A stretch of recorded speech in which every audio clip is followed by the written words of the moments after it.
The chapter opens with one of the most perfectly calibrated first lines in recent fiction. He caught me singing along to some garbage song. It is the year 2000, the last year of college, the fag end of a decade that has not yet decided what it was. Percy Marks is at a bar near the Berkeley campus, waiting for a drink, spaced out, and she has been singing along to some anonymous pop hit without realizing it, a boy band, probably, or a teenage girl in a crop top, or a muscular man with restricted nasal airflow.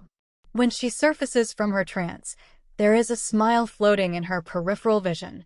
Someone saw her. Someone is amused. The someone is Joe Morrow, tall, gangly, a pile of dark curls on top of a face assembled from mismatched but somehow compelling parts, arching eyebrows over wide-set eyes, a hooked nose, gapped teeth, two square shoulders. Percy knows him the way you can know someone in college without ever really knowing them.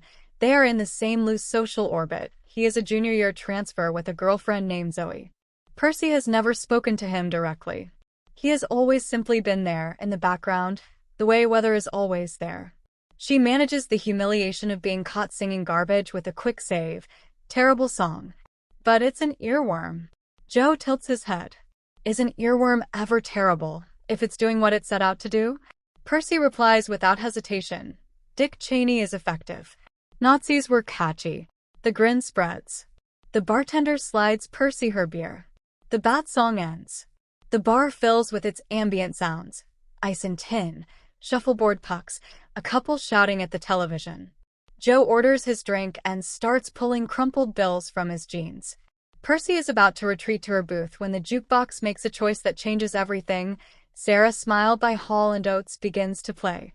Joe lets out a moan of pure pleasure. What a perfect song. His hand shoots into the pile of curls on top of his head, then claws its way down his cheek as he listens. And Percy, unable to stop herself, constitutionally incapable of letting a musical claim go unchallenged, even a claim she mostly agrees with, leans against the bar beside him and says, "Actually, I would call this a perfect track, a perfect recording. Not a perfect Sun G." This is the first and most important distinction the novel makes, and it is worth understanding precisely. A perfect song, Percy explains, has strong bones, strong lyrics, chords, melody. The kind of structural integrity that survives being played differently, produced differently, covered by any competent artist. She offers both sides, now by Joni Mitchell as the example. Any singer who doesn't completely suck can cover that song, and you will be drowning in goosebumps. The song is bigger than any one performance of it. A perfect track, by contrast, is inseparable from its specific context. It needs its production, its moment, its particular voice on a particular day. Sarah's Smile cannot be covered, because the most beautiful part of it is Daryl Hall riffing, and riffing is not a feature of the song, it is a feature of Hall's performance of the song. The song, stripped of Hall's voice, is almost nothing. The track, with it, is everything. She is talking about music. She is also, in a way she will not fully understand for years, talking about herself. Joe does not look bored. He does not look smug. He does not air-quote good music or lecture her about relativism. He lifts his Budweiser, pauses it at his lips, and takes a drink. His eyes stay on her, focused like spotlights. So she keeps going. They are interrupted briefly. A tall guy at the bar smacks Joe's shoulder in greeting. Joe's eyes light with recognition, and it seems the conversation is over. But before Percy can leave, he turns back. "What's your name again?" He squints at her severely, like she is a splinter he is trying to tweeze. "Percy," she says. "Bye." She retreats to her booth, where her roommate Megan and Megan's boyfriend Trent are planning a party Percy doesn't want to have. Megan is an art history major who seems happiest doing simple math, and Percy tolerates her orderliness through small calibrated acts of rebellion, unscrewed toothpaste lids, late phone bill payments.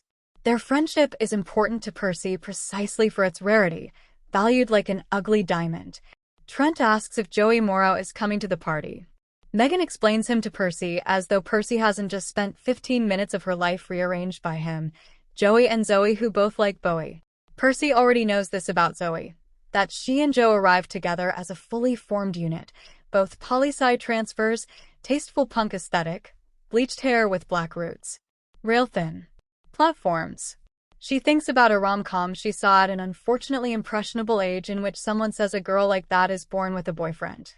With Joe, it wasn't the conventional good looks. Those were offset by the hooked nose and gap teeth, the two square shoulders, but the way he held his angular limbs, as if the jerking energy was simply the obvious way to make them work. A boy like that is born with a girlfriend. Then, amoeba warning. Megan spots former colleagues of Percy's from the Berkeley record store where she worked sophomore year before quitting for the relative sanity of a waitressing job. Amoeba had been, in Percy's accounting, a hellscape of pretentious snobs and one thoroughly horrifying sexual encounter. She does not turn around. No, Neil, Megan confirms, and Percy's adrenaline eases. Neil is an older guy from Amoeba. The first encounter and the first horror. She will not have to manage that tonight. Megan and Trent leave early. Percy is alone with a rubber band beer and the embarrassing clock ticking on how long a girl can sit alone in a bar before becoming conspicuous. She feigns interest in the lampshade. And then, name a song that's both. Joe is standing at the foot of her booth. He has abandoned his friends and come back. He wants a song that is both a perfect song and a perfect track. He has been thinking about it. He slides onto the bench across from her. Percy offers In My Life by the Beatles, the George Martin version with the sped-up piano solo, and Joe pushes back immediately, with specific and considered reasons. Lennon double-tracked his vocals because he hated his voice, but for such an intimate song the effect is wrong. We should feel like he's just alone, singing to us. Percy is starting to think he might be right, but she wants the last word. Bullshit things a music journalist would say sounds like one of those bullshit things a college boy would say. He smiles into his pint glass. It's still a perfect song. That's more important. She says, is it? They keep talking. They cannot stop. The jukebox, miraculously, keeps playing the songs they select. The overlap in their musical tastes expands wider and wider. Indie rock, Elephant Six, the entirety of the 1960s, pop pleasures claimed, without guilt. When they run dry, Joe disappears and returns with a fresh pitcher. The booth becomes its own room. The rest of the bar, dark and murky, full of normal humans, they observe only occasionally, as if from a great distance. Percy invites him to her party, casually. He can't make it. It's Zoe's dad's birthday. He leans over the table and says something that should not be as intimate as it is. I think Zoe and I might be a perfect track. We need that context, family, friends, our hometown. I don't know about the bones of our relationship. Percy's first reaction is guilt, as though she is somehow responsible for whatever fault he has just identified in his own relationship. Her second reaction is a stab of panic at the possibility of him being available, which would turn the scenario into something she is incapable of handling. So she backpedals furiously. A perfect track isn't nothing. Sarah's smile was killing you before I started my blathering. He nods. He says he can't imagine his life without Zoe anyway. He pats the table conclusively. This relieves Percy enough to ease the panic. She leans back. She turns over the metaphor he has just made, a relationship as a perfect track, like a hard candy in her mouth, tasting the sweetness of it. He has taken her little take on a pop song and made it about something real and enormous. She has never had this done with her ideas before. The closing time lights come on harsh and yellow. In the new glare his face looks different, something sad and determined around the eyes, brutally alive. Percy feels a sudden yawning high in her chest, like a door inside her being pushed wide open. He scoots to the edge of the bench and nods at some guys near the door. Then he turns back to her and asks if he can show her a song he is working on. So, he was an actual musician. Percy sits with this information for a second in which the whole night rearranges itself. She writes her address on a napkin. He is already standing, bonking his head on the hanging lampshade, buttoning a ratty navy peacoat. She stays seated. Who'd you come with? Just some people who tolerate me. They left. Walk with us, then? Nah. I don't hang out with musicians. And why is that? Because they make me unbearably jealous. Because they always disappoint me, she says. Which is also true. He holds the napkin up in a fist. Challenge accepted. And he is gone, walking backward toward the door, that gap-toothed grin pointed at her like a flashlight. Percy sits alone in the cleared booth until the empty glasses are taken away, and the stunned feeling in her chest begins to mutate slowly into something she does not yet have a name for. She thinks his song will be either mediocre or terrible, and she relishes the possibilities anyway. Whispery acoustic. Glitchy blips and bloops. On the way home, she buys a slice of pizza and eats it walking, the grease dripping from the corners of a smile. She cannot stop. The chapter opens the morning after Percy's party. A party Joe did not attend because of Zoe's father's birthday, a party Percy spent as she spends all parties, like a job that simply has to be done. The morning is hungover, slow, cleaned in increments. Megan is hosting an informal yoga class in the living room, which is also Percy's bedroom, which means Percy is doing yoga out of necessity when she hears footsteps on the porch and the tin lid of the mailbox clatter shut. She steps over the stretched-out yoga bodies and goes to check. In the mailbox is a blank disc, handwritten, untitled for Percy. His email is scrawled below. Percy stands on the dark sidewalk for a moment. Her only thought is, did he see through the window? The other girls in shiny black stretch pants and her in her sweats? She slips back inside without telling Megan. She knows Megan would reduce it all to some boring crush. She grabs her laptop and headphones and sets up in the kitchen while yoga bodies fill the water bottles around her. She puts on a song. It is quiet but fully produced, programmed drums, heavy reverb, a guitar style that carries a little Elliott Smith in its bones. The lyrics are pleasantly inscrutable, themes of gossip and betrayal and some shadowy looming heartbreak. Asterisk the night lit up with talk of your talk. Let's both be Judases, see where it takes us. Awoke to the memory of the possibility of the worst. Asterisk, she plays it again. And again. The verdict takes shape. It doesn't suck, which she recognizes for the enormous miracle it is. His singing has a striking ease to it, like he opened his mouth and some beautiful mangled truth just fell out. But the song is overly considered in the wrong places. The verses are generic. The melody is plodding, nice enough, and immediately forgettable. And then, the bridge. Different from everything around it. No structural shift, no change in line length, just a better melody arriving from nowhere, unannounced, tossed off like something he barely noticed. It is extraordinary. She plays the song again, specifically to get back to it. She begins composing a carefully worded email response. And then his green bubble appears on her screen. What follows is the chapter centerpiece, the instant message conversation, reproduced in the novel in full, in lowercase, as IM conversations were conducted in the year 2000. It is one of the most charming and revealing exchanges in the book, and it deserves to be heard in its entirety. Hey. Hey. It's Percy. Did you listen already? Yeah, it's great. Thanks, man. I thought you'd like it. I do wish it had more of a hook. I think the verses are pretty catchy, no? Oh, sorry, but no way. The melody in the verses is super generic, and yet also overwritten somehow. It sounds kind of forced. Damn. But your singing is magical, Joe, and the bridge is beautiful. So beautiful. And weirdly, it doesn't sound like a bridge. There's no big changes or anything. Same line length. It's just a better melody out of nowhere. I hate writing bridges. I just toss that out. If that's what happens when you toss out a melody, I'm scared of your talent. Thanks. Too bad it's just a bridge. Who cares about bridges? Well, that's a dumb thing to say, but I was thinking, could you swap the melody of the bridge with the verses? You would then have a hook to end the verse. What would I do with the current verses? Recycling bin? They were really boring. Damn, that would be a totally different song. You could keep the lyrics, just use the other melody. Interesting. I'm singing it. Me too. I think it works, right? Dunno. I'll try it out. Rad. Percy logs off and immediately knows she has been a massive asshole.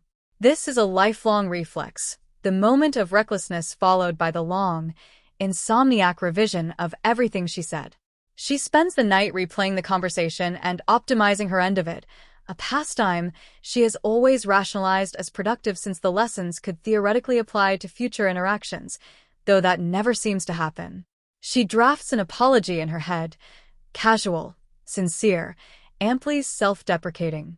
She plans to deliver it on Tuesday outside Haviland Hall, after the economics class she happens to know Joe shares with Trent. The ambush works. Joe comes loping out the front doors just as she walks by, a dark look on his face. Zoe has skipped class, apparently. That flips to sunny surprise when he sees her. He waves off her concerned question. He invites her for coffee.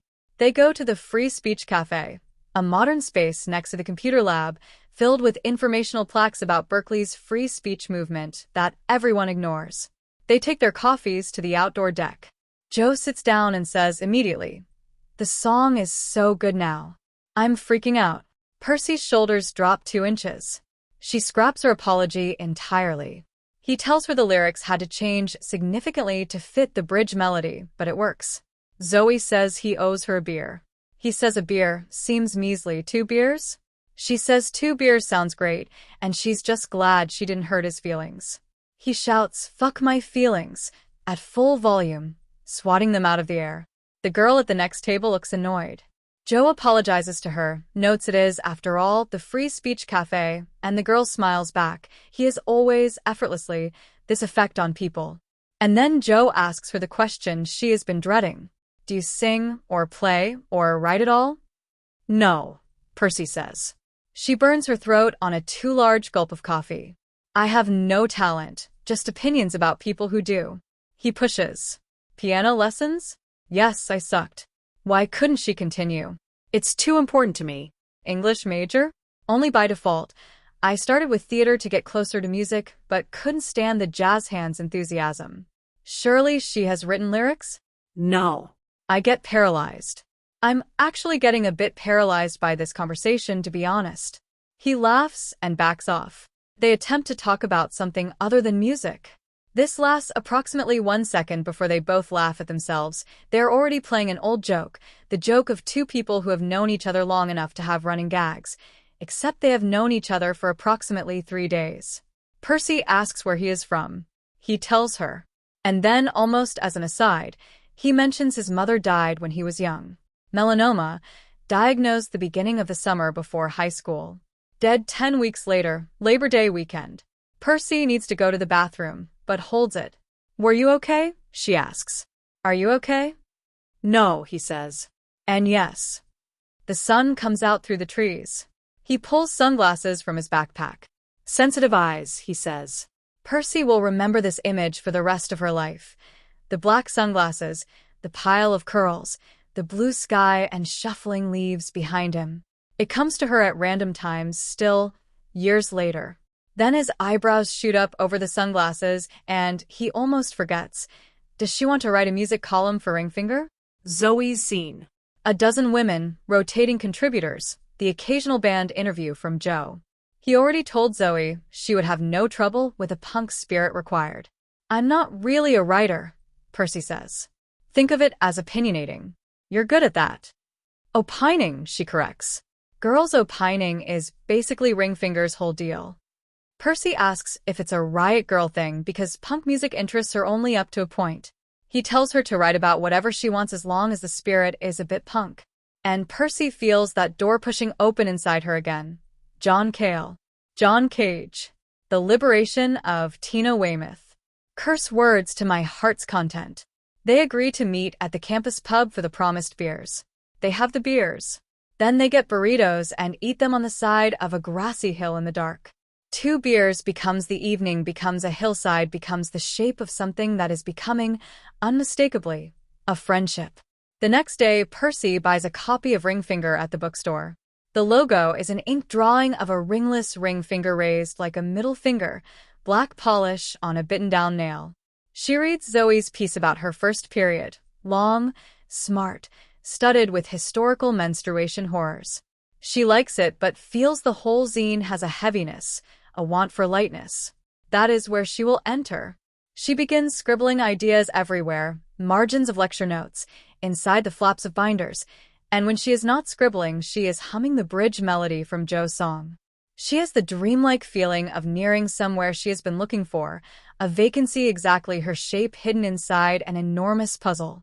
That Friday, after her diner shift, an email from Joe arrives with a subject line, "Done. My roommates are out tonight, so I can play it for you if you want to come over. The brown shingle house on Derby by the church." Percy steps straight back into her boots without taking off her coat and walks to his house. It is a once gorgeous craftsman with a deep, creaking porch, brown shingle, wide and welcoming. He opens the door smiling. "You're here." "I'm dying," she says. He rubs his hands together like he is about to cook her an excellent meal. His bed is a futon in the living room, same socioeconomic strata as Percy, though a room in an actual house costs considerably more social capital. The mattress is so deep she has to tuck her feet up.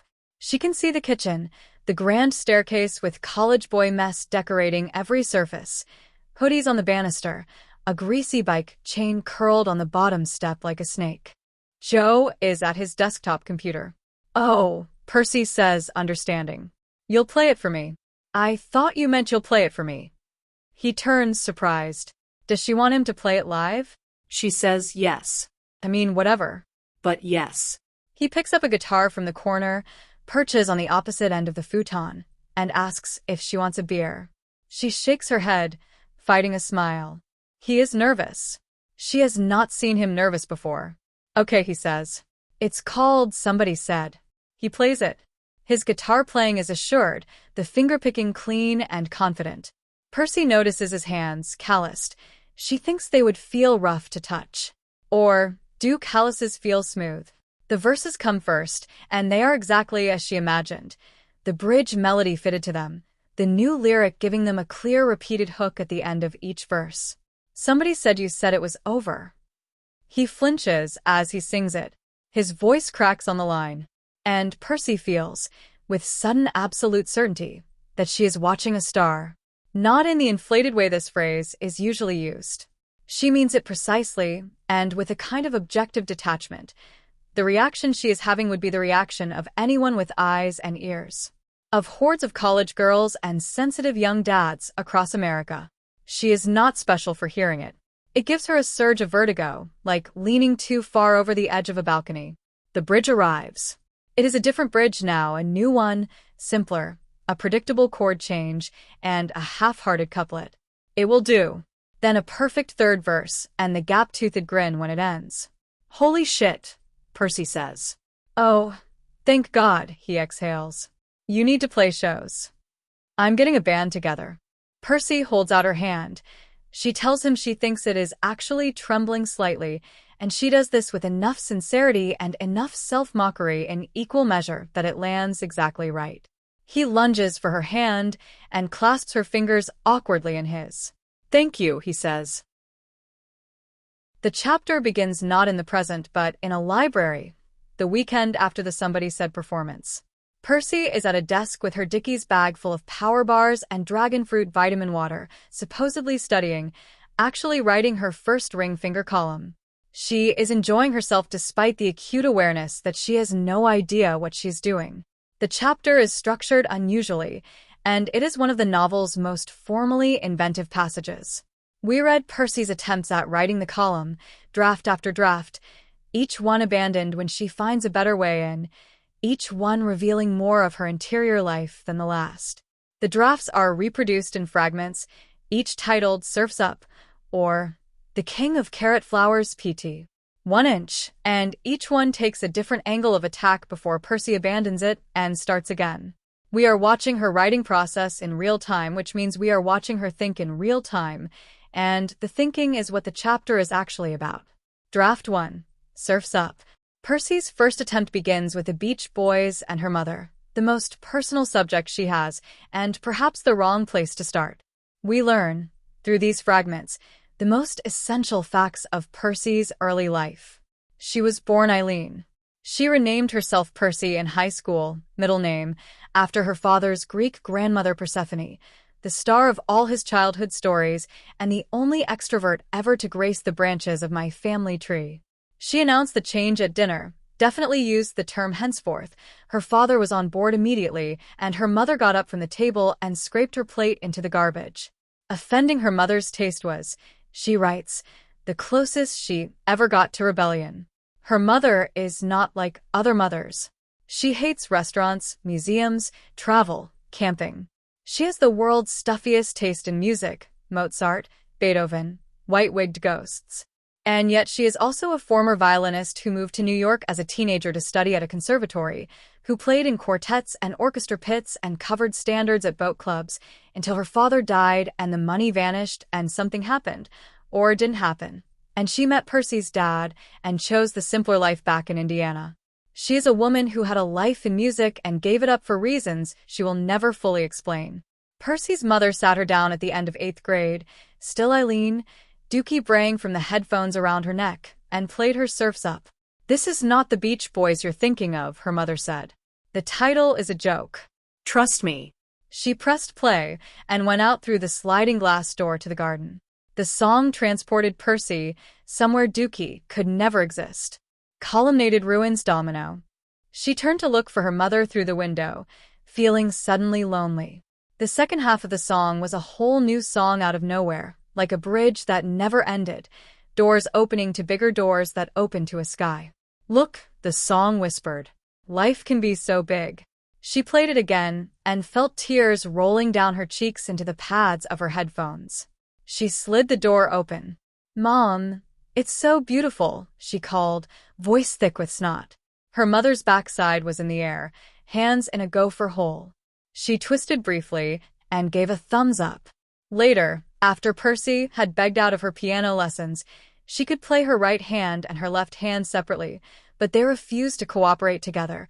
Her mother played her Brian Wilson's piano demo of Surf's Up, and Percy hated her for letting her quit. She dragged the basement Casio out from under its storage bins and spent afternoons that summer trying to pick out Brian Wilson's chords with headphones plugged in so nobody could hear. By end of summer, she had given up. Some chords were impossible to decipher by ear, and more frustratingly, she couldn't understand why Wilson had chosen them, how he had thought to go from that chord to this one, and how on earth it all managed to sound so good. There are people who can make something like Surf's Up, she decided. People with talent. And there are people like me who can only appreciate it.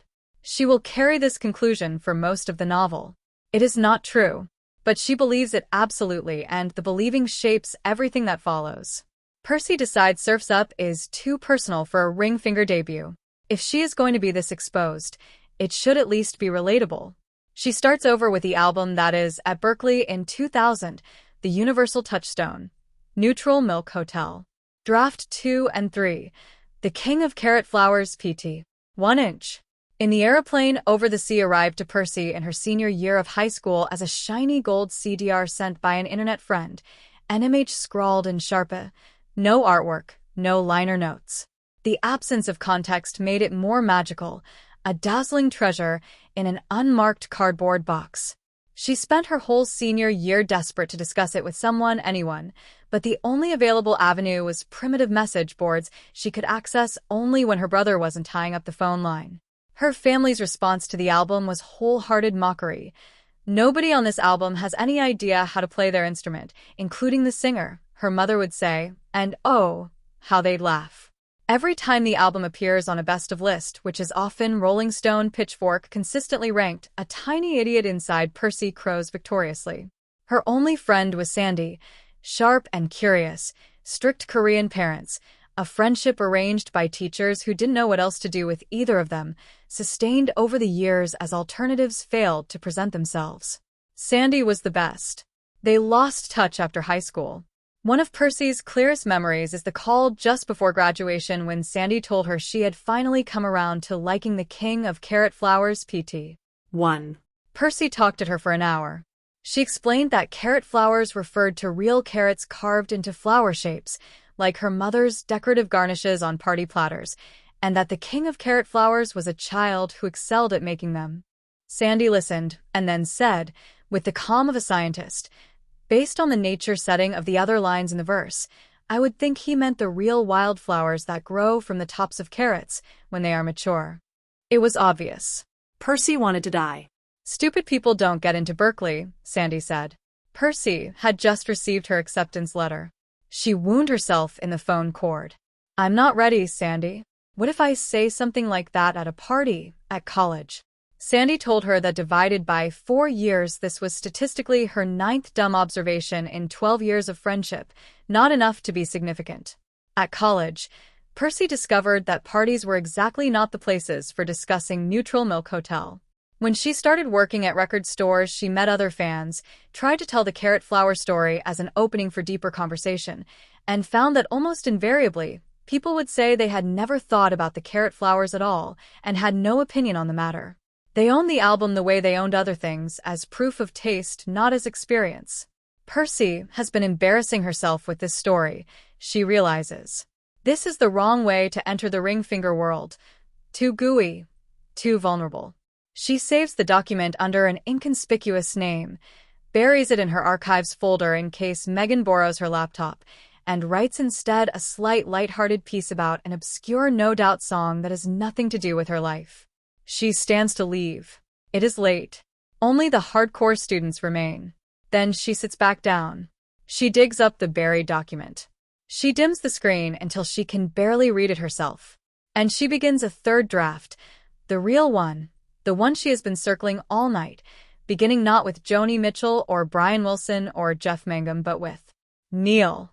Draft 3, the real column. Neil worked with Percy at Amoeba Music. He was a recent grad, stuck socially between the undergrads and the elder statesmen of the store, the ones with hard drug experience and complicated Oakland living situations. He loved to deliver confident opinions about songs he hated. Let It Be was sentimental pseudo-religious pap. He said this with the frequency of someone who believed he was the first person ever to have the thought. Then he had the gall to attack in the aeroplane over the sea. Overrated, he said, lifting the lid of her Discman and dropping it, disappointed. Their first album was better. Congratulations, you have a stupid opinion, Percy said, popping and unpopping the lid of her peach tea diet Snapple. But why? Why don't you people ever talk about why? How does their first album make you feel? This launches Percy into a meditation on Neil's brand of Gen X music snobbery, authenticity as the only metric, mainstream popularity as automatic disqualification, and her own counter-philosophy, which is where the novel's title comes from. She writes, I personally like to pretend the phrase deep cut has a totally different meaning, one that has nothing to do with anyone else's opinion. How deep does it cut? How close to the bone? How long do you feel it? She had challenged Neil. He appeared to consider the question for a moment. Then he leaned across the break room table and kissed her. She kissed him back as if her mouth were performing a programmed response. It was her first kiss, her first anything. She felt nothing at the time, until later that night, when she was consumed by the bright satisfaction of having passed a difficult level in a video game. 2 weeks later, he introduced her as his girlfriend at a show. A week after that, he allowed her to play in the aeroplane over the sea while he attempted to take her virginity. Communist daughter. Second verse. Searing pain. And she pushed him off and ran from his apartment without her underpants and never went back to Amoeba on a weekday. Percy saves this draft, buries it again, and the chapter transitions to the next major scene. But not before she has given us 3 things. The history of her paralysis around music and why she believes she cannot make it. The first appearance of the novel's central philosophy about what a deep cut really means, and the story of Neil, which is both more and less than it appears. The Neil story is the origin of Percy's sexual inexperience and her lingering avoidance of Amoeba.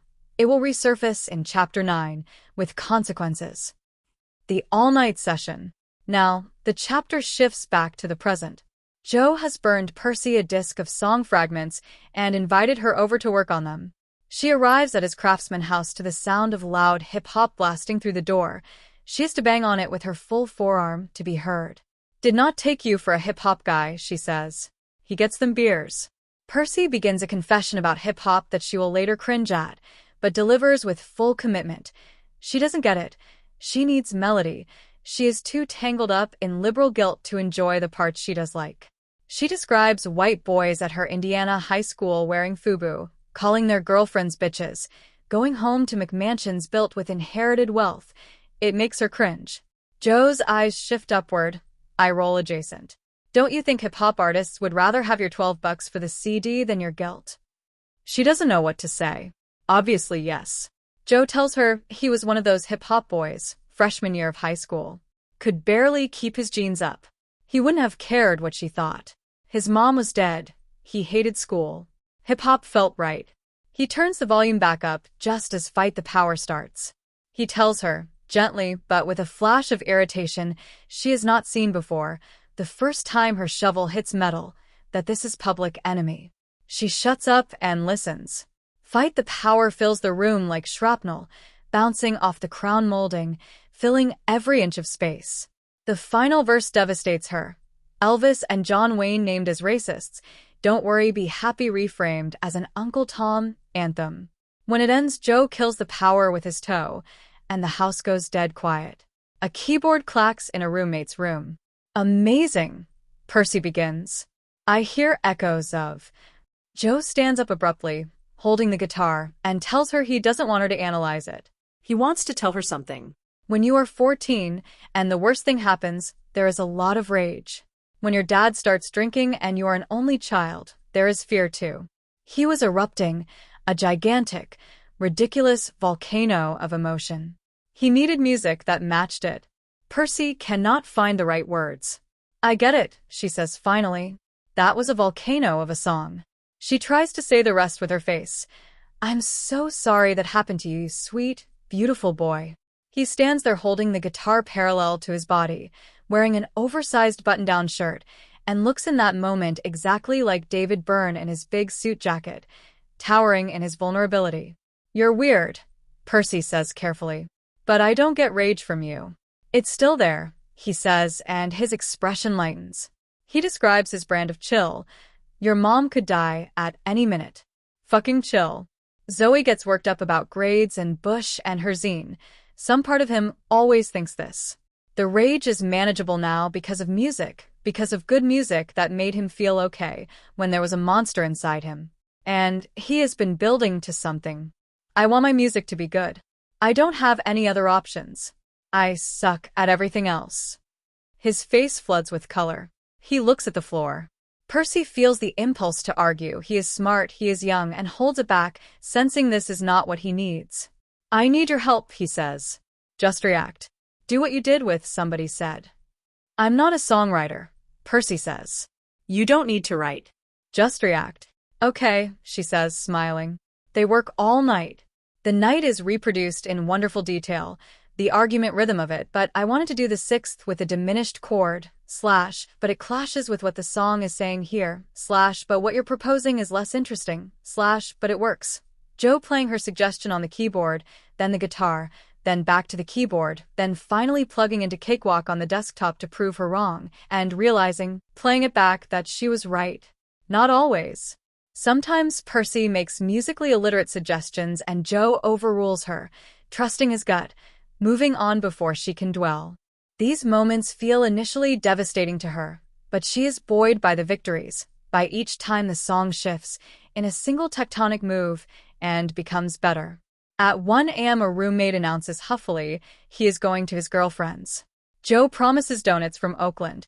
They have turned 2 fragments into 2 almost songs when Percy notices the window has gone light. Dawn. She has Shakespeare at 10:30. Joe offers to drive her home, making a donut run along the way. Outside the air is bluish and unreal, streetlights still on, and accomplishing nothing. Percy curls into the passenger seat and rests her head on the seatbelt strap. Joe tells her to keep him awake. She murmurs that she is cozy. He laughs and asks for her speech, her equivalent of the Public Enemy monologue. What follows is the most tender exchange in the chapter. Still half asleep, rumbling through Telegraph Avenue in the early dawn, Percy answers him. She just existed in high school. Nobody died. She had one friend with strict parents, so she was mostly alone. There was a tendency for people to be. She uses her hands to demonstrate opposing magnetic force repelled. By me. Joe drives quietly for a minute, leaning over the wheel. Then he taps her thigh lightly with the back of his hand. Why? Why'd you get so into music? I didn't get into music, she says. People who work at Amoeba, they got into music. My mom got into music. I got into songs. He likes this. He presses her. Why? Was it your snobomom? Dad a jerk? Her eyelids are a heavy curtain. She can feel the presence of his hand resting on the edge of the passenger seat, upturned palm near her leg, a warmth she is cataloging with great care. "I think songs gave me a window into a magical life," she says. "Something bigger, or whatever, waiting out there. And I felt like the only way to get there was through the songs. Like the songs, if I listened hard enough, would show me how to get it right." Get what right? She lets her eyes close. She feels the rumble of the car, the heat of his palm near her leg. The chapter opens in the middle of a Thanksgiving. Percy is not spending with her family. She has finally, in her senior year, achieved a level of stability that reveals flying home to Indiana as the waste of time and money it has always been. She told her parents she was at Megan's in Sacramento, leaving out the detail that she'd turned that invitation down. It isn't a terrible Thanksgiving. She blasts music, eats cereal from unwashed bowls, watches Sex and the City DVDs with the tiny portion of her brain they require, and works on her ring finger column. Her mother calls on speakerphone. Her dad and brother are clearly watching a game. The conversation is warm and perfunctory, the ritual of a family that loves each other without quite knowing what to say. Her mother asks if she should put Megan's mother on the phone to thank her. Percy says she didn't go in the end. Her mother says, "Honey." Percy says it sounded more awkward than staying here sounded lonely. Her mother pauses, then says, "I understand that." She always does. The next day, Joe and Zoe call and issue orders. Come to the suburb. Not optional. Zoe pipes into the receiver Joe is holding. Percy ping-pongs around her apartment getting ready, half-dressed, then remembering she needs to shower, applying makeup, wiping it off. On the train, she listens to Total Hate 95 on her Discman to psych herself up, and it works brilliantly. She arrives feeling an excitement that borders on the absurd. From the station platform, she can see them already, sitting on the hood of an old sedan in the parking lot, smoking, framed by the blue glass walls of office parks and low purple mountains in the distance. Percy imagines growing up with such easy access to Oakland and San Francisco and feels both jealous and disdainful. It seems too easy, this proximity to culture. She clatters down the cement steps so fast she trips. Her black jeans absorb the blood from her knee politely. Nobody saw. They drive Percy around the suburb, chain restaurants, donut shops, the 7-Eleven where Joe and Zoe spent their teenage Saturdays pouring vodka into partially consumed Snapples. The streets are so wide they feel like freeways. They end up in a macaroni grill booth.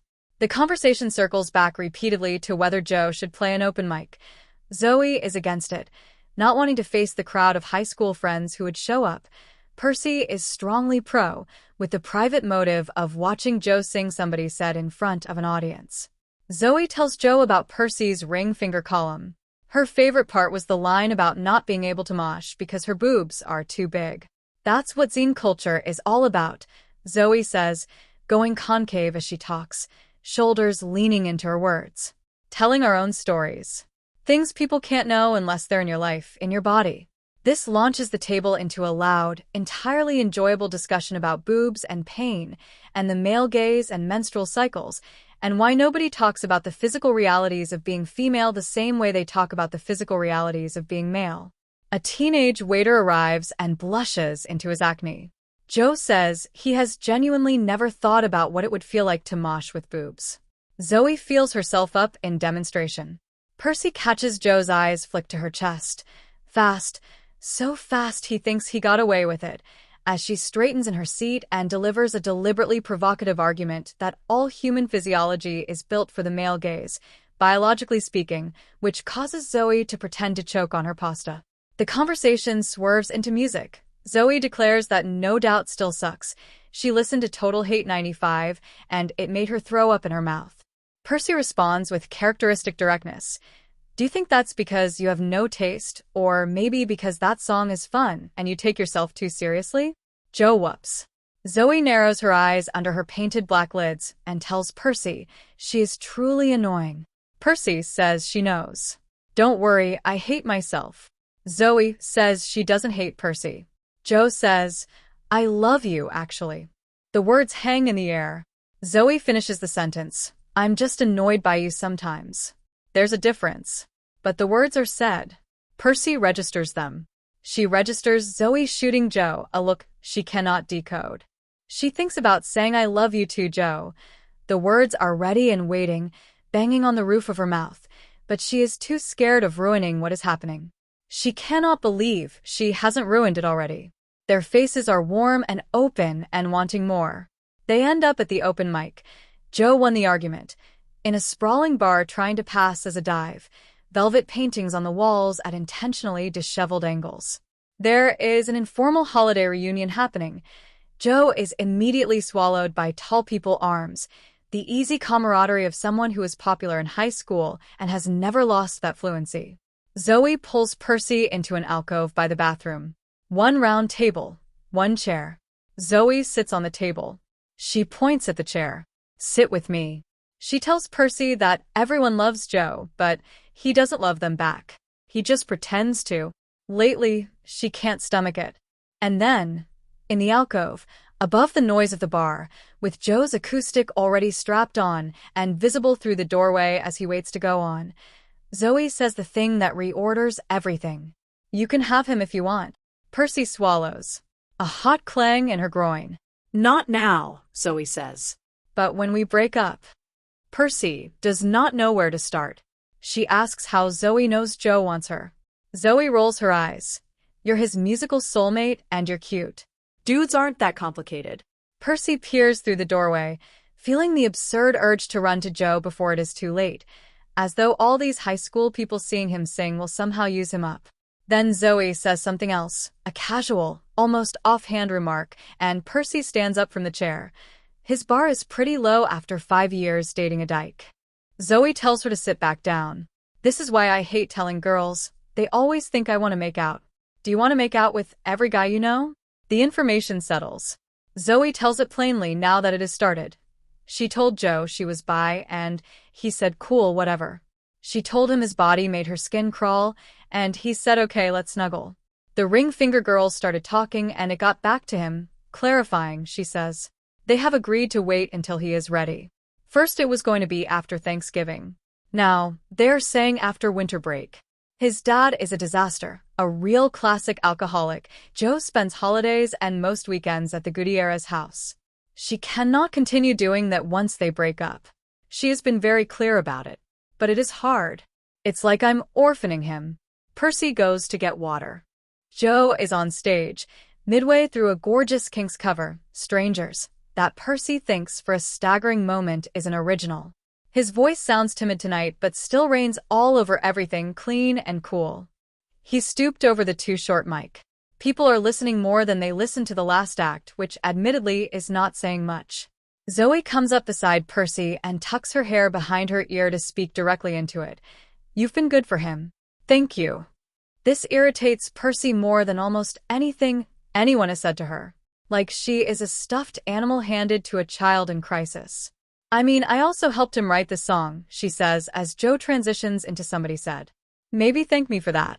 Oh, fuck off, Percy, Zoe says and refills her water glass for her.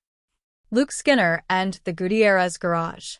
After the open mic, they collect a long-haired guy in a Metallica shirt named Luke Skinner, a vague acquaintance of Joe's who had impressed him by bragging about spending 8 hours a day practicing guitar while Joe wasted his life at college.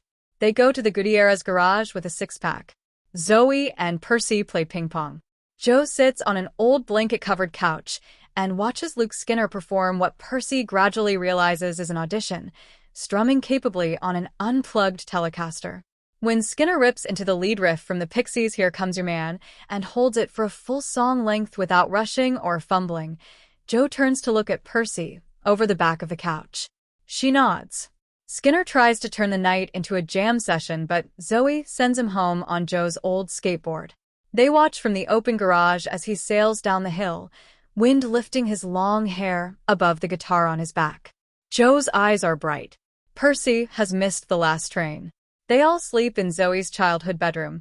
Without much discussion, Percy takes the floor, and Joe and Zoe share the bed.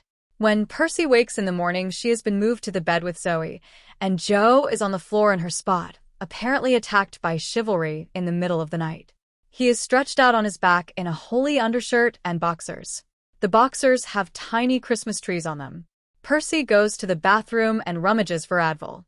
Through the thin wood-paneled door she can hear Sin, hanging chads, Broward County, and the parents making coffee.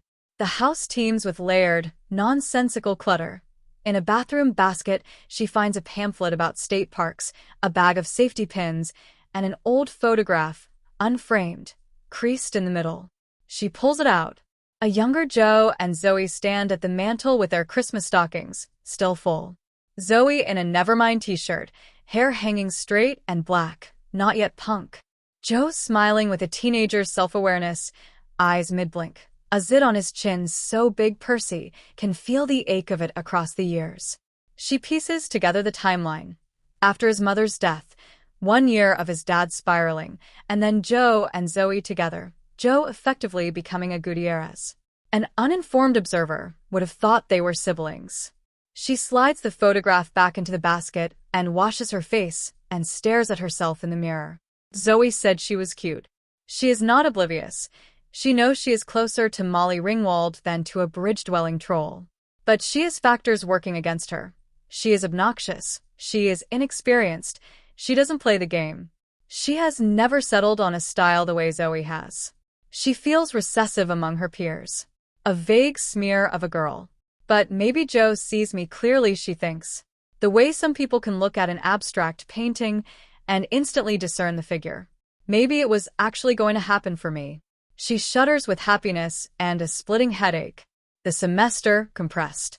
The chapter's second half compresses the remaining weeks of the fall semester into a portrait of the trio in full flight, and it is the novel's most joyful passage.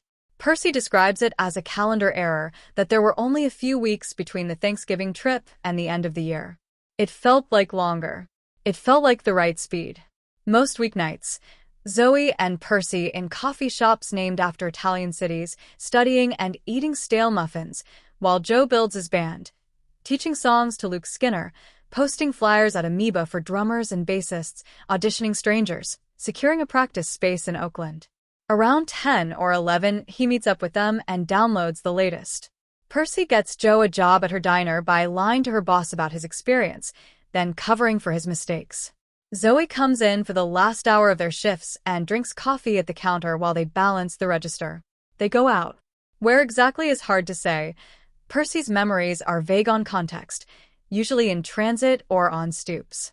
Shows, poetry slams, parties full of people they ignore. Irish bar fries and veggie burgers, Percy having eased into their vegetarianism without fanfare. Other people orbit them, ring finger girls, Joe's roommates, Megan, but the trio has the most fun, the easiest time, just the three of them.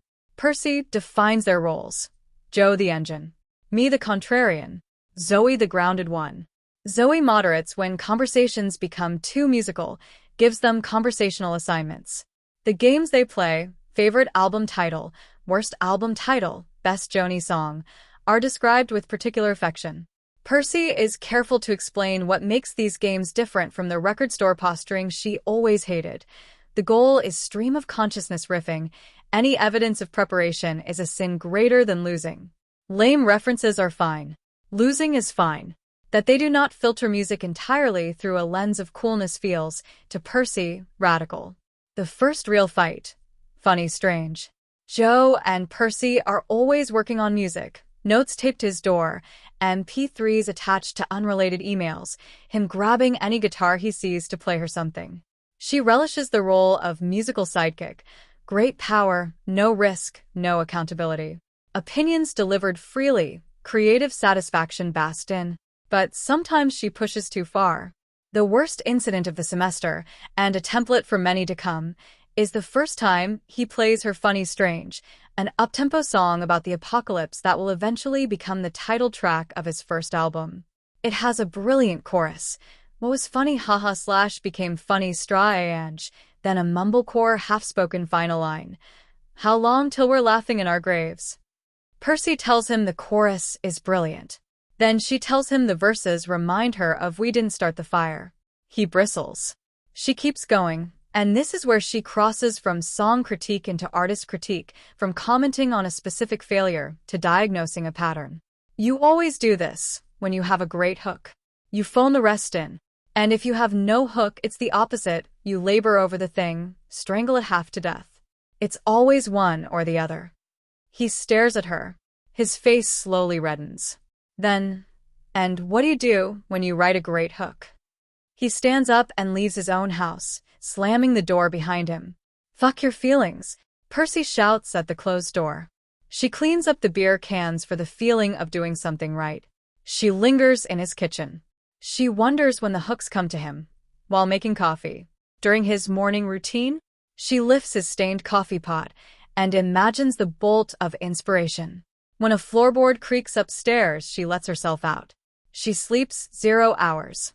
She does not apologize. By day 2, her regret has tangled with something that feels like responsibility, a sense that she is playing the role he wants her to play. They avoid each other for a few days.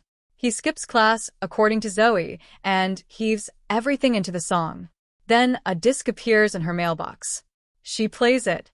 The new Funny Strange is infinitely, undeniably superior. The verse is weirder and stumbling, more Dylan than Billy Joel. She responds with effusive praise. The trio reunites. But each incident like this deepens what Percy calls a dark, murky well that sits just below the surface of their friendship. She tells herself this is normal. Maybe it is just the complexity of really, finally knowing someone. One last detail. Joe mentions in passing that the band will be called Caroline. Percy recoils. What kind of a band name is that? Why can't you be Joe Morrow? And he shoots her a look she has never seen before, and she never mentions it again. She finds out from Zoe later.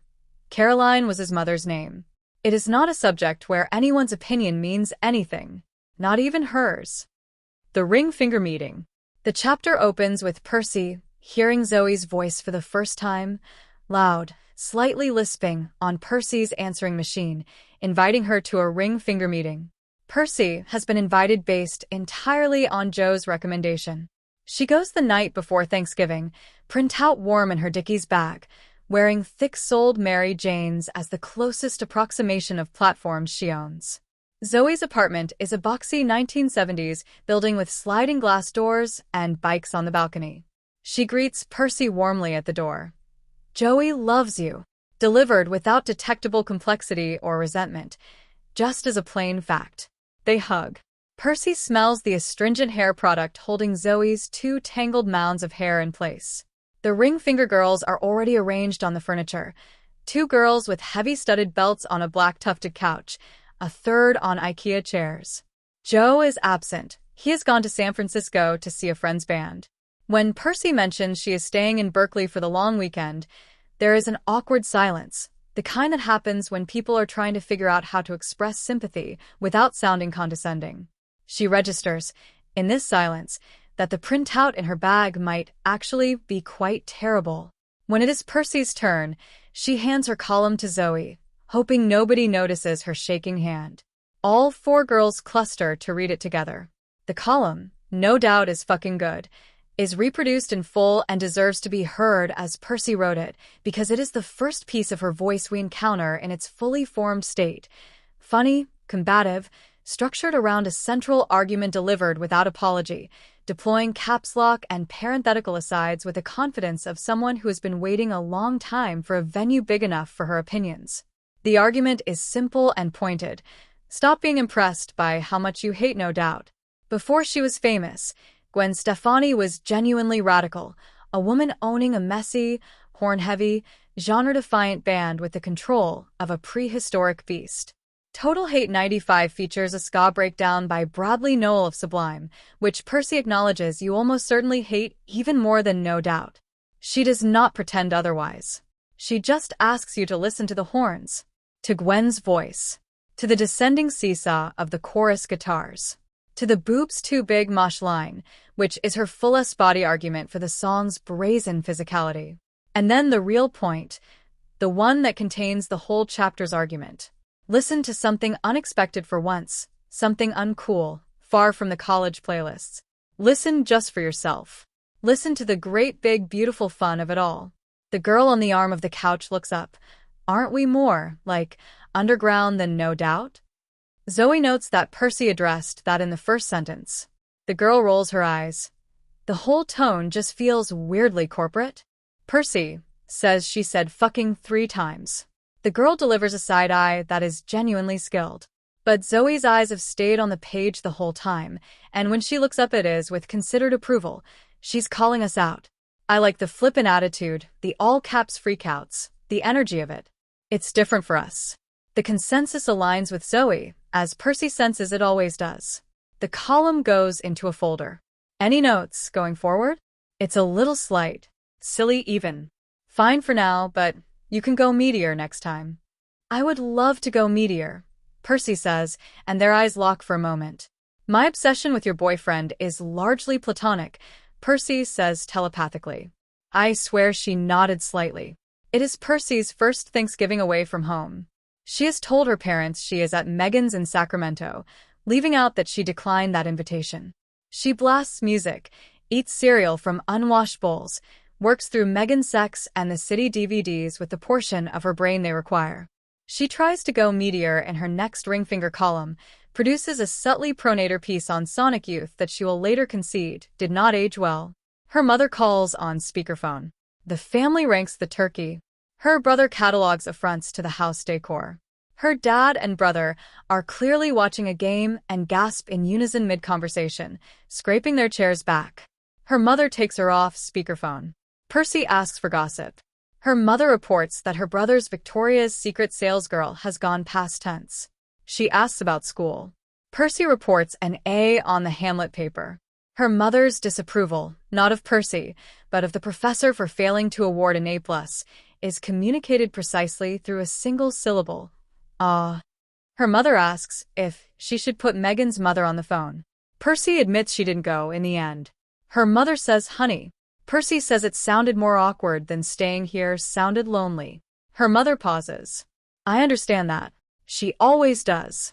This detail, the mother's specific, particular capacity to understand loneliness chosen over awkwardness, is one of the most quietly tender moments in the novel. It tells us everything about where Percy comes from. The suburb, the open mic, the alcove. The day after Thanksgiving, Joe and Zoe call with orders. Percy ping-pongs around her apartment getting ready, half-dressed, remembering she needs to shower, applying makeup, and wiping it off. She listens to Total Hate 95 on her Discman for the walk to the train station, and it works perfectly. By the time she arrives, she feels excitement bordering on the absurd. From the platform, she can see them on the hood of an old sedan in the parking lot, smoking, framed by blue glass office parks and low purple mountains. She clatters down the cement steps so fast she trips. Her black jeans absorb the blood from her knee politely. Nobody sees. They drive her through the suburb, chain restaurants, donut shops, the 7-Eleven where Joe and Zoe spent their Saturdays pouring vodka into partially consumed Snapples. Streets so wide they feel like freeways. In a macaroni grill booth with startlingly bright primary-colored cocktails, the three of them achieve full velocity together for the first time. The boobs conversation, the capitalist patriarchy, Percy declaring herself a constitutional McCartneyist, Zoe saying no doubt made her throw up in her mouth, and Percy responding with devastating directness. Do you think that's because you have no taste? Or maybe because that song is fun, and you take yourself too seriously? Joe says I love you, actually. The words hang. Percy cannot say them back. She is too afraid of ruining it. They end up at the open mic. Joe is immediately swallowed by tall people arms. Zoe pulls Percy into the bathroom alcove. One table. One chair. Zoe on the table. Percy in the chair. You can have him if you want. Not now. But when we break up. The full revelation unfolds in the alcove. Zoe is gay. Joe knows or almost knows. They are waiting for him to be ready. His dad is a classic alcoholic. Joe spends holidays and most weekends at the Gutierrez house. When they break up, she cannot keep doing that. It is like orphaning him. I'm getting water, Percy says, and escapes into the bar. Joe is on stage, midway through a Kinks cover so beautiful Percy mistakes it for an original. His voice timid but still raining all over everything. He stoops over the too short mic. Zoe appears beside Percy and tucks her hair behind her ear to speak directly into it. You've been good for him. Thank you. This bothers Percy more than almost anything Zoe has said, like being thanked for being a stuffed animal. I also helped him write this song, she says. Maybe thank me for that. Oh, fuck off, Percy, Zoe says and refills her water glass. Luke Skinner, the garage the morning after. After the open mic, they collect Luke Skinner, a long-haired Metallica shirt guy who is vaguely acquainted with Joe and has made an impression by boasting about 8-hour daily guitar practice sessions. Back at the Gutierrez garage, Zoe and Percy play ping pong. Joe watches Skinner audition on an unplugged Telecaster. When Skinner locks into the Pixies' Here Comes Your Man riff and holds it for a full song length without rushing or fumbling, Joe turns to look at Percy over the back of the couch. She nods. The bassist slot is filled. Zoe sends Skinner home on Joe's old skateboard.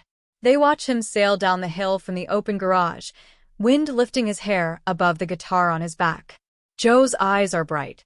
Percy has missed the last train. They sleep in Zoe's childhood bedroom. Percy on the floor, Joe and Zoe in the bed. When she wakes, she's been moved to the bed, and Joe is on the floor in her spot in a holey undershirt and Christmas tree boxers, mouth partly open. Attacked by chivalry in the middle of the night. Percy goes to the bathroom. Through the wood-paneled wall she hears San, hanging chads, Broward County, and the Gutierrez parents making coffee. Her dad mentions Joey likes his coffee black now. Her mom says since when? He used half and half last time. I'll run to the store. The house teems with comforting, nonsensical clutter, pamphlets, safety pins, an old photograph in a bathroom basket. She plucks out the photograph. A younger Joe and Zoe at the mantel with Christmas stockings still full. Zoe in a Nevermind t-shirt, hair straight and black, not yet punk.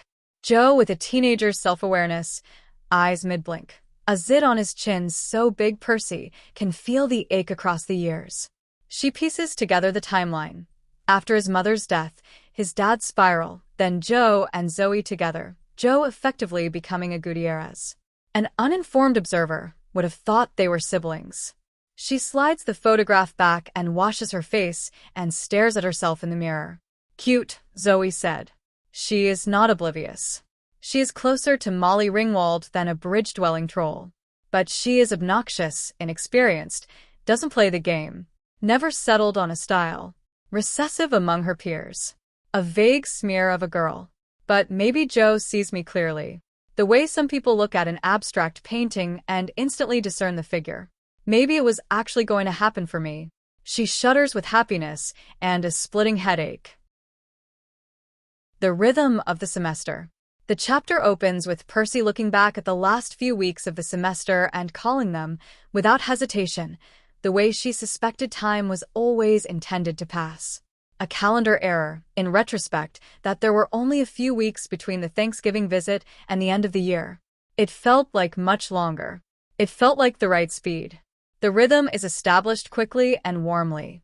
Most weeknights, Zoe and Percy in coffee shops named after Italian cities, Café Strata, Café Mediterraneum, studying and eating stale muffins for dinner, talking, while Joe does the grunt work of building his band.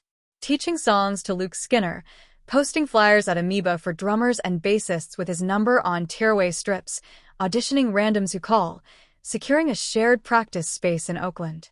Around 10 or 11 he meets up with them and downloads the latest, who is sounding good, who is sounding bad, when they might be ready for shows. Percy waitresses on Fridays and Sunday brunches, collecting tips in an envelope under her mattress.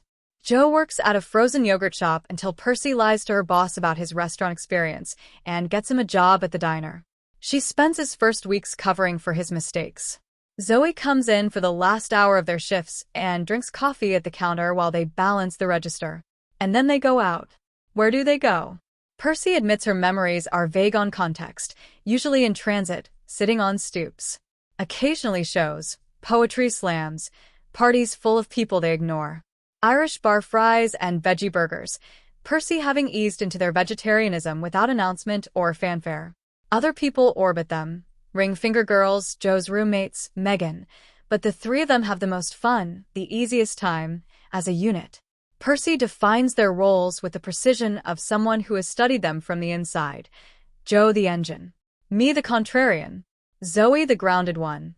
Actually well-rounded, though given to bursts of irritation with both of them. Zoe moderates when conversation becomes too musical, probably to exert control in an area where she has less to contribute, and likes to give conversational assignments. Favorite album title. Worst album title. The games run on stream of consciousness riffing. Any evidence of preparation is a greater sin than losing. Songs in the key of life. One example, waiting in a bathroom line at a co-op party, Joe and Percy discussing the title of the new Microphones album, when Zoe barks favorite album title. Joe, without hesitation, Genocide and Juice. Percy, going for humor, Crazy Sexy Cool, TLC. Left I was crazy, T something was sexy, chili was cool. Plus it was one word, with capitals. Zoe gives Joe the point. Worst album title.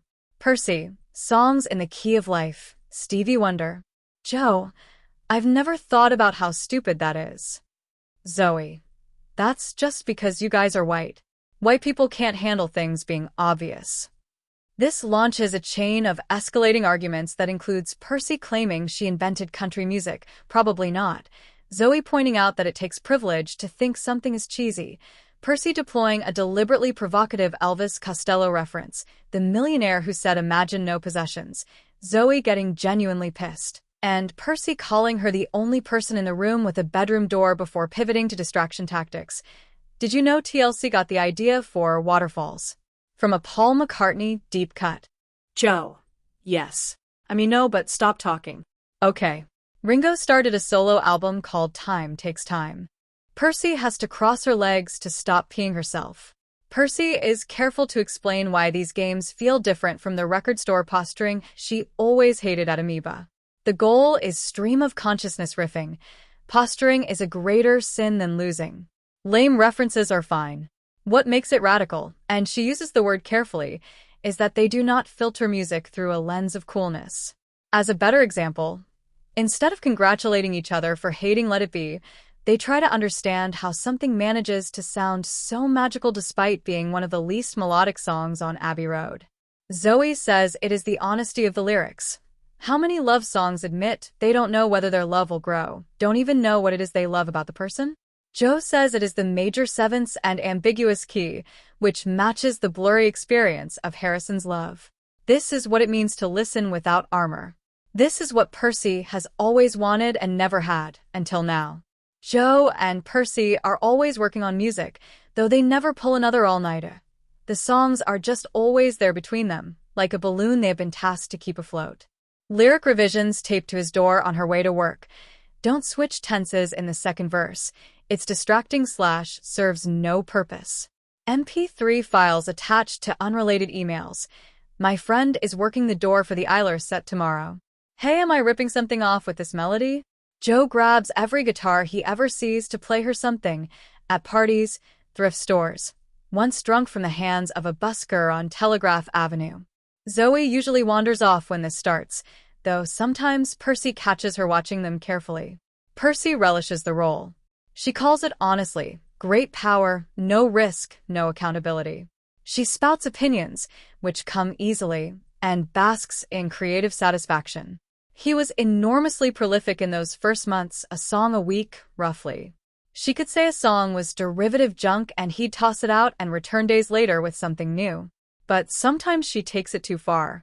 The funny, strange fight. The worst incident of the semester is the funny, strange confrontation. They are in his house on the futon, feet on the coffee table among scattered beer cans and chip bags. Zoe has left early to finish a paper. Joe plays the rough recording at maximum volume. The song is an uptempo apocalypse jam. The chorus is brilliant and Percy says so without reservation. What was funny haha / became funny straw ange, then a half-spoken mumblecore final line. How long till we're laughing in our graves? Easy, immediately memorable, the kind of hook that does exactly what a hook should. She tells him it works brilliantly. But the verses are a metered list of environmental horrors. And they remind her, and she says this, she cannot stop herself, of We Didn't Start the Fire by Billy Joel. He bristles. Of course he does. But she keeps going, and this is the moment where her critique slides from the specific to the general, from the song to the artist. You always do this when you have a great hook. You phone the rest in. And if you have no hook, it's the opposite. You labor over the thing, strangle it half to death. It's always one or the other. She can feel the momentum of the idea forming in her head, barreling toward expression without her permission. She knows she is going too far even as she continues. She finishes the thought. He stares at her. His face slowly reddens. And what do you do when you write a great hook? He stands up and leaves his own house, slamming the door behind him. Fuck your feelings, Percy shouts at the closed door.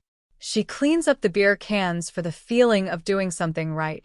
She lingers in his kitchen, lifting his stained glass coffee pot, imagining what it would be like to be him shuffling around this giant house of dudes, wondering when the hooks come to him, while making coffee. Going through his morning routine, when a floorboard creaks upstairs, she lets herself out. She sleeps 0 hours. She never apologizes.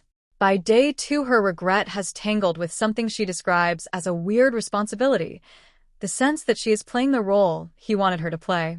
They avoid each other for however long it takes for him to finish the song. He skips class, Zoe reports. Heaves everything at the song. Then a disc appears in her mailbox. The new Funny Strange is infinitely, undeniably superior. The verses are weirder and stumbling, more Dylan than Billy Joel, the meter broken in exactly the right places, the imagery strange and precise where it was generic before.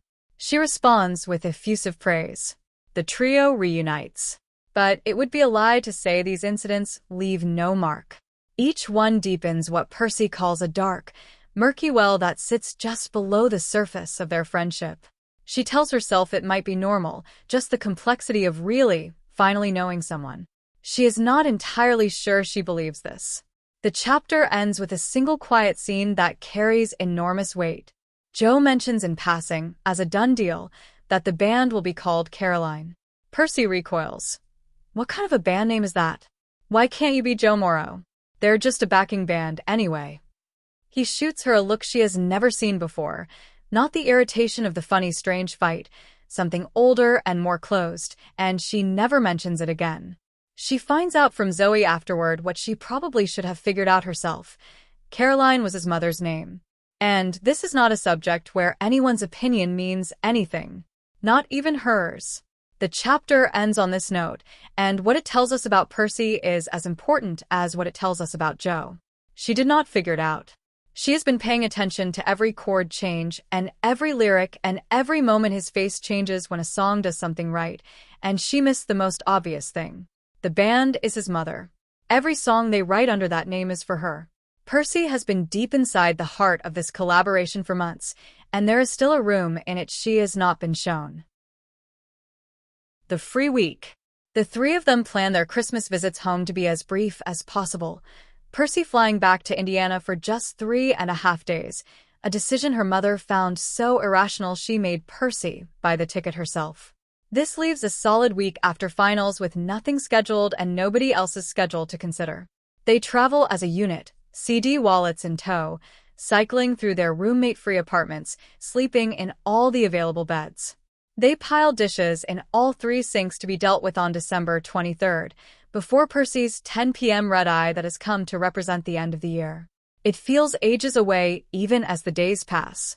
There is an unspoken edict that week to avoid TV, email, anything that feels dry and normal. This often translates to doing things outside that would be more comfortable indoors. Comfort is explicitly low priority. There are spoken rules too. Share everything, no talk of school or next semester, no working on music. The music ban is Zoe's decree. It gives Joe the affect of a businessman on holiday, restless at first, then deeply and increasingly relaxed. One night they cook an actual dinner and drink no alcohol, the novelty of which is its own pleasure. They plan and execute a hike in Tilden Park, taking a bus north to a clearing where trees roll in peaks and valleys, all the way to the horizon. Percy feels like she is in the Alps. Nothing like this exists anywhere near Indiana. She keeps her amazement in check when it becomes clear Joe and Zoe have seen comparable vistas and think nothing of it. The bars they visit are empty except for grad students.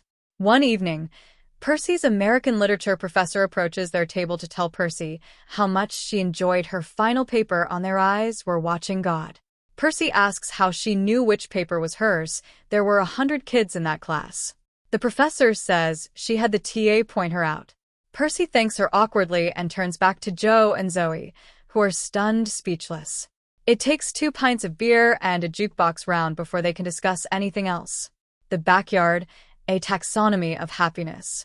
The day Percy remembers best begins with sandwiches in the backyard of Joe's house. They bring out the boom box and the full stack of CD wallets. The backyard has no furniture, just a rusted-out foosball table in extremely overgrown grass. Joe puts the boom box on the foosball table, presses play, and sits ceremoniously in the grass, cross-legged. Percy describes the sight of him with grass fanning around him as Lilliputian, has to explain Jonathan Swift to them, and then sits in the grass too, a triangle of humans in a mess of nature. They eat peanut butter and jelly sandwiches and pass a carton of milk. Damp earthiness seeps through Percy's jeans. Unusual December warmth in the sun. Percy leans back on her hands and looks at Joe's brown shingled house from this angle. Beautiful, slightly precarious, like it might topple any minute. She loves these craftsman homes. Soulful, comfortable, built for reading and close conversation, with porches and window seats instead of open floor plans optimized for Super Bowl viewing. Berkeley feels like a glitch in the modern machine, an alternate universe for the chosen few. Maybe this is how everyone feels about their college town. Maybe it is only her.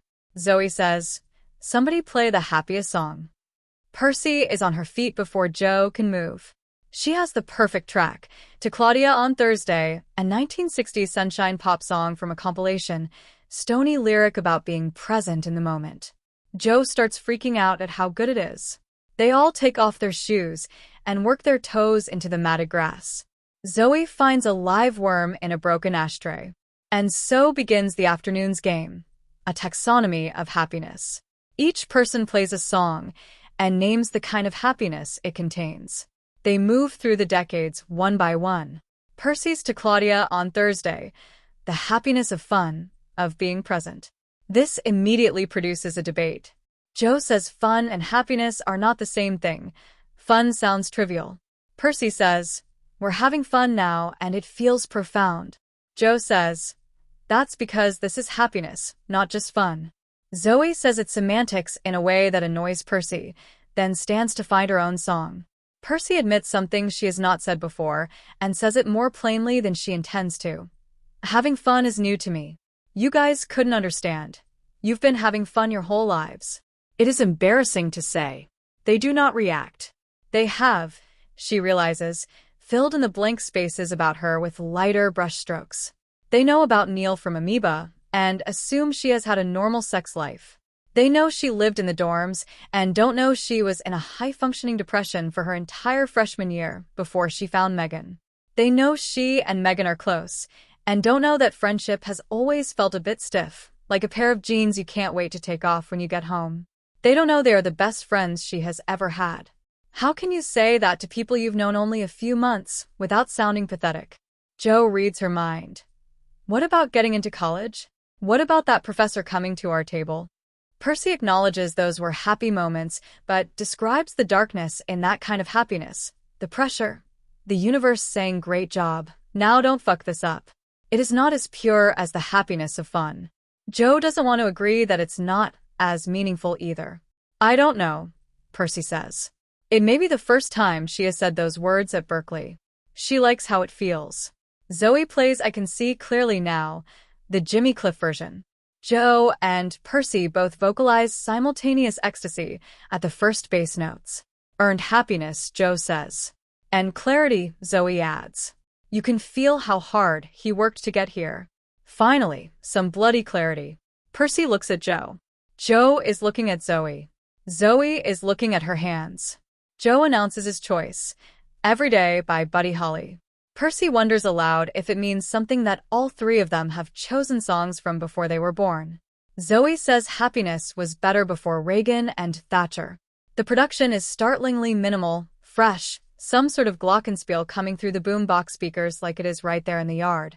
Optimism, Percy says. The happiness of knowing that happiness is coming. Right, Joe says. He glances at Percy briefly, then looks down into the grass, suppressing a smile. She feels an eruption of joy in her chest spreading outward so fast it makes her dizzy. They move up through the decades. The milk carton is retired during Lou Reed's Perfect Day, replaced by beer. Zoe gets restless in the 1980s and goes home to shower, promising to be back before dark.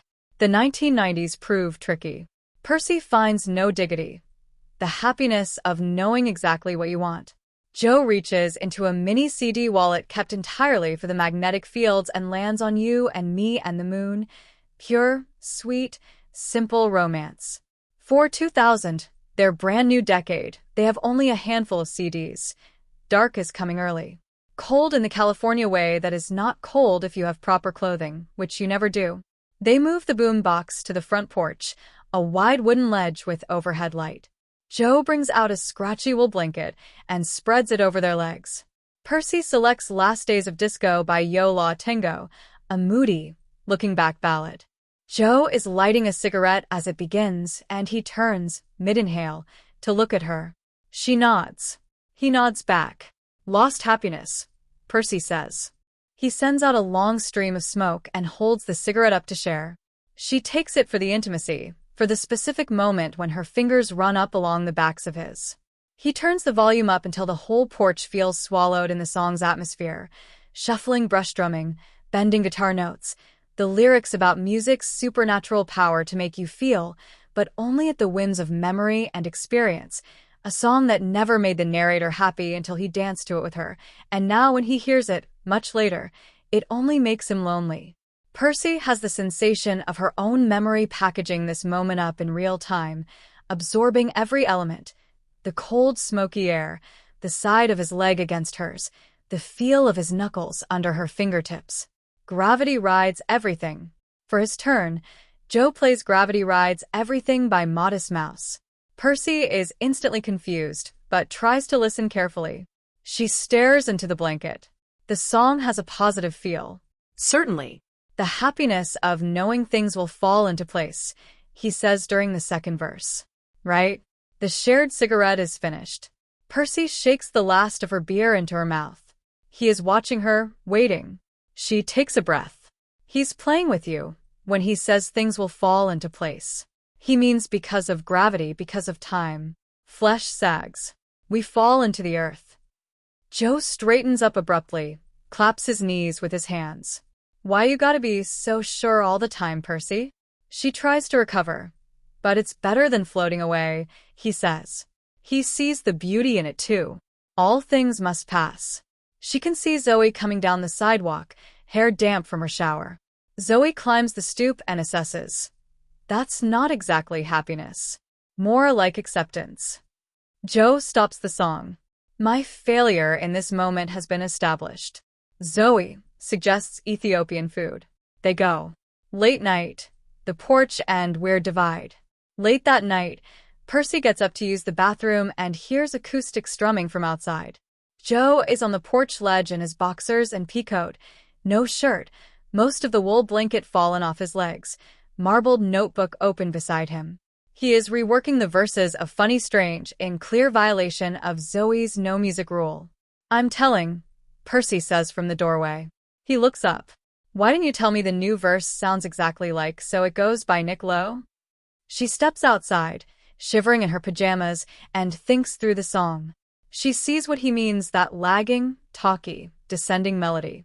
She offers context. Nick Lowe got a lot of that from Reelin in the years anyway.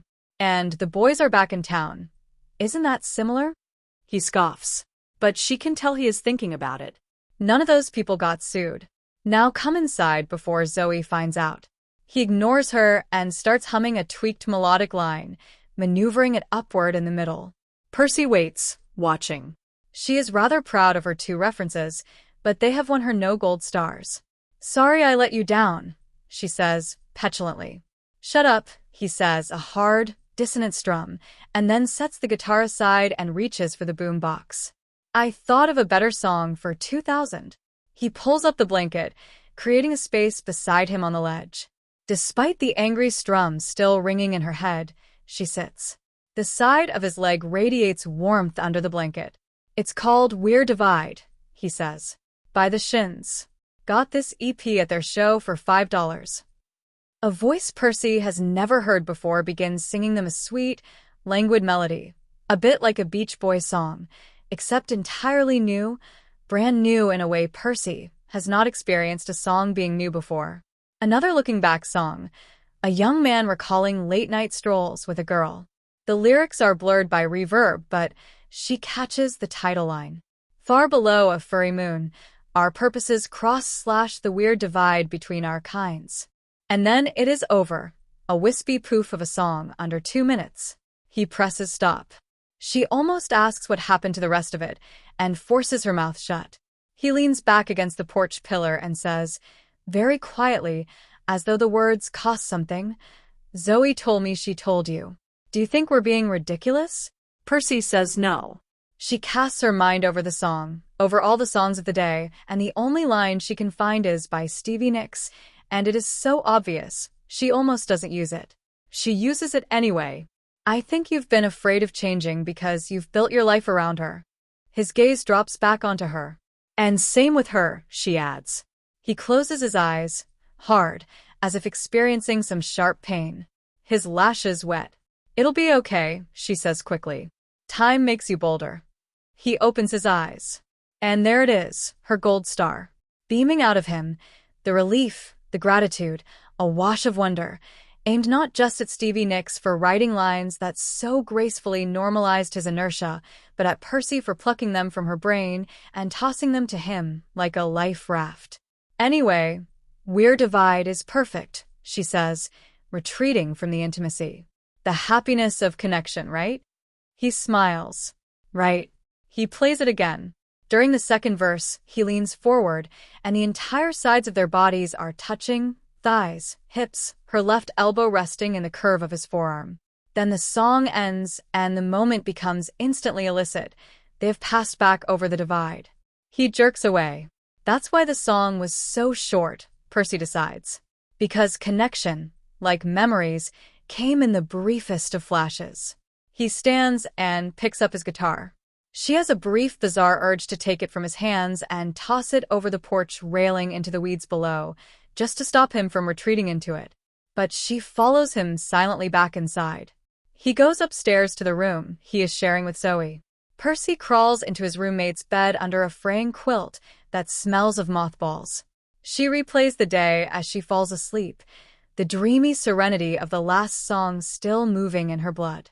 How very weird the divide between Joe and her. How spiky one moment and swampy the next, then suddenly a calm, clear lake. She wonders if that is what makes them feel so close sometimes. If the weirder the divide, the sweeter it was to cross. The spring breakup. The chapter opens with the clean dispatch of an event the previous chapter has been building toward for months. The split finally happened in spring. Joe and Zoe call it a clean break. It means the end of the trio. Percy gives them space. She does not know how to help and is, frankly, obsessed with what it all means for her. Every morning a blast of possibility. Every night a quiet disappointment that she has not heard from Joe. Exactly 1 week after the breakup, Zoe calls and invites Percy to study in a park. They spread blankets on the grass and lie on their stomachs propped up on elbows. It is warm. Bees buzz around open textbooks they are ignoring. Zoe wants information. Does Joe seem okay? Is he smoking during the day? What is he doing this summer? Don't let him go home to his father's. Percy says she doesn't know. She hasn't heard from him since the breakup. She mentions his first show is next week. Shouldn't Zoe come? Zoe shakes her head, one sharp, decisive swoop. Continuing to see each other would be like never breaking up. It was codependent, weird, keeping her from becoming herself. What about you guys? Has anything happened yet? No. Zoe looks briefly relieved and then says, "Chicken shit, the both of you." Percy does the right thing and asks how Zoe is feeling, rather than pressing for information about Joe. The question surprises Zoe. Her chin wobbles and she starts to cry just a little but genuinely. Excited, she says. And scared. Her parents will probably take it okay, but she hasn't told them yet. her father has Catholic baggage. And more than that, she doesn't know how to be gay. She knows how to be Joey and Zoe who both like Bowie. She knows how to be a good student. That is all she knows. Percy shifts her elbow until it touches Zoe's. Maybe focus on being a good student for a while. Just until you're not so scared. We can be good students together. Zoe nods and wipes her eyes. Looking at her, makeup streaked, momentarily undone. Percy thinks for the first time in years of Dylan's just like a woman. For all her smarts and self-possession, here she is, breaking like a little girl. Zoe says quietly that she is afraid she won't see Percy anymore once Percy starts dating Joe. Percy blurts when she means to say if, and they both register this. Zoe says that's what girls always say, and points out what happened to Percy's friendship with Megan once their trio consumed Percy's social life. Percy deflects with slight guilt. You guys came between me and Megan more than what's his name, but Zoe knows Joe. He'll be all in. Remember, this is a boy with a giant hole in his life. She says it like a warning. Percy hears it like permission. They hug, awkward on their stomachs. They roll around laughing at themselves. And then Zoe kisses Percy. Percy decides to go with it. She knows it is safe and unserious. Zoe tastes like stale cloves and Jamba Juice. Almost immediately Zoe's hand is up Percy's t-shirt. She pulls back and asks, "Can I?" Percy nods. Zoe's hand travels over Percy's breasts with the absorbed fascination of a researcher conducting a long-awaited experiment, clutching, jiggling, moving from one to the other. A young family nearby packs up their picnic and leaves. "You're welcome," Percy finally says. Zoe looks up. Sorry. "These are my first boobs. Can I take your shirt off?" No. Zoe. "We're in a park, but you're never going to let me do this again. I can tell." Percy laughs and rolls onto her stomach, forcing the hand to retreat. "That's true. But I'm still your girl." Zoe asks, in a hush, what girls like. Percy points out that Zoe is also a girl. "I'm a sample size of one. With the body of a little boy, let's face it." Percy thinks about it honestly. What is she like? She likes talking about music in bars. She likes any contact between her body and Joe's. She watches a hippie couple walking through the park, the woman with a lazy expression and sandals barely there, the kind of woman who looks like she knows what she likes. Percy admits she doesn't really know. Zoe's Jell-O-style exploration did not do much for her. "Damn," Zoe says. "It did for me. What is Joe like?" Zoe shrugs. "Same stuff they all like. Touch it, suck it, worship it." She asks Percy if she knows the English major word for the part standing in for the whole. Synecdoche. Zoe nods. "Men are walking synecdoches." "Sorry, I can't be of more help." Percy smiles and takes her hand. "Me too." That evening, Nina Simone. When Percy gets home, she cannot find her Blonde on Blonde CD. She searches Napster and finds, to her surprise, a version of Just Like a Woman by Nina Simone. A woman singing this song. She downloads both versions, brings her laptop to bed, and plays them back to back. Dylan first, then Nina. At this point in her life, Percy knows little of feminism beyond what Zoe has interjected into unrelated conversations. She was introduced to the concept as a teenager by late-night talk show hosts who could not say the word without rolling their eyes, and she loved those dudes. It is not ideal for a young girl to discover Letterman before the patriarchy, she acknowledges, but that was the order of things. Dylan had loomed large in her adolescence too, but only for systems of oppression that did not include gender, racism and the lonesome death of Hattie Carroll, communist fearmongering in I Shall Be Free No. 10. She viewed the women of Blonde on Blonde entirely through Dylan's filter, sad-eyed and bony-faced in ribbons and silly hats. Nina Simone changes that. It takes Percy hours that night to peel back the layers of Simone's version, years, even. She tells us she still has new thoughts about it. The first thing she sees is the wounded bitchiness of Dylan's version, finally laid plain. Then the power of a woman reclaiming it. Later, much later, she will understand the additional dimension of it being this black woman in particular. Brilliant, bipolar, so incredibly singular. But what hits her that night is something more immediate. The deep womanly kindness of Simone's reading. Dylan's narrator observes the woman's flaws with judgment, from outside her. Simone observes the same flaws without judgment, and then, switching to first person in the final chorus, finds all of it in herself. The taking, the breaking, the acceptance of her own frailty becomes the thing that makes her just like a woman. The thing Dylan, looking in from outside, could not do. Percy loves this idea but does not know where to put it. It feels bigger than a ring finger column. She writes it in her binder anyway, careful and small. Simone's acceptance of her own frailty is what makes her just like a woman. As she falls asleep, she can see both faces hovering in the darkness of her almost sleep, Nina's and Zoe's. Both of them breaking in their different ways. Both of them claiming the breaking as their own. She wished we knew how to help each other. The debut show. Spring.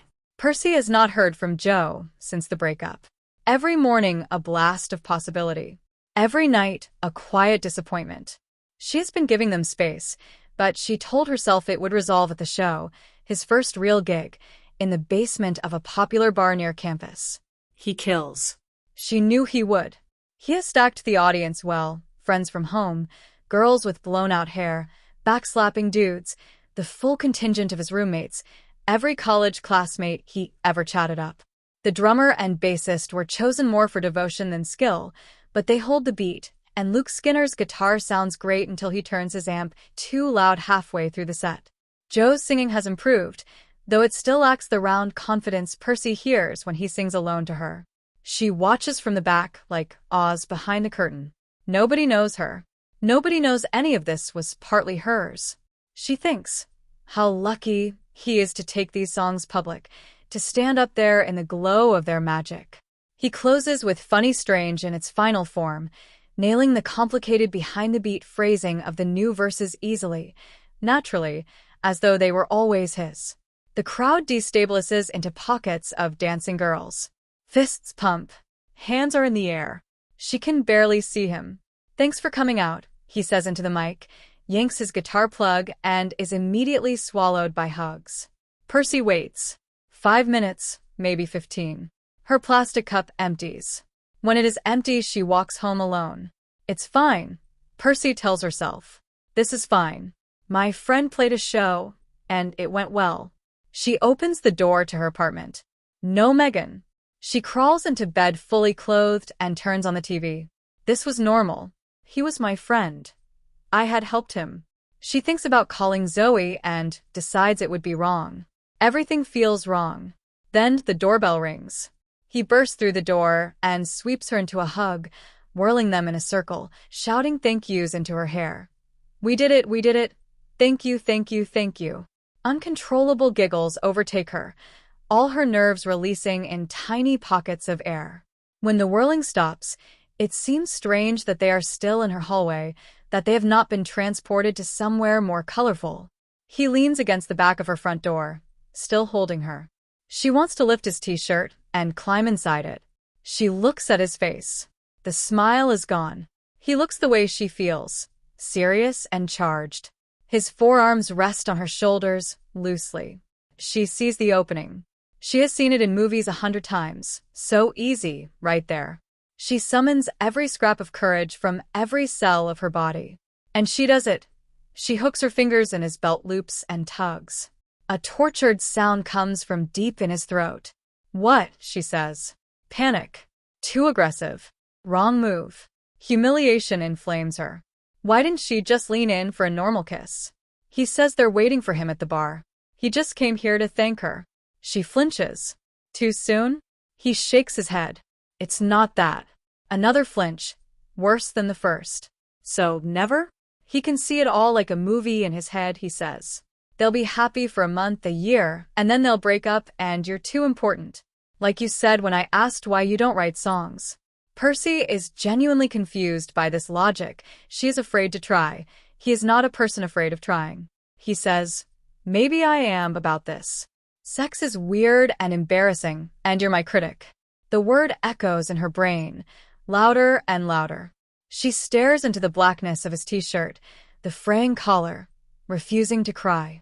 She had not fully admitted to herself, until this moment, how badly she wanted him. He insists he loves her criticism. He cannot lose it. She tells him she can stop helping with his songs any time she wants. He says, with a coolness that enters his eyes, his heels planting, "No, you can't. You love it too much. You've never had this much fun in your life. Neither have you." They stare at each other, breathing audibly, his nostrils flaring. Then he looks away and says, limply, that maybe she is not his type. He can see how he might have implied otherwise fall semester. Once the album started coming together, he got his head on straight. A garish visual appears in Percy's mind. Herself and Zoe in a People magazine split screen. Zoe's straight, muscular body and bright black makeup against Percy's curves, mousy hair, heavy stare. The sight is so painful she hears herself make a small cry and squeezes her head between both hands. Percy releases her head and holds up a warning finger. She delivers her line carefully. The line she has constructed not as a declaration but as a negotiating tactic, fishing for resistance, for a foot wedged in a closing door. "I want you to know I'm not waiting around for you to change your mind. What you're saying right now is never. You and I are never going to happen. And never is a promise." This is a Fiona Apple song. She uses it as leverage. What she gets instead is a look of recognition and a slow, serious nod. He finishes the lyric, "And I can't afford to lie." It makes her livid. "Why the fuck are your fucking hands still on me then?" He springs off the door and pushes past her into the kitchen. She follows, stalking. He fumbles in her fridge and produces 2 beers of different brands, places them across from each other on the kitchen table, and goes to dig through her CD stacks in the living room. "I don't have it," she calls. He insists he has seen it here. He finds it, Fiona Apple's whitewashed face at the end of his arm. He starts "Never is a promise" and comes back to sit with her at the table. Percy describes Fiona as a composer who fully commits, never worried about sounding maudlin, always 100% inside her emotions. The melody moves with the emotion, low when she is pissed, climbing as she reaches her epiphany. Sitting at that tiny table, both of them peeling labels, Percy thinks, "Fiona would never do what you're doing. Fiona would fuck me." When the song, and she says, "Well, that was depressing." She does not mean it only as a complaint. The song scratched an exact right awful itch, elevated her sadness briefly to the cinematic. But it lands like a cheap shot, and she lets it. He looks miserable. She feels a flash of guilt, but no, he ruined his own big night. What a night it could have been. "We would have stayed up till dawn, worked on his songs in fits of post-coital inspiration. Why are you even still here? They're waiting for you." His expression hardens. "I don't get red A+ in the corners of my papers. I don't get proud parents. This is all I get." "Well, they adore you. Go forth and receive." He stands. "You should be with someone better anyway. Someone who doesn't rhyme bad with sad." A line from the original Funny Strange, which Percy had gently mocked. She stands, pushes in her chair, and says, "Good point." Or frosty and costly, while we're at it. She sees him wince as he turns away. This last one was from the final version, an awkward line she had never mentioned because the rest of the song was so good she felt she had used up her critiquing chips. She has just spent them here instead, in a hallway, for no creative gain whatsoever. He turns back at the door, in the exact spot where she made her move, his expression suddenly open. "Perce? Is this going to ruin everything anyway? Because if everything is ruined anyway, we might as well just go for it." He puts a hand on his belt buckle. Seriously. The idea of losing what they have makes her skin prick with horror. "No," she says quickly. "You're a jerk for saying it, but you were right. I'm having too much fun." "Oh, thank God." He leans against the door again, runs a hand through his hair. "It's a bit of a relief to have it off the menu, honestly." She nods numbly. 86 The sex. "We've still got the collaboration, the conversation, right?" She cannot stop herself frowning. "So, which am I, your collaborator or your critic?" He keeps the tone upbeat, ignores this. Sex is just one thing on the menu. It's not even the best one. Percy hesitates. This has been true in her experience so far. But the sex she had been imagining, in her head, was better than any collaboration in history, better than Lennon and McCartney going eyeball to eyeball in Hamburg. She reaches around him, puts her hand on his chest, and shoves him out. Cafe Milano. The morning after. Percy meets Zoe at Cafe Milano the next morning and tells the story twice. She cannot eat the low-fat cranberry muffin. It smells like cough syrup. After the second retelling, Zoe goes concave, hugging herself. She is not drinking her coffee either. Her first declaration. Not his type, my ass. He can't keep his eyes off you. And we've had multiple conversations about how gorgeous you are. Percy is not fully convinced. The truth is probably somewhere in the middle, and the middle hurts just as much. Zoe says she is not buying the music excuse either. Too important? Joe is a weirdo, but he's a red-blooded college boy. Percy pushes. We were this close to kissing alone, and he's thinking about his songs? This makes Zoe reconsider slightly. Well, he is always thinking about those damn songs. Then she lands on a diagnosis. His ego can't handle you creatively, although just barely. He knows he needs you, but it can't handle you in the bedroom. What a spineless little boy. Percy sees it clearly, finally, a Venn diagram diverging. He needs her to be his critic. But a critic will never be girlfriend material. She asks Zoe why she is like this, why she cannot simply tell him she admires and envies his songwriting. Zoe tells her to stop blaming herself. Joe begs for her criticism. Then Zoe tells her something about promises.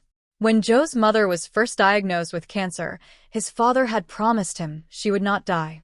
When she did, Joe was furious. He felt he would have spent the summer differently if he had known, spent more time with her. He has taken promises seriously ever since. Percy's eyes sting. Cool, she says, blinking hard. So, by trying to find an opening, I actually slammed the door completely shut. She sits back astonished by her own stupidity.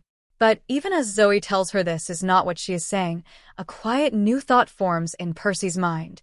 If the promise had been my idea, it has less power than Zoe seems to think. I could wait it out. I could be less critical, more patient. Zoe is gathering steam. This is classic Joey, obfuscating everything so there's nothing left to do but blame yourself. It's borderline Republican. Global warming is all our fault. And then, God, this is making me so glad Joe Morrow is finally out of my life. He can be a real manipulative son of a bitch. Don't call him that, Percy says sharply. Then she doubles down. Don't call her that. There is a silence. Zoe's face registers surprise, then hurt, then sputtering pissiness. Percy doesn't fully know who she is defending. Joe, maybe, or his dead mother, or just her own right to hate herself, which she has been exercising since long before she met either of them. Her chin lifts of its own accord. A defiant muscle twitches in her jaw. She feels a small, pathetic relief. She has exited a crossroads. She has chosen a path. Not the one she wanted, but Joe is on it. Fuck you, Percy, Zoe says, and sends her cafe chair skidding. September 11th. Percy's father calls before dawn. Do you have a TV? Your mother isn't sure you have a TV. He says it over and over as Percy switches on Megan's old hulking television in the dark. The towers are coming down in slow motion, Chiron stacked and screaming. Columnated ruins domino. Percy whispers at the screen. The Surf's Up lyric she has carried since 8th grade, arriving now from the wrong direction. Her father hangs up to call her brother. Megan leaves for her parents' house. Percy is alone with the television. When Joe knocks on her door, she collapses with relief in his arms. He sits down on her bed and does not leave.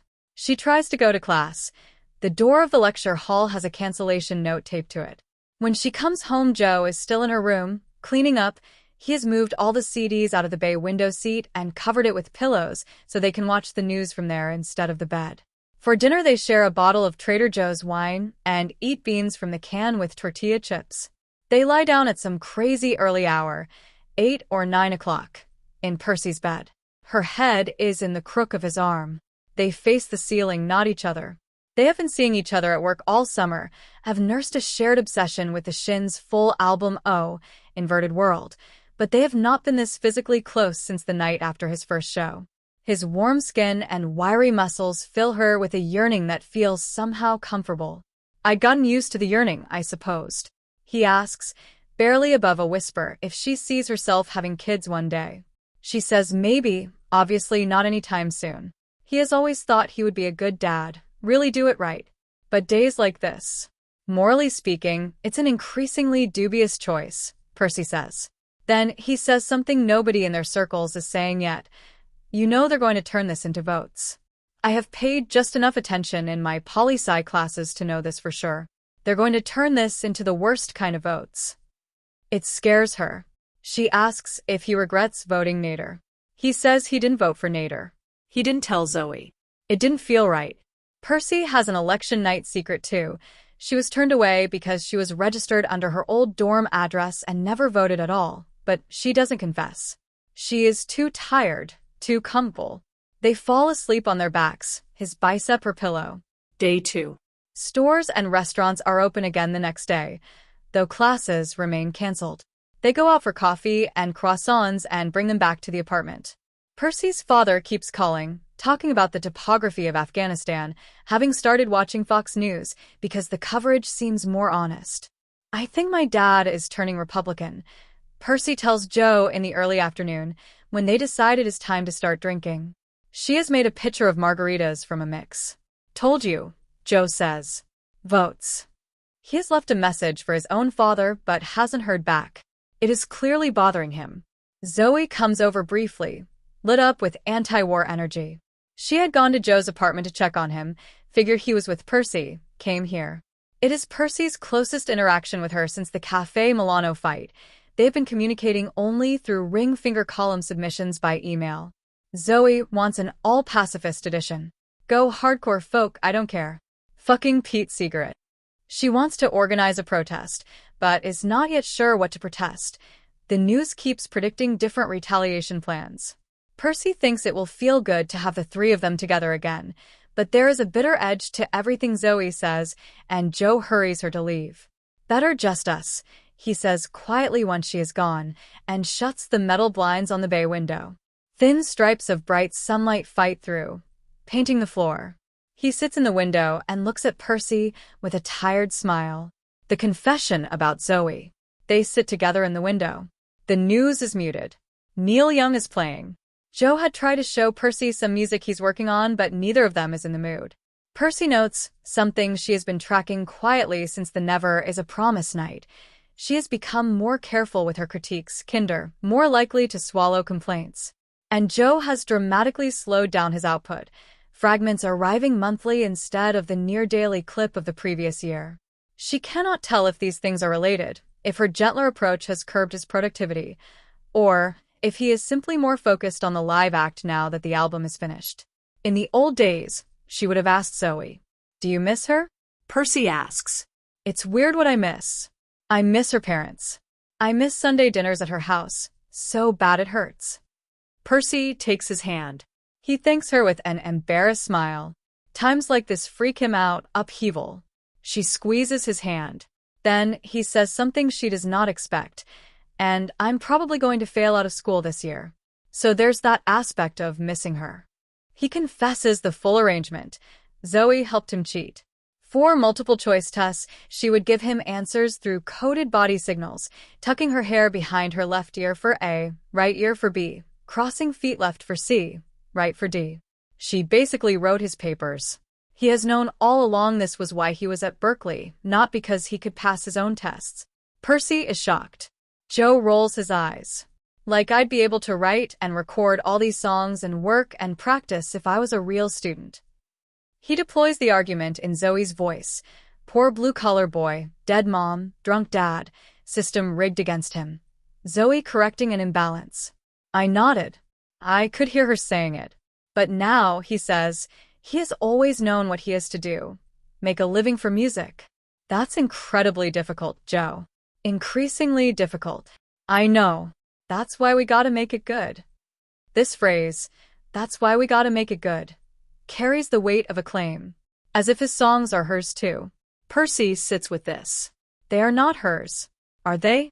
Over the summer, he self-released 1,000 copies of Funny Strange, and the songs were all credited to him, with special thanks to Percy Marks. She didn't love that phrase. There were 2 or 3 lines on the album that were entirely hers, one melody she had hummed out for him that became a song's secondary hook. He had asked her once if she wanted co-writing credit. It was early on, and she demurred. Still. Special thanks to Percy Marks. It hit her in the gut every time. She offers to copy-edit his papers. Fix his comma splices. He asks what a comma splice is. Exactly. He asks if she has been judging his commas all this time, in emails and things. She says no, but he looks away, wounded. Of course she has judged his commas. His commas were like gnats settling in random corners of his sentences. But she had surprised herself by not caring. What had all my proficiency with the English language gotten me? Joe could play guitar. He could sing. I would trade every last drop of my innate understanding of punctuation for a voice like Joe's. After the Gold Rush and The Parameters of the Promise. After the Gold Rush begins to play. Of all the songs about the end of the world, it is the perfect one for the moment. Imagistic, unsettling, the narrator lying in a basement watching civilization collapse while having the vague, weary thoughts of everyday life. Thinking about what a friend had said. Hey, Percy says during the flugelhorn solo, remember that night you came over here after your first show? He takes a breath, not quite a sigh. Of course I do. The night we made the promise. She untangles her hand from his. It has started to sweat. She says the promise is kinda silly, isn't it? He says quietly that he doesn't think so. A red news banner reads, "Caller from hijacked plane. I'm going to die." He takes her hand again and moves closer, their thighs pressing. It is not enough. She feels a bottomless thirst for closeness. The song ends, and he starts it again. Percy begins to probe the edges of the promise with the delicate precision of someone testing load-bearing walls. We're holding hands right now, so that's in bounds. What exactly did we promise not to do? He turns toward her. His eyes move over her face. Kiss, I guess. On the lips? Be specific. He nods. Percy straightens up and kisses him slowly on the cheek. The feel surprises her. Tiny pricks of stubble, a cheekbone close beneath the surface. A man, not a boy. When she draws back, his eyes are closed. So that was in bounds? He nods. She stands, walks around the length of his legs, stretched out, bare feet crossed at the heels, and steps back over, so she is straddling him. Percy. What? I'm just trying to get a good angle. She holds his face and kisses his other cheek. He tilts slightly toward her. His lips part. They are breathing in perfect unison. You're ruining this song. She drops her hands, mortified. He will not look at her. Her legs are frozen in place, trapping them both in the moment. The phone rings, then rings again. It might be my dad, he says. She lets him go. Amoeba on a weekday. September 13th, 2001. Thursday. For the first time in 2 years, Percy goes to Amoeba Music on a weekday. Neil is behind the buyer's counter, a promotion. Her name seems to erupt from his mouth when he sees her. She says she knows. He asks if end times got her thinking. She supposes so. He asks if she wants to get a drink when he gets off. He has plans a hip-hop show in the city. She could come. She says sure. Percy is honest about her internal logic, and it is simultaneously brave and bleak. She observes that she feels no attraction to Neil. This is fine, because her theory, which had arrived in full that morning as if implanted in her brain during sleep, is specific and clinical. In order to close this anxious semi-virginal chapter of her life and become a fully formed adult with the capacity to find her own purpose, she needed to complete the act with the same wrong guy. She didn't have time to start from scratch finding the right person. She was practically about to graduate. She couldn't risk a fresh humiliation with a different wrong guy. She knew Neil. She knew how to avoid him. And she knew how the sex would go, at least up until the very end. She spends the afternoon grooming and plucking as she did the first time, assembles an outfit she will later remember as try-hard and culturally appropriative, hoop earrings and all. She never knew what she was doing with clothes. He picks her up in the same maroon Honda Civic. She wedges into the back seat between 2 friendly dudes, and they drive over the bridge to a dark, clubby venue across from a floodlit grocery store. The show is good, A trio of young, energetic rappers stalking a small area of concrete a few feet away. They will later add a female vocalist and climb the top 40 with some of the worst songs ever written, but that is years away. Neil brings Percy a Long Island iced tea, a whole pint glass of liquor she assumes is beer until she takes a gulp and nearly chokes. He reminds her it used to be her drink. She tells him she has grown up. The car. On the drive home, it is just the two of them. He puts on a pavement tape, the only musical common ground they have ever had. He drives too fast over the Bay Bridge. Excitement mingles with her nerves. She brings up their last conversation, which she remembers as an awkward exchange about a condom. He corrects her. He remembers shouting, "Come back." What the hell? Down his stairwell after her. She apologizes. He shrugs. He didn't sweat it. She was a freshman. A sophomore, she corrects. Still. She is a senior now. He makes a gesture as if this proves his point, and they do not say anything else. He merges onto the 80. She is drunk, which she notes with satisfaction. An IKEA sign visible from the highway teeters and spins. Both their roommates have people over. They do it in his car. He has a condom in the glove compartment wedged between tiny tubs of old-school Blistex, which explains the way he has always smelled. He cranks the driver's seat back, and she gets on top of him. It hurts as badly as the first time they tried. She forces herself through it. She imagines the pain obliterating her past, each thrust sending a black ink splotch over another memory, another childhood fantasy. When this is over, I thought, I'll be wiser. When this is over, I'll be harder. The fraternity house lawn. He pulls up at her house and says, cheerfully, "Maybe I'll see you next global catastrophe." She stumbles up the stairs into her apartment and immediately decides she does not want to be there. She grabs her Discman and goes out for a bow-legged walk. She makes it 2 blocks before she lies down on the sloping lawn of a fraternity house, sore and nauseated, and rolls onto her side to hug her knees. OK Computer is the CD in her Discman, a time capsule from a year earlier, from her Rasputin music phase under the influence of colleagues who could not discuss anything without steering the conversation back to Radiohead's albums.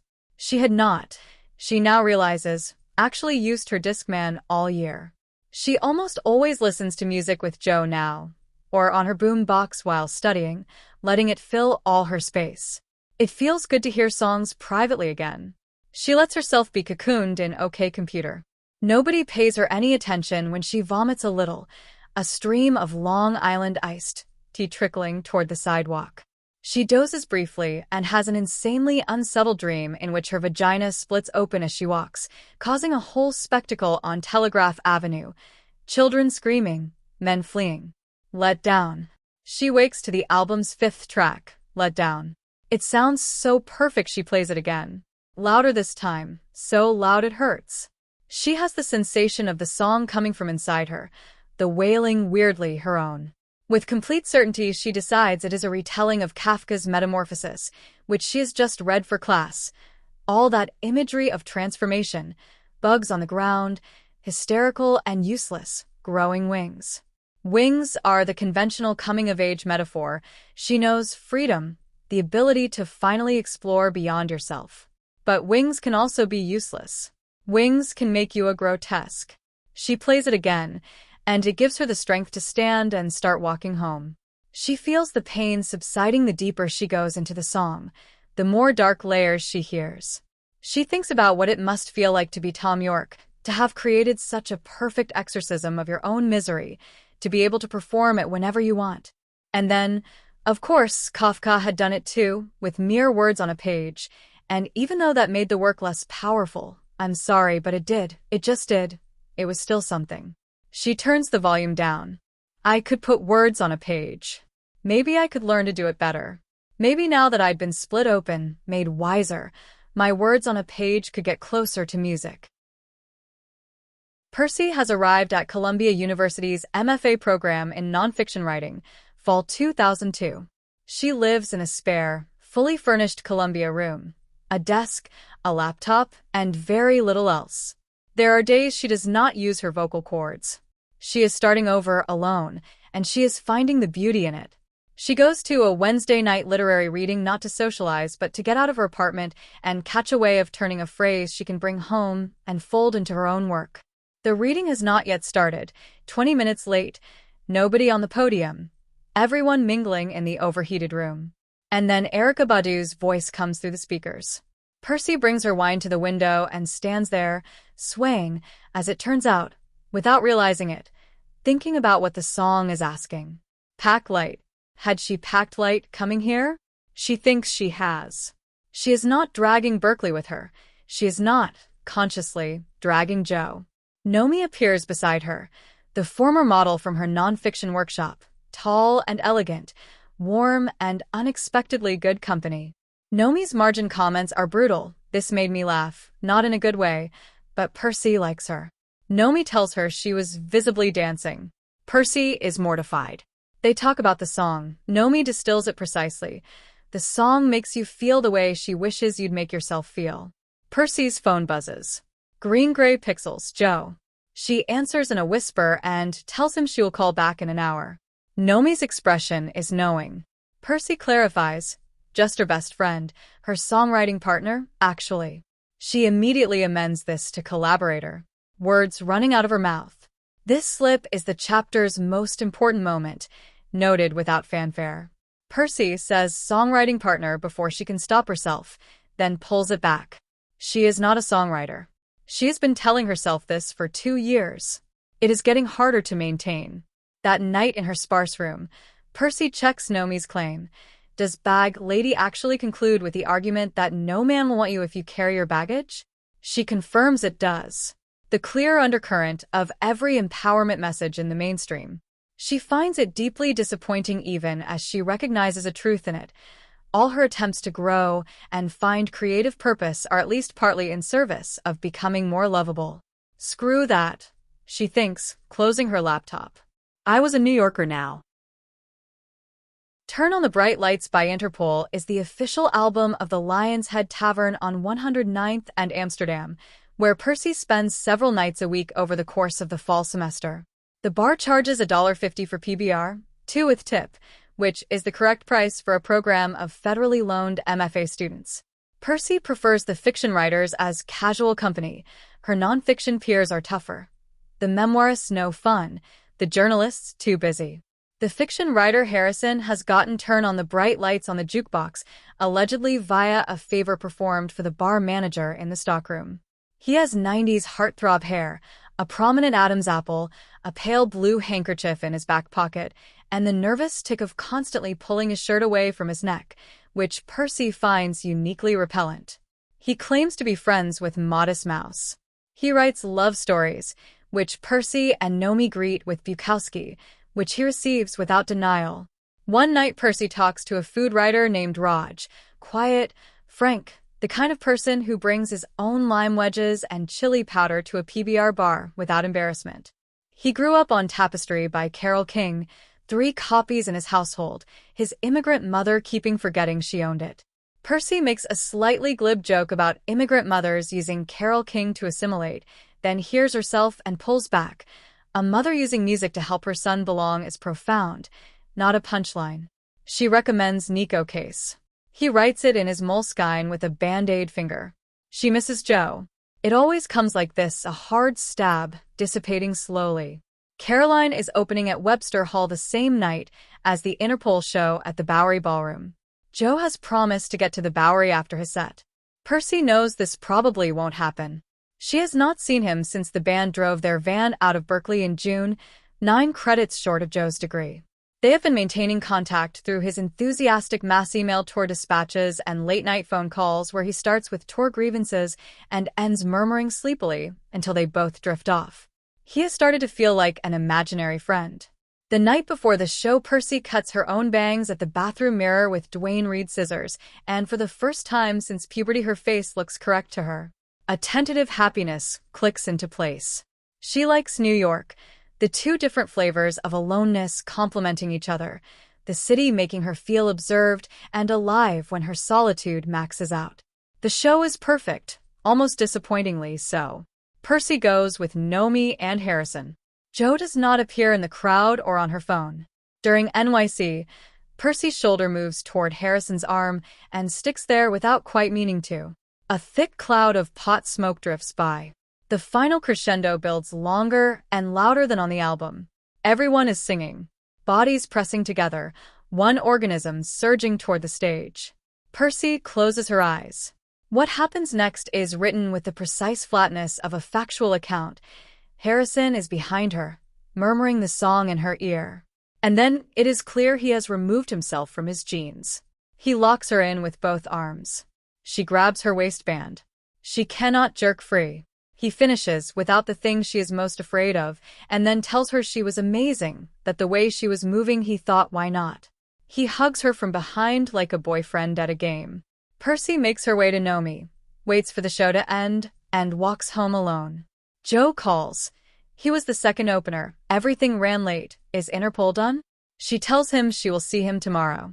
He says he planned on staying with her. She gives him her address. By the time she gets home, her feet are numb. She changes into pajamas, soaks her feet. When he buzzes, she lets him in. Same peacoat, worn soft Levi's, but stubbled and tired and smelling of difficult tour logistics. He notices her bangs. She shows him her room. She tells him she needs space around her body tonight, tries to laugh it off, cannot quite. He asks if something happened. Her face gets hot. She snaps at him. Is this another promise you forced out of me? He backs off.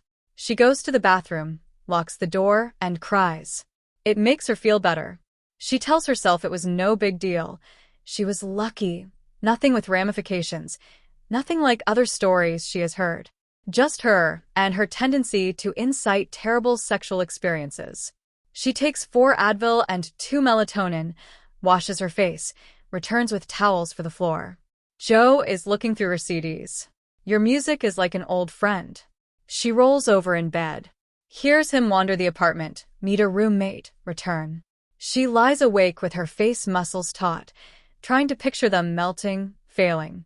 She falls asleep eventually and wakes suddenly to the sound of Let Down, loud, disorienting, before realizing there is no music. She has dreamed it. Joe is splayed on her towels like a crime scene outline, fully clothed, asleep. I was glad to see him and hated him for being there in absolutely equal measure. And she's back. Snow is falling the next morning, soft and continuous. Percy steps over Joe on her floor, showers, feels restored. When Joe wakes, he springs to the window like a boy on Christmas and wants to go outside. Percy hands him the towel he slept on. I thought there was a mangy animal on your head, and then I realized it's your hair, Joe. Take a shower. And she's back, he says. This is exactly the right thing. It acknowledges the previous night while closing it permanently for discussion. Percy smiles gratefully. He has always had this specific skill, the ability to set the register of a moment without pushing it. They eat egg and cheese sandwiches at a Broadway deli.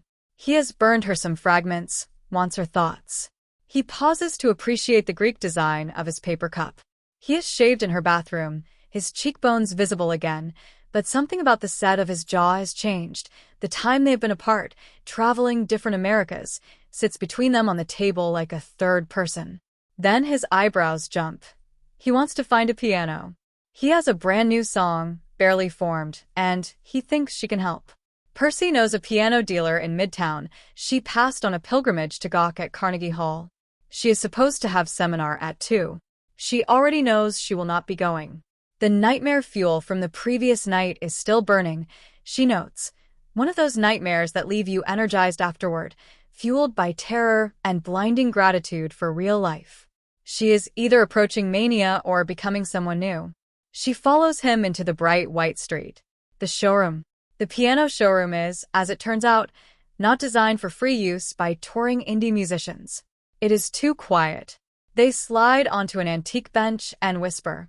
A long-tenured salesman approaches, asks if Joe is signed, receives yes, indie label, and leads them to a shiny black upright in a back alcove.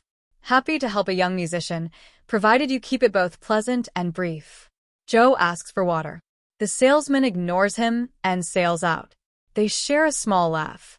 Joe plays a quick F scale, his long fingers rolling over the B-flat. It's called Bay Window. He plays and sings the chorus. The melody arrives with gorgeous melisma on the word bay, the vowel stretched and held as if the song is reluctant to let go of it. The chord under the second bay drops to a minor. From the woman I love's bay window / I watch the world begin to end. In the woman I love's bay window / I see the good give up again.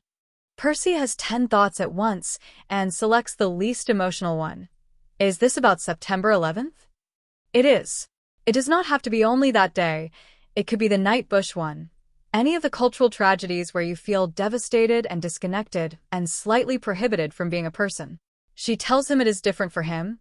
Plaintive and direct, the kind of track 5 or 8 you skip for the first month, and then it becomes your favorite. He has one verse, lyrics rough. He turns back to the keys and sings slowly. It's a movie, but it's happening. Eating black beans and avocado. He makes a face at avocado. And then, you said, I know that I want children. It makes me feel like a monster. Percy's breath catches. The hairs on her arm are raised. Joe watches her and fights a smile. She tells him the melody and the lyric both work brilliantly. Then she asks why the girl says it. They both talked about children that day. He brought it up.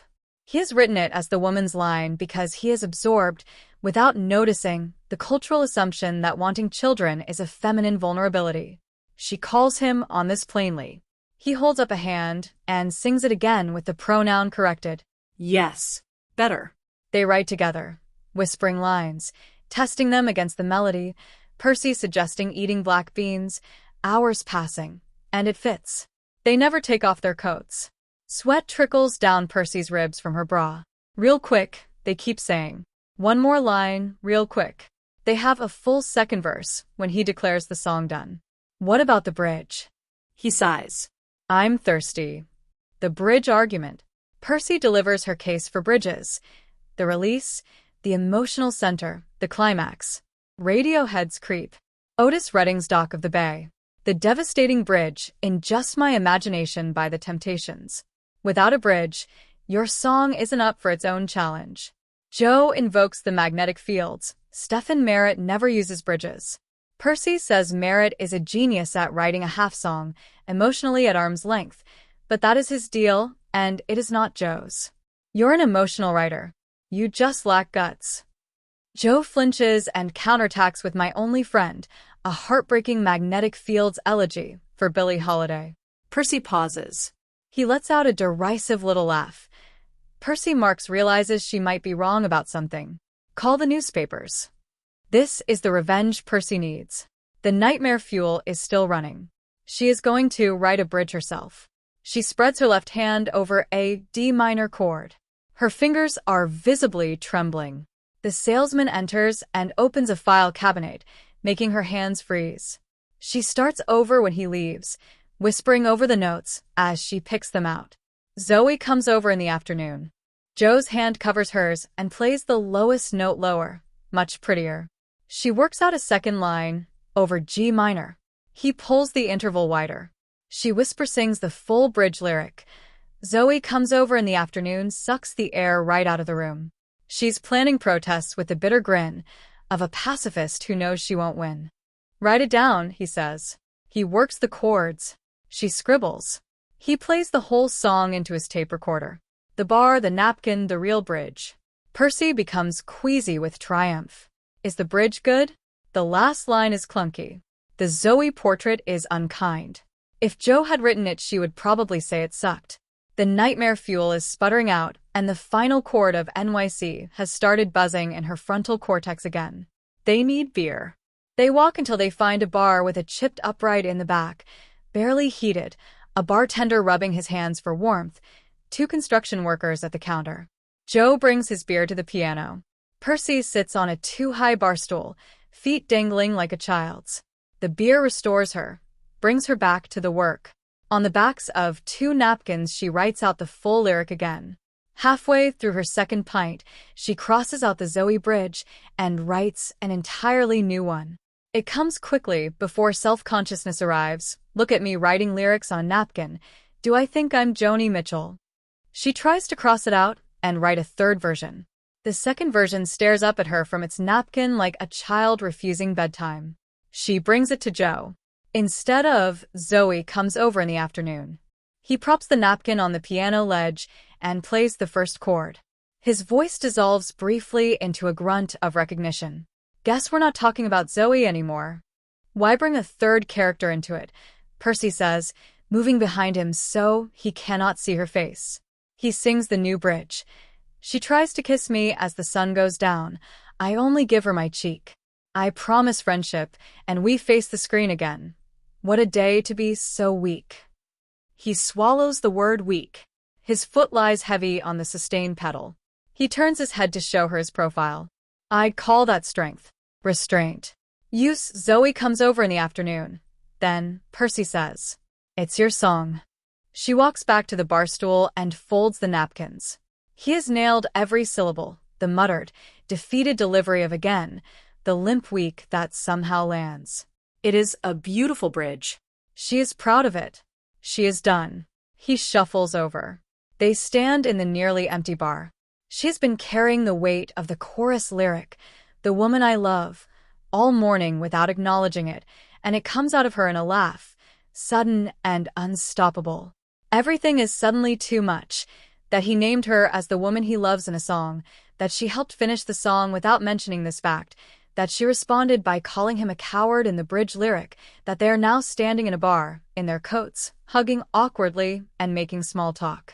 He pulls back and looks down at her. Is something funny? Funny strange, yeah. Your chorus, that line. He spares her. The woman I love. She nods. He shuffles his feet. Yeah, huh. Sorry about that. It sounded good. Right, she says. A relief, really. Just a lyric. Just the word that worked, like eating black beans, hours passing. She says goodbye and hauls her wooden limbs to the subway. Chapter 15. The chapter is built around Percy's ring-finger-descended column, Prepare to Bleed, reproduced almost in full.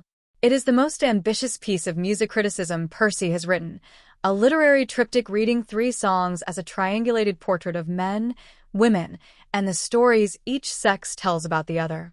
Cohen's Chelsea Hotel No. 2 is what men want, a woman who services them without needing, who doesn't jive around, who dies spectacularly afterward, and whose greatest compliment becomes the fact that she didn't emotionally bother them.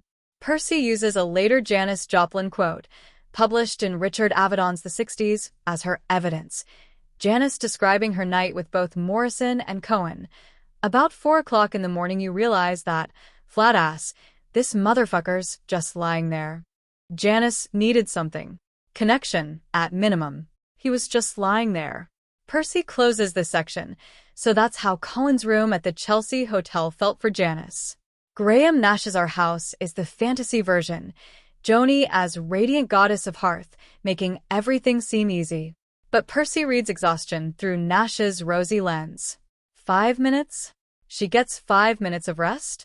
This is the man who, on the record, spanked Joni during an argument and reported she took it very well. The song, Percy argues, whispers its own truth. This is all a fairy tale. A snapshot of one fleeting moment when a man's life was easy. We all get these moments if we're lucky, and we stay with them if we can. But we must prepare to bleed. A case of you is Joni's response, and Percy lands here with her most personal meditation. Tori Amos said she would have given her arm to have written it. Percy is always struck by this, the feeling of not just loving a song but longing to have created it. This happens when you identify so intensely with the work that it feels wrong, sad almost, that it didn't come from your own brain. Your pain would have made the world more beautiful. You would be forever connected to these women, your people, and your wound would be healed. The final line, we are all just writing about ourselves. In the workshop, one journalist finds Percy's column interesting but scattered and pointless. A younger woman who doesn't know the songs finds it dark, but likes its triptych structure. A literary love triangle, she calls it. The teacher, Tracy, delivers the deadweight compliment. I'm not sure I'll ever hear these songs the same way. More nodding. Then Raj speaks. She announces her subject in the last line. She's writing about herself. So I would vote for inserting more of herself, not less. She's writing about people, really, how people use music to get clarity on themselves. Music is just her channel. Her medium. Anyway, I thought it was devastating. Afterward at the Lion's Head, Percy buys his beer. She tells him about Joe, sort of my best friend, and laughs while saying she was in love with him. Was, she says. Finally coming out of it now. Raj folds his arms. When he was in that situation in college, he was just desperately, pathetically in love with the girl. He asks if anything happened. She says no, held hands, spooned. He delivers his verdict with the confidence of a man who has thought about this. Good. You don't know what he tastes like. When there's nothing concrete to miss, it's easier to get over. Percy smiles at this. What he tastes like.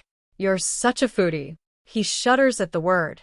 She has noticed he bought the Nico Case CD. She papers over this observation immediately, to deal with later. He is leading her out of the bar, onto a subway, toward a Pakistani restaurant in Queens, explaining the chewy naan. She barely listens.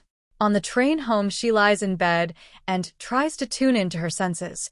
The bed spring against her shoulder blade, the smell of pre-war plaster, the sight of four walls leaning toward a ceiling.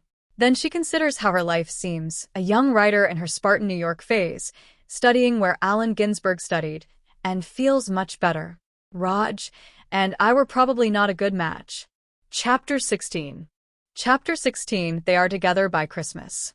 Percy would have been embarrassed by the swiftness of it if anyone had been around. Upper Manhattan is their own private snow globe.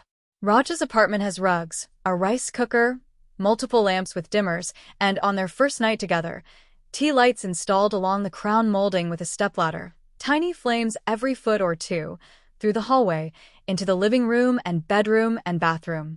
Everything tinged with hushed flickering sepia. Percy marvels at the lighting consistently. She has packed a toothbrush, but has taken no other special measures. They kiss standing on their knees in the center of his bed, sweet, short kisses threaded together with compliments and self-effacing jokes. He has a George Harrison smile, toothy and bashful, lopsided. He kisses her through it sometimes. Sam Cooke arrives on the playlist and Percy collapses onto him and shushes him through the whole song. By its end, she has decided she never wants to leave. When they eventually pause, Percy tells him she has had sex only 1.5 times and both were terrible. Raj is 29. At her age, he had slept with only one person. He tells her he figured something had happened. Based on her last workshop submission, it was quite a bit of vitriol for Leonard Cohen. Percy laughs and says honestly that nothing has happened to her, which is the problem.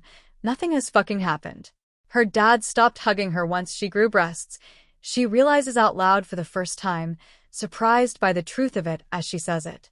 There has been some unpleasantness at the hands of men. And mostly there has been Joe, or the fantasy of Joe, and that has lasted so long she is worried it has become.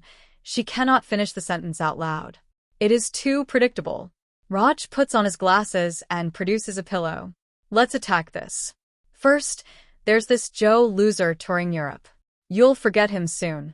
Then, the terrible sex. What part was terrible? He asks if they can skip the intercourse for now. She says yes. We won't do that. They don't. She stays until summer. The chapter's second half is rendered through their shared journal, a worn red notebook that becomes a record of their summer together, reprinted in charming fragments. A failed street fair, a man playing drums and singing Who'll Stop the Rain, Raj going down on Percy under the kitchen table while she finishes her wine. The August blackout when the whole city spilled into the street and they met at Broadway and 113th and ate melting Choco Tacos on the steps of Low Library in the pitch dark.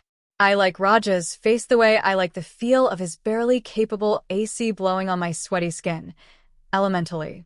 He goes down on her as a matter of routine. She wears a backpack of guilt about never wanting him inside her, and he never says anything. They give each other a lot of space, emotionally. The city is theirs briefly, together. Hashtag musical note what these chapters are doing. Chapters 15 and 16 are the New York section's pivot, from Percy alone in her Spartan room to Percy in a real relationship with a man who is kind, smart, perceptive, and genuinely not Joe. Prepare to Bleed is the most important piece of writing Percy produces in the novel, and Raj's workshop response. Music is just her medium. She's writing about people, is the most useful critical direction she receives. It is also the truest description of what the novel itself is doing. Every song in deep cuts is a lens through which the people around it become legible. Percy has been doing this her whole life. She just hasn't been allowed to call it what it is. Raj is the anti-Joe in almost every dimension. Where Joe is incapable of closing the distance between his feelings and his actions, Raj is practical and gentle and simply attacks the problem. Where Joe needs Percy's perception directed away from himself, Raj understands within weeks exactly what has happened to her and accommodates it without drama. He is, as Percy says, elementally pleasant to be around. He is not Joe. This is the point, and it is not a flaw in either of them. The journal fragments are the most formally playful passage in the New York section, funny and intimate, and genuinely moving in the way a real shared journal is moving, because it captures the texture of time passing pleasantly rather than dramatically. We have a very pleasant time together. That's the thing about this. This is real, it is just not the thing. Chapter 17. The summer of 2003 is the first great summer of Percy's life, an urban beach boy song, as she later describes it. Waitressing, trying to write, camping for Shakespeare and the park tickets, while margaritas at outdoor tables with Raj. He has a job keywording New Yorker cartoons for a searchable database. Neither of them gets any real writing done. They keep a shared journal, a worn red notebook started as a jokey diary and quickly becoming something else. Phone numbers, doodles, inside jokes, notes left for each other. The excerpts are funny and intimate. A failed street fair at 125th, a man playing drums and singing Who'll Stop the Rain with perfect posture and a rear-to-front comb-over, a note from Percy asking Raj to meet at Nacho Mama's, a note from Raj documenting the brain tumor woman on the bus, who could only move half her face to tell her story. Things Percy thinks I'm good at, lighting. Raj goes down on Percy after dinner as a matter of routine. Under the kitchen table sometimes. She wears a backpack of guilt about not wanting intercourse, and he never says anything. They give each other a lot of emotional space. The blackout in August is not in the notebook, but is a highlight of memory. The whole city spilling into the street, people hitching rides on delivery trucks, she and Raj meeting at Broadway and 113th and eating melting choco tacos on the steps of Low Library in the dark. Someone passing says it's like September 11th but fun, a sentence Percy feels will never be said again. She wants to write a song, an inverse of Bay Window, about this specific camaraderie. The morning of their end-of-summer party, her first ever text from Joe arrives. Some hipsters in BKLYN are paying us $5K to play their wedding. Labor Day W. Candy. Be my date? I miss you. Joe has been on her mind lately in the context of Andre 3000 and Big Boy, their double album Speakerbox / The Love Below, 2 solo albums credited to Outkast, made mostly apart, but they still see themselves as a team. She has been fascinated by this for weeks, reading every magazine article about them. How many more Beatles albums if they had taken this approach, set each other free but kept lending their ears? When the text arrives, the connection sharpens. She had never responded to the CD of fragments Joe left her. She met Raj and shoved it in a drawer. She has refused to give Joe her ear. She decides to deal with the text later. She is buying booze and putting toothpicks into tiny stacks of food. The party fills their apartment. Hey ya, is requested with each new arrival, played a dozen times. Percy learns she likes to dance. Raj's one move is a glorified walk on the beat, hands raised to fighting position. She finds it indescribably cute. As the party winds down, Joe calls. The connection is bad, intermittent. She goes to the bathroom to hear him. She sees herself in the mirror, flush with flavored vodka and Outkast. She tells him she is seeing someone. Oh, he says. Long pause. Is it serious? Nothing? We talked about it. Held hands, spooned. But no, nothing happened. She confirms she'll come to the wedding, but he should not stay with her. He says, Percy, I miss you. I'll see you in a week. Back in the living room, Nomi offers her a black Prada dress, too short for Nomi, a perfect fit for Percy. Prada means intellectual. Clean, intellectual simplicity. It makes you feel feminine and powerful at once. Percy asks if she can wear a bra with it. Nomi says yes, actually. Chapter 18. Labor Day weekend. Percy takes 2 subways to the Brooklyn Hotel in Nomi's Prada. She has never been in a hotel nicer than a Holiday Inn. When Joe opens his door in his wedding best, she cannot hide her shock. Had it really been that long? Was he always this tall? He looks at her with his breath catching on the last word. You look so good. He puts his hand on her shoulder and does not hug her. Instead, his hand moves to the back of her neck, under her hair. He pulls her into the room. I'm ready, he says. She says she has a boyfriend. He says, fuck him, I'm your boyfriend. She tips her mouth into the kiss. Entirely flooded. The kissing is so good as to be instantly unsatisfying, a ladder up to a whole new level of longing. His finger finds her first. It is mostly the sight of his body from this new angle that overwhelms her. The stretching tendons in his neck, the small mole on his collarbone, a view of him she has never had before. They fall on the wide square bed. A chocolate mint sails off the pillow. He says he loves her, which does not come as a surprise. She says it back in the way she can. It's you. This is Joe. This is real. The pain from before is mostly, but not entirely absent. Then it disappears, bowled over by a pleasure that feels like nothing less than the secret of the whole insane universe. They lie on their backs laughing, looking between the ceiling and each other. He checks the clock. They have missed the ceremony and half the cocktail hour. On the roof, the party continues. Percy mingles easily as the wedding singer's anonymous date in a killer dress. She stands at the railing watching Brooklyn dusk with her bushy mint garnish and decides she would be happy here forever. Nobody had ever told her that the same act could feel this different depending on desire. When sex had been presented positively, it was always rational. You'll know when you're ready. Wait for the 3rd date. There was nothing rational about it. Not if you wanted it to feel good. A girl in a fedora introduces herself. Raina met Joe at ADP. Her friend Rebecca met him at Primavera. We think Joe is a genius. I mean, obviously they're a band, but it's pretty much a one-man show, right? Those songs. The only conversation Percy wants to have involves quizzing Raina on Caroline until she fails. I have to pee, Percy says and leaves. She blames this behavior on the Prada. During the performance, Joe covers You Said Something adequately, but without PJ Harvey's authority, it is a perfect track, Percy realizes now. More than a perfect song. Then the band launches into Funny Strange, and the wedding guests go nuts. Percy stands at the side of the dance floor. She helped bring this song into the world, and these rich people are dancing to it like it is hey ya. She would join them if she hadn't just been rude to the fedora girl. Watching Joe perform is like watching an animal of a different species, so comfortable, so natural with his limbs, with the microphone. She wonders if seeing him live will ever stop making her feel inferior. During the bridge of Funny Strange, the memories arrive. The cold Berkeley porch, the pissy guitar picking, his eyes when he said, "What do you do when you write a great hook?" Strange how recent it feels. How brightly it still stings. Those songs the fedora girl had squawked. She probably thought Funny Strange had sprung straight from his heart, perfectly formed, like a tulip from soil. On the roof after the set, Joe exhausted and jet-lagged, Percy asks the questions she has been holding all night. He says he is ready now, more confident. She asks about Raina and Rebecca. He admits he has slept with more than 10 people this past year. Percy calculates this as roughly 99. A cramping void opens in her gut. Is this what you were thinking that night in my hallway after your first show?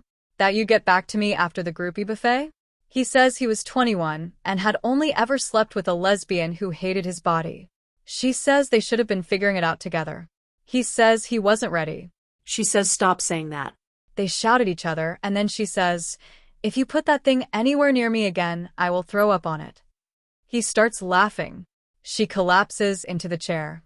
He says, "Put that one on the greatest hits of Percy Marks." Then he tells her seriously he has been in a panic since she told him she was seeing someone. He tried on his last visit to New York, but she was in a weird mood, and then they wrote Bay Window, and he did not want to mess with that. He did not know he was about to be shipped off the continent. He says, I don't think it should count as infidelity when it's with the person you were always meant to be with. This annoys her.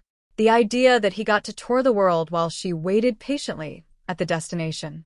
What did she get to do? She was a blow-up doll for a fiction writer at a show. She dragged words around a screen. She spent a summer with Raj. I want to go home. I want to go home to Raj. The words are out before she planned them. His face drains of color. She tells him they have been together since Christmas.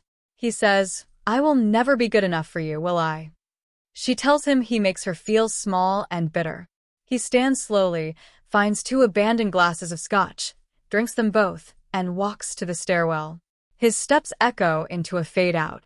She sits a long time. A waiter clears the glasses. She does want to go home to Raj, to his scratch-made meals and the red notebook and the warm light of his apartment.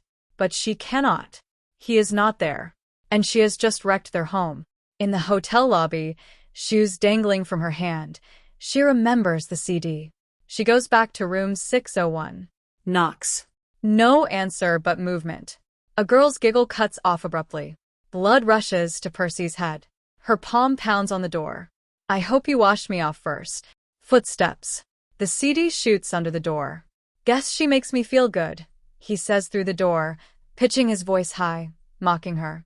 Percy tells him to play the original demo of Funny Strange and see how good she makes him feel. She snaps the CD in half and shoves the 2 pieces back under the door. Chapter 19. The Greyhound. From the hotel lobby, shoes dangling, Percy boards a 1:30 a.m. Greyhound at Port Authority heading west. She rubs her arms for warmth the whole night, staring out the smeared window. A bruise ripens slowly on the heel of her right hand, the hand that pounded on the door of room 601. When the sky lightens over Ohio, she calls her parents. They agree to pick her up in Indianapolis once they recover from the surprise. This is so unlike you. Her mother repeats the whole drive from the bus station. It's really helpful how you keep pointing that out, Mom. Indiana. Her bedroom has become the treadmill room. The music posters are gone. She doesn't ask where. Her brother's room is untouched. Life-sized Michael Jordan, winter medals clanging from the curtain rod in a breeze through the open window. She sits on his bed and opens his nightstand drawer, a framed glamour shot of his high school girlfriend in a cloud of gum wrappers. She is looking for something. Maybe the clue to the stability her brother has always embodied, the self-belief that seemed to ballast him against emotional highs and lows, as if he had won it in a deal with the devil. But his room is just the room of a good person. Her mother brings her 2 saved pieces of high school clothing, a sundress her aunt made and Christmas pajamas from a matching family set. Percy puts on the pajamas and sleeps so deeply it takes her minutes to remember where she is when she wakes. Dinner, vegetables from the garden, bland chicken breast, talk about salt and cholesterol. Her father tries to veer into politics, and her mother changes the subject. They call her brother, who whoops when he hears about the surprise arrival. Is this an epic walk of shame? Percy tells him, You know I don't do things halfway. Which, by the way, is basically what it is to be a nerd. After dinner, her mother and Percy do dishes while her father watches college football. Percy gives the rough outline of the wedding, leaving out the giggle behind the door, explaining the bruise as a fall at Port Authority. So you're torn between 2 men, her mother says flatly. Less dramatic than I was expecting. Percy says she is not torn, she decided. Her mother squints. Sounds to me like you just picked the impossible option. The option you ruined. Which means you decided on neither. Percy goes out to the porch swing and sits in the creaking quiet. The houses are all set back far from the road in the stillness of a fall evening, streetlights already on. Her mother follows and sits in her worn-cushioned chair. The porch conversation. Percy asks about the writing program. She says she hates it. She feels out of place, not sure what she is doing. Her mother says she loves the idea of Percy as a music critic. Music writer, Percy corrects. Her mother says criticism is its own form of art. Percy snaps. Have you ever heard anyone say that Robert Christgau takedown of the Eagles really changed my life? Her mother adopts her bewildered face. Percy pivots. Where did her mother live in New York? Hell's Kitchen, longest stretch. Uptown? No. Her mother stands to get Perrier. They sit with their Perriers. Percy asks the question she has been circling. Do you ever regret making the safe choice? Her mother asks what makes her think that was what she did. Percy gestures at the empty tree-lined street, the living room window lit by football green. Her mother says the hot flings were conductors putting their hands down her shirt while adjusting her bow positioning. As if her bow wasn't always perfectly positioned. Of course I wonder about the road not taken, honey. That's part of life. But I don't regret it nearly as much as you think I do. How do you know what I think? Your disdain for my life choices has been palpable to me since you hit puberty. Percy apologizes. She didn't know it was so obvious. She guesses she wanted more. Maybe that was silly. Her mother. Depends what you mean by more. She stands and goes inside. The emails. Percy finds her father's computer and logs in. Raj is trying not to worry, but his email is careful and precise. He got home from Boston. Something fell off. He hopes she had a good time at the wedding. It was lovely spending it with you. She writes back quickly, feeling she owes him speed. She did things she regrets. She has been paralyzed since. Yes, Joe is foundationally important to her, and that is her excuse. But by the end of the night, she chose Raj. If you'll have me. I love you, Percy. They have never said the word before. It has a whiff of too late desperation. She sends it. The next email in her inbox is from Joe. He has seen the Pitchfork adjacent review. Caroline, funny, strange. 7.5/10. He says it felt like the universe doing him a solid when he needed it most. He is not going to apologize for the other night. She was sad, and she had a way of seeing the best in him. Percy wouldn't understand. Anyway, it didn't work because he is still sad and pissed, and she probably is too. He has posted the MP3s from the broken CD to an FTP. He needs to know. Is she still on his team with the second album as a friend, a partner? This is big. I need you. Percy smiles for 10 minutes at the review. Then the memory of the cut-off giggle returns. She does not reply. Raj's email arrives the next day. The idea of you choosing me is frankly hilarious. Why? Because you like my air conditioning. He says if his own one who got away suddenly wanted to try again, he would not choose Percy. It's not me, Percy, it's you. Cruel, but too good to delete. She does not love him. She does not even love herself. She is obsessive about inconsequential things like song lyrics and dismissive of things that matter. She did not finish a single page all summer. He is a self-respecting South Asian man who grew up in America, and her twisting this particular knife is not something he expects to get over. Fuck off. I wish you well. Raj. Percy bolts out of the house. Gray clouds gathering, shutting down the sun. She runs across the lawn toward her mother in the garden. Raj dumped me. Ah. What? You're mad at me, because I predicted that. Her mother says. She knows it's hard. She is sorry this is happening. She is losing two people at once. But she chose it. That might mitigate the pain. Percy rounds on her.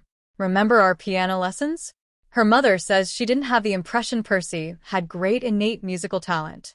Percy asks when exactly she made that decision on Percy's behalf, that Percy would be useless at the thing she loved most, that the best she could be was a barren appreciator.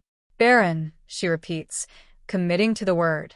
It's like the power of giving life, to be a songwriter. Her mother says she is sorry Percy didn't get the music genes, but it was a relief to her. When music is your profession, everything becomes outer-directed, about pleasing people, men mostly. She wanted Percy to be inner-directed, to know her own opinions. My opinions have brought me nothing but problems. Percy says it so loudly her voice propels her to standing. Her mother shades her eyes at her. The sun has poked through. You're so smart. I never understood it. Why would someone so smart be so fixated on pop music? Percy, we don't get to choose what we love, any more than we can choose our talents. Don't you get that? Percy sits back down on the decorative garden stone and yanks off a sprig of mint to chew on. She tells her mother she co-wrote a song with Joe. It is going to be on his next album. Her mother says that's wonderful. Percy says Joe doesn't talk about talent, he trained himself. Her mother says she thinks these things are easier for men. Percy agrees and adds, boys are less afraid of being wrong. She notes that it was a line from My So-Called Life, which she and her mother watched together, though her mother has forgotten. Her mother stands holding her hoe and a bouquet of uprooted weeds and says what she has been circling. The thing she misses is not the career or the city or the music itself. It is the players, her friends. A best friend named Jennifer, before everyone was named Jennifer, who she thinks still plays in the city. Nobody understands you like a violinist, what it's like living up on that high wire. Odd ducks like me, all of them. But, honey, that is not something you get from a man. Percy's impulse is to argue. She holds it back. She meets her mother's eye and nods. Her mother hugs her. The hug feels good. She holds on tighter. She supposes it is what she came for. Don Henley. Inside, she scans her father's CD rack for something non-classical and finds a Don Henley solo album. She pours a finger of scotch and sinks into the recliner with a lyrics booklet. The first track is grating, classic boomer hand-wringing. But the studio polish and his strained, weary voice feel right for this evening. She finds the heart of the matter. She was not nearly prepared for how good it is. She could not have understood it the last time she heard it. It is a grown-up breakup song with a central question ripped straight from her weekend. Why do we listen to those voices from just outside our door, telling us to reject contentment? Her mother thinks she has the answer. Close the door. But Don Henley doesn't know. He just throws the question on the table, satisfied to have asked it beautifully. It is something to do with forgiveness. Rain slaps the windows. Onions saute in the kitchen. Forgiveness, forgiveness. The background singer's call from the fading outro. She refills her scotch, returns to the computer, hits reply on Raj's email, cannot focus on the blank space. Her eyes keep sliding to what he wrote, and it makes her barely able to breathe. Opens Joe's email. That makes her feel horrible too. She deletes both, logs off, cannot imagine eating, cannot finish the scotch. Crawls into bed in her brother's trophy room. Chapter 20. Percy stays in Indiana through the first week of fall semester. Her waitressing job in New York fires her in a voicemail. She considers dropping out and finding a stern Midwestern therapist to fix her brain. In the end, it is the sunk cost fallacy that gets her on the bus back to Manhattan, $30,000 deep at Columbia. The least she can get for it is a degree. Back in her apartment, the jeans from the morning of the wedding are still crumpled on the floor.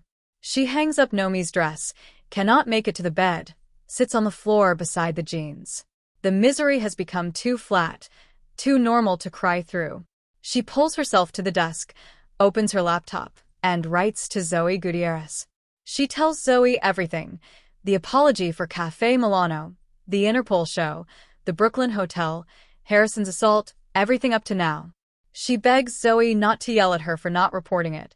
She tells Zoe she can see what she must have seen that day in the cafe, what Raj sees now, that Percy is, on some level, a terrible person.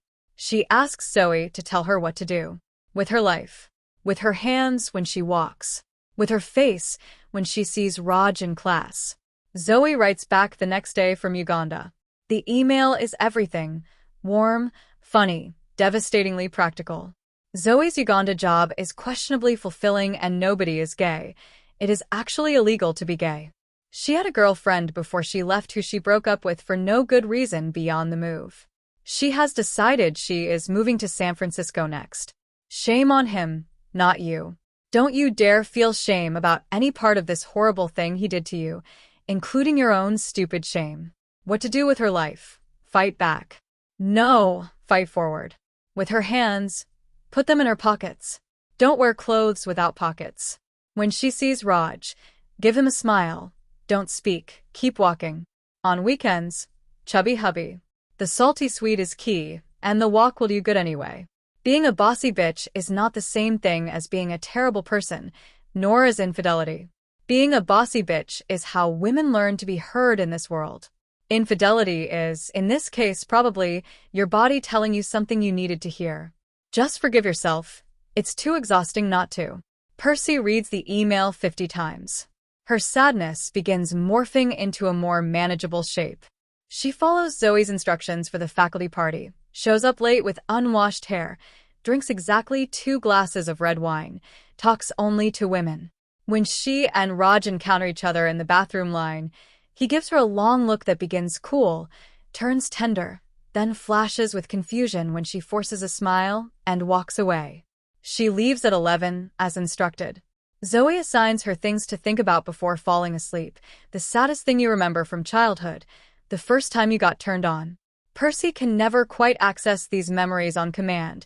Her own past is indecipherable to her, like an invisible forearm has smeared the ink before it finished drying. She falls asleep crying anyway.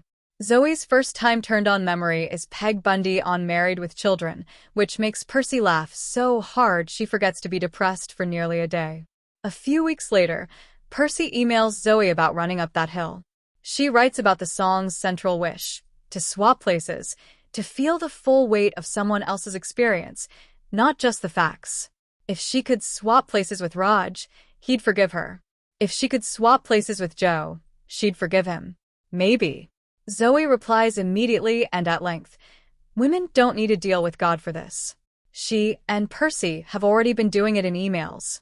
Zoe can already feel the terror of the Bowery, the shock of it, those first seconds of an earthquake, when you just sit there. She understands why Joe's behavior on the road bothered Percy so much. She understands why Percy is writing emails every night instead of working on her MFA. Kate Bush must be straight is what I'm saying. If I could trade places with you, I'd just play with my boobs all day. Their I am conversation is reproduced in the novel, the cockroach burger metaphor for Joe's sex, the question of whether the memory can still get you off, Zoe's gentle reframing that maybe Joe's experience with groupies is what made him good, and maybe that is the legacy of Joe Morrow. Percy confirms, the memory can get her off. Almost daily, since her return. His hand appearing on her shoulder like a PA announcement, put down your pencils, folks, then sliding to her neck. Her first successful private moments, learned partly from Raj, which she tries not to think about. She writes Joe, but my answer is no. I hereby terminate my position as your muse/collaborator/ whatever I am. It's not good for me, this job. You're all you need, Joe. I'm all I need. This is America, land of the individual. Lay off the women and get it done. I can't wait to hear the new album for the first time, like the fan I am. Eileen Percy Marks. Chapter 21. Zoe is obsessed with Joanna Newsom. So is Percy. So is everyone in San Francisco in 2005. They share a carpeted 2-bedroom in the Haight-Ashbury. Zoe is dating Melissa, a community organizer with a Dolores Huerta tattoo, and has the charming problem of not telling Melissa she is attending a Joanna Newsom show so she can drool freely over a categorically unattainable woman. Percy is working as an intelligence specialist at a trend agency, recruiting trendsetters in 4 coastal cities for alcohol and clothing brands.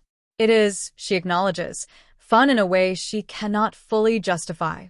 She has to split herself into 2 Percys, the inner one and the more brazen outer one who approaches strangers in bars. She tells herself she is always the highlight of their night. The eye flash, finally, I've been discovered. She runs into Carlos at the show, someone they both knew vaguely at Berkeley, who lived with Caroline's bassist. She barely recognizes him, but he has updates. The 2nd album was basically finished, but the label wanted a single. They're taking time to write one more song. The album has a name, but he cannot remember it. 2 words within and in the middle. Percy's face falls so completely at this non-information that Carlos laughs until he cannot speak.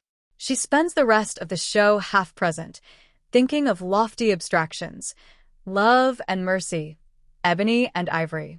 That is not Joe. How fun it would be to name an album.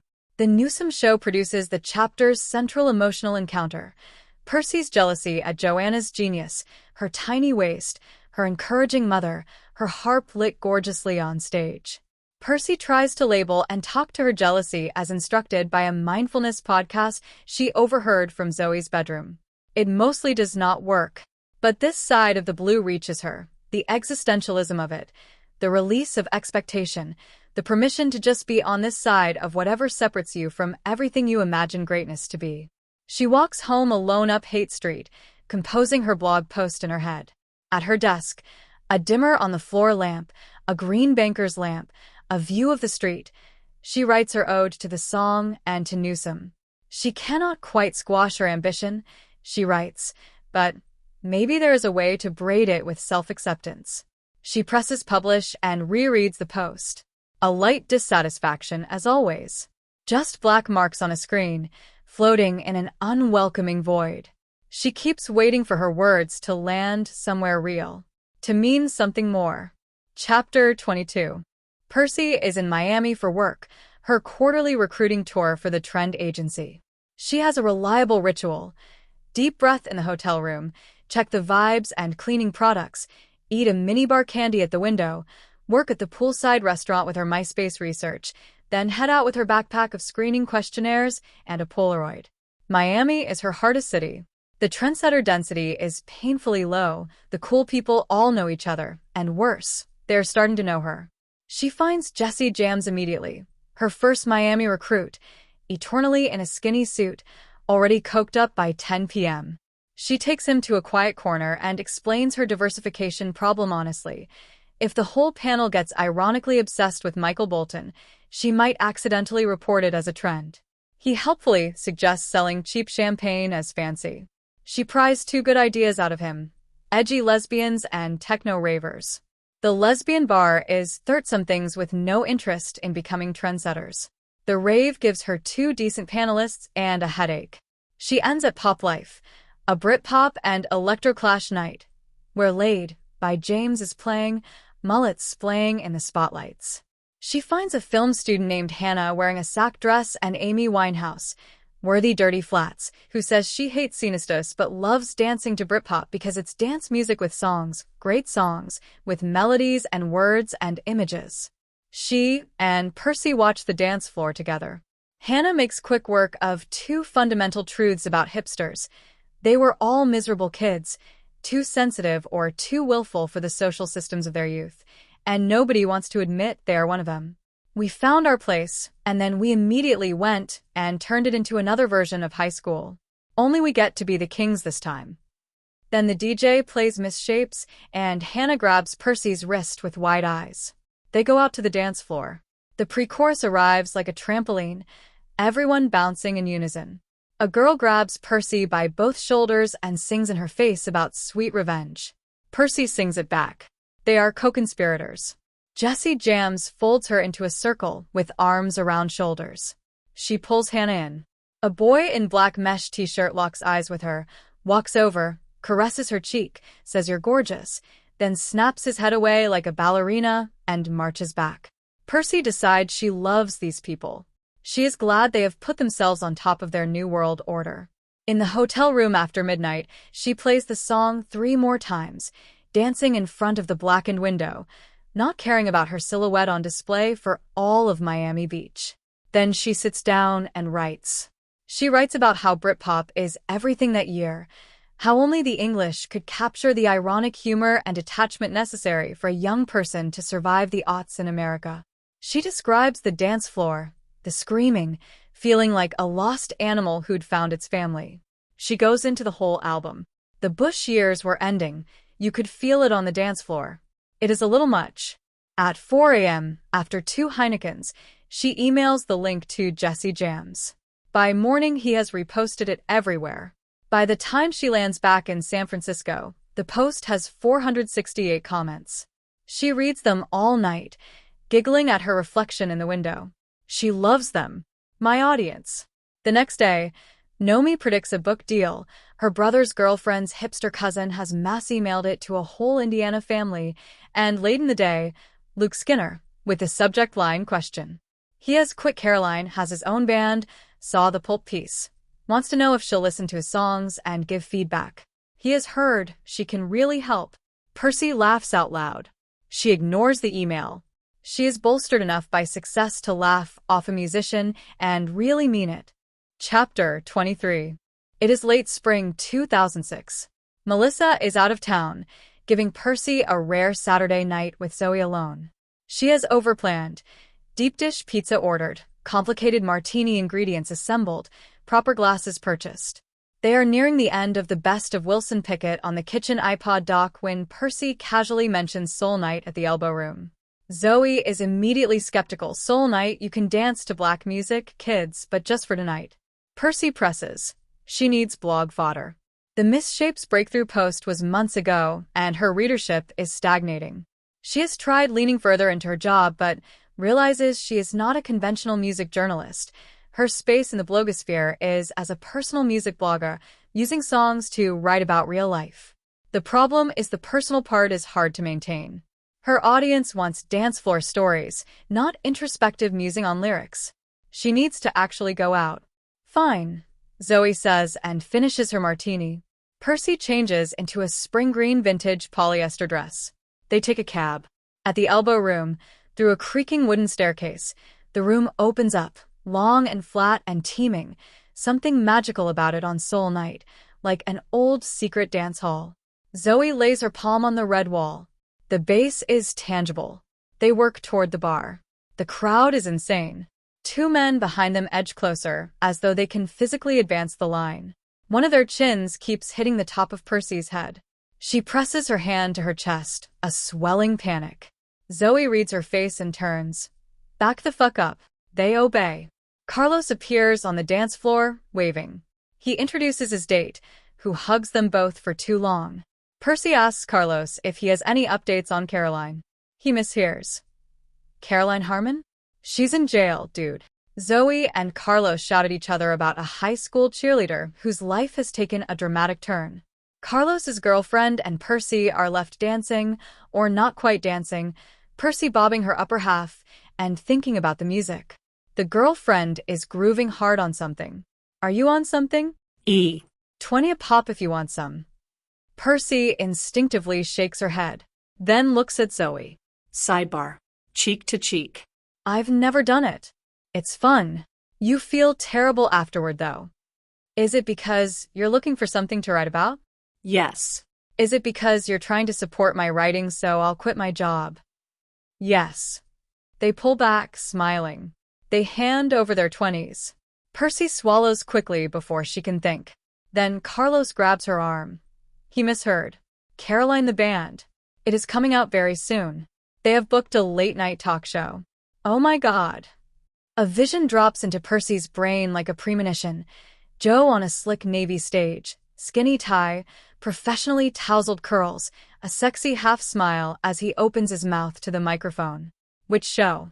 Carlos doesn't know. He has levitated back to the dance floor. Percy turns to Zoe, uncertain about the drugs now inside her body. Is Joe going to be famous? Zoe shrugs in an earnest, hopeful way, excited for her old friend, and leads Percy deeper into the dance floor, where the music is clear and loud and increasingly physical. Movement is the point. After a few songs, Percy's body begins shedding the baggage of her mind, becoming only warm and loose and shot through with perfect energy. Zoe's enormous smile bobs in front of her. I love your face, Percy shouts. I love your body, Zoe shouts back. I was just thinking how I love my body. It's healthy, and it understands music, and I'm lucky to be inside of it. Zoe promises to make her remember this later. They play Wilson Pickett's cover of Solomon Burke, and they dance so hard to it that a bead of Zoe's sweat flies off her nose and into Percy's mouth. Eventually, they need to pee. In the bathroom line, they stand face to face, petting each other's forearms. Zoe asks if Percy still thinks about Joe.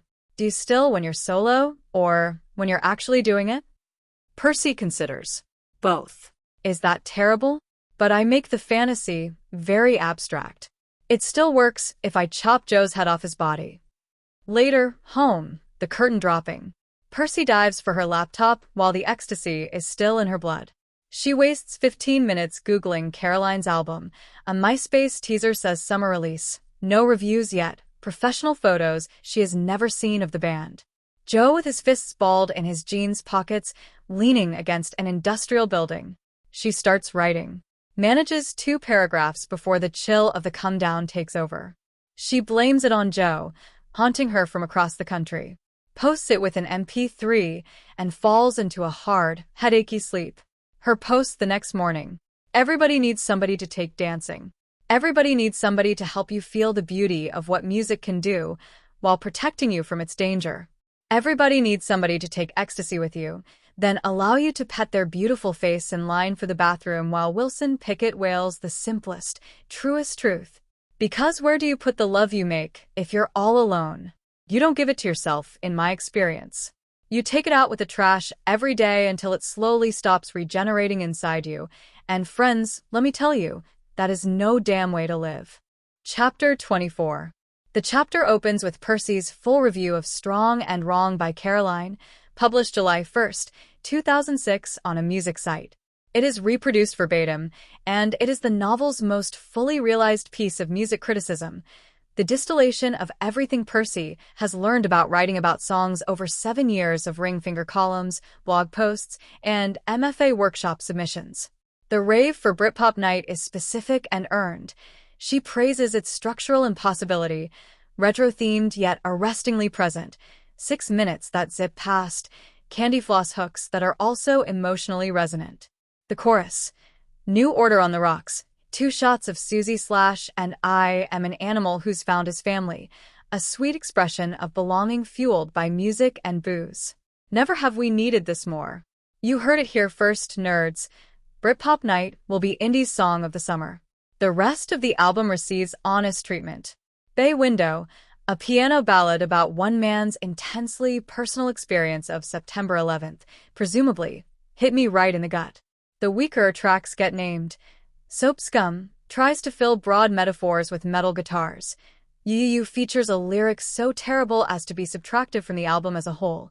I love you / I sure do / more and more and more / for and for and for / ever. It is hard to imagine this coming from the man who made Funny Strange. Morrow has her forgiveness, though, because with Britpop Night, he gave us the instant classic we deserve this year. Excuse me while I go back to my uncontrollable smile. The Office.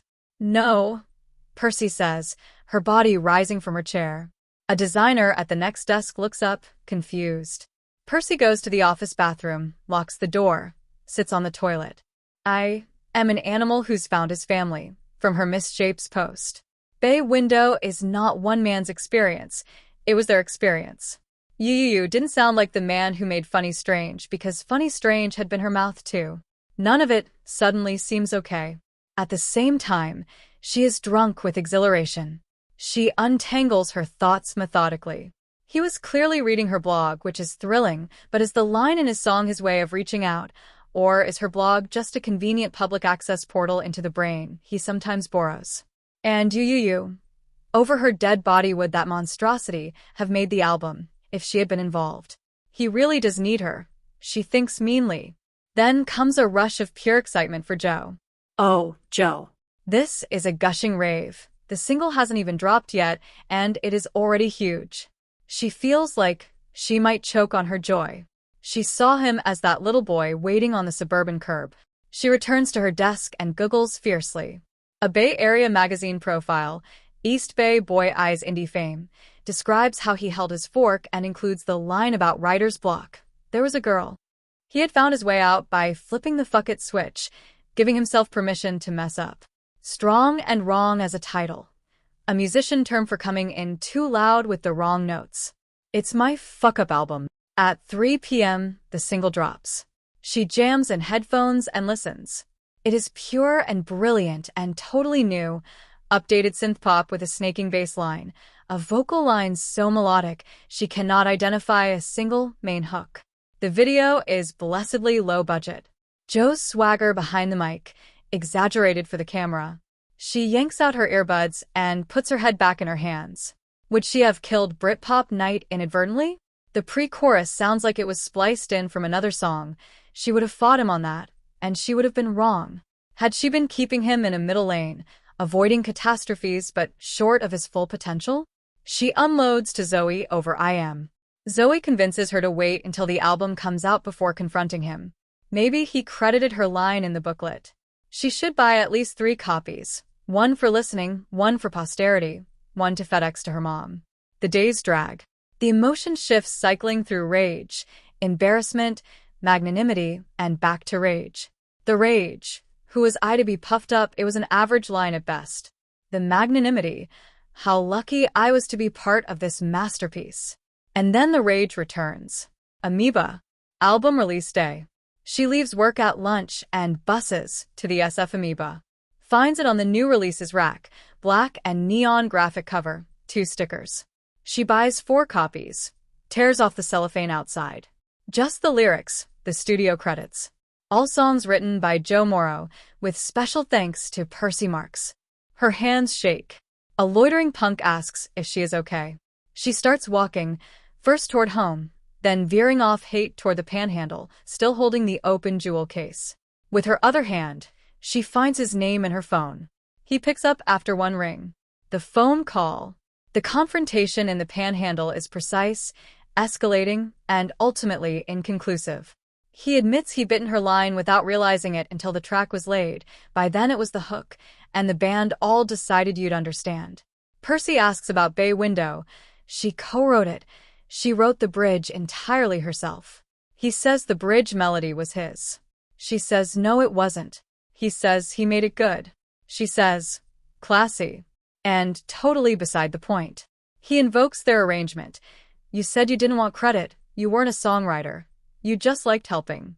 She says that sounds like something a 21-year-old would say to her crush, and of course he never questioned it because girls have been doing his homework his whole life. He hits back. You don't know half of what I know about self-reliance. She yanks off her cardigan, cold sweat. Bay Window was different, she says. He admits, quietly, it was a little different. He says he genuinely thought she wanted nothing to do with him, that she'd be annoyed by even the special thanks. The catch in his voice saps the energy from her stride. She sits on an iron bench. She tells him the title is dorky, should have been animals.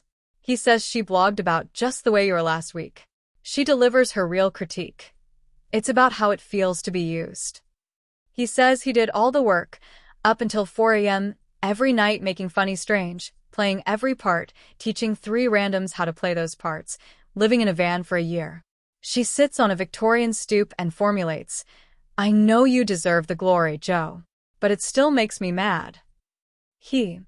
I will always be inspired by you, even when you tell me not to be. I will always be jealous of you. I will always be destroyed by your criticism. When Percy tells Zoe later, Zoe says it sounds like they exchanged a perverse version of vows. The conversation ends. She cannot remember exactly how, who hurled the first goodbye. It is just extremely, obviously over. Chapter 25. Percy is at the Mondrian on Sunset. She has booked a 4-day LA trip to avoid Caroline's San Francisco shows, only to discover from Zoe that Caroline is playing 2 nights at the Troubadour while she is in LA. She does not tell Joe she is there. Then the texts arrive. He puts her on the all-access list. She says she will probably not stick around. He says at least come back for a hug.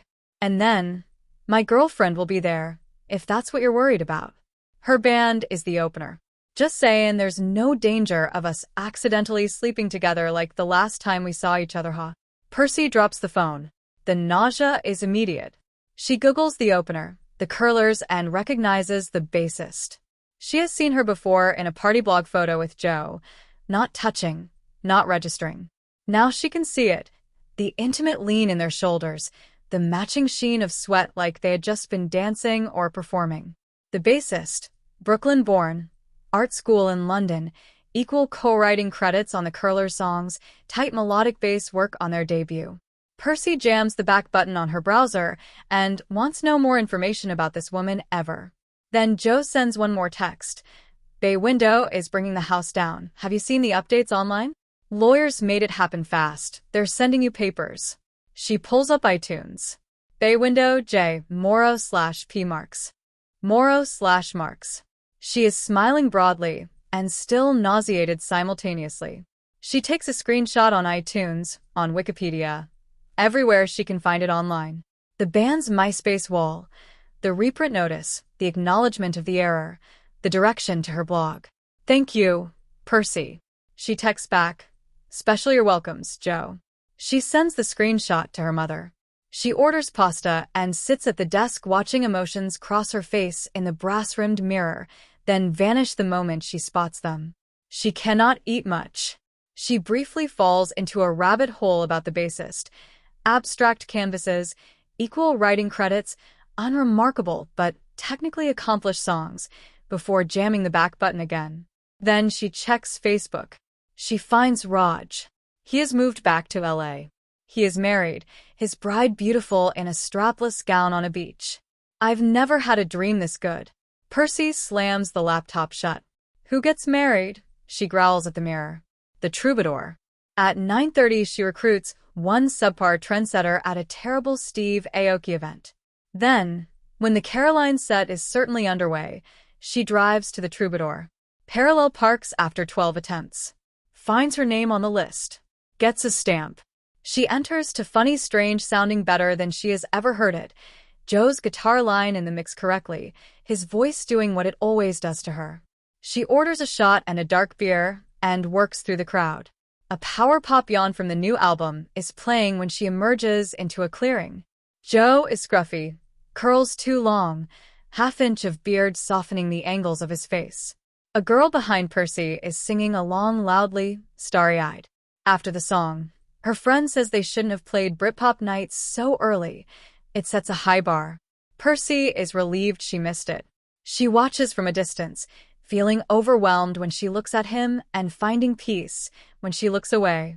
The image of the last time she saw him, in the rooftop stairwell fluorescent light, keeps superimposing itself. But she can be happy for him. He has tried to right his wrongs. He has moved on. So has Raj. Nobody approaches her.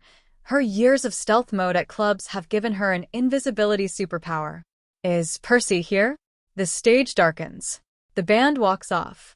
Twin spotlights come up on Joe at an electric Wurlitzer. A tattoo, or a sharpest set list on his inner forearm. He squints out at the crowd. Is Percy here? Percy laughs with shock. People start looking around. Nobody looks at her. I wrote this song for her and also with her, which is exactly as complicated as it sounds. Perce? Holler if you're here. Her voice comes out sounding downright elderly. Here, she tries again with a limp wave. The superfan behind her and her friends start hopping and bellowing Percy's location.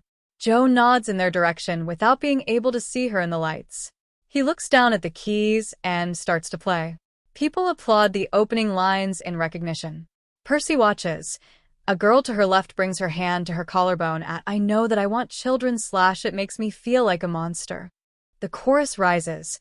From the woman I love's BAI window / I watch the world begin to end. Pin drop quiet in the venue. The girl in front of her boyfriend brings her hand to her chest. He puts his arm around her. Then the bridge. Joe's eyes are closed, his forehead creased and shining. The anchor's stumbling. He thinks he's dreaming. Those are Percy's lines. The music doesn't come. So, I start cleaning.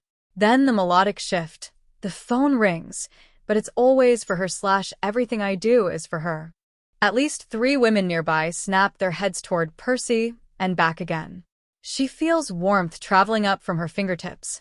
When she had written that phrase at the piano showroom, it had felt right, a nice repetition while also being enough of a non sequitur to be interesting. The idea that it held any real truth had not fully occurred to her until this moment. But of course somewhere backstage a bass-playing girlfriend knows the truth. This is all ancient history. The woman I love just sounded good. Joe is hers. He pounds through the bridge chords. She tries to kiss me as the sun goes down. I only give her my cheek. I promise friendship, and we face the screen again. What a day to be so weak. He savors weak with a voice bruised and bold and majestic. The chorus returns quieter. Then he lifts his hands. The audience explodes. Percy turns on her heel and pushes for the door. You're the girl in the bridge. Outside, warm for the hour, the sidewalk bustling with men in tank tops. Percy is walking fast with no clear destination, cheeks splitting from a massive deranged smile. She cannot stop. She massages her cheeks. They spring back. That audience had loved our song. Loved it. My bridge had been perfect. My bridge. Was it possible it could be a second single? The superfan from inside catches up on a side street. She is about to get in a car with her friend. "You're the girl in the bridge." I wrote the bridge, Percy says. The superfan shakes her head. "Bay Window" is basically my favorite song ever. Did all that really happen? Percy confirms, down to the black beans. The superfan says, "That is the best fuck you in the history of fuck yous." Like, okay, you don't want to kiss me? I'm gonna make you sing about this mistake for the rest of your life, dude. You're going to be singing about this at the fucking Troubadour in a fucking decade. Percy walks on. In a fluorescent shop on Sunset, she buys a tall bottle of water with electrolytes and sits on the curb, her heart pounding harder than sitting helps. She gets up and keeps walking. Back in the hotel room, she paces and scratches. Blood pools under her fingernails. She calls the Indiana house. Her mother is groggy.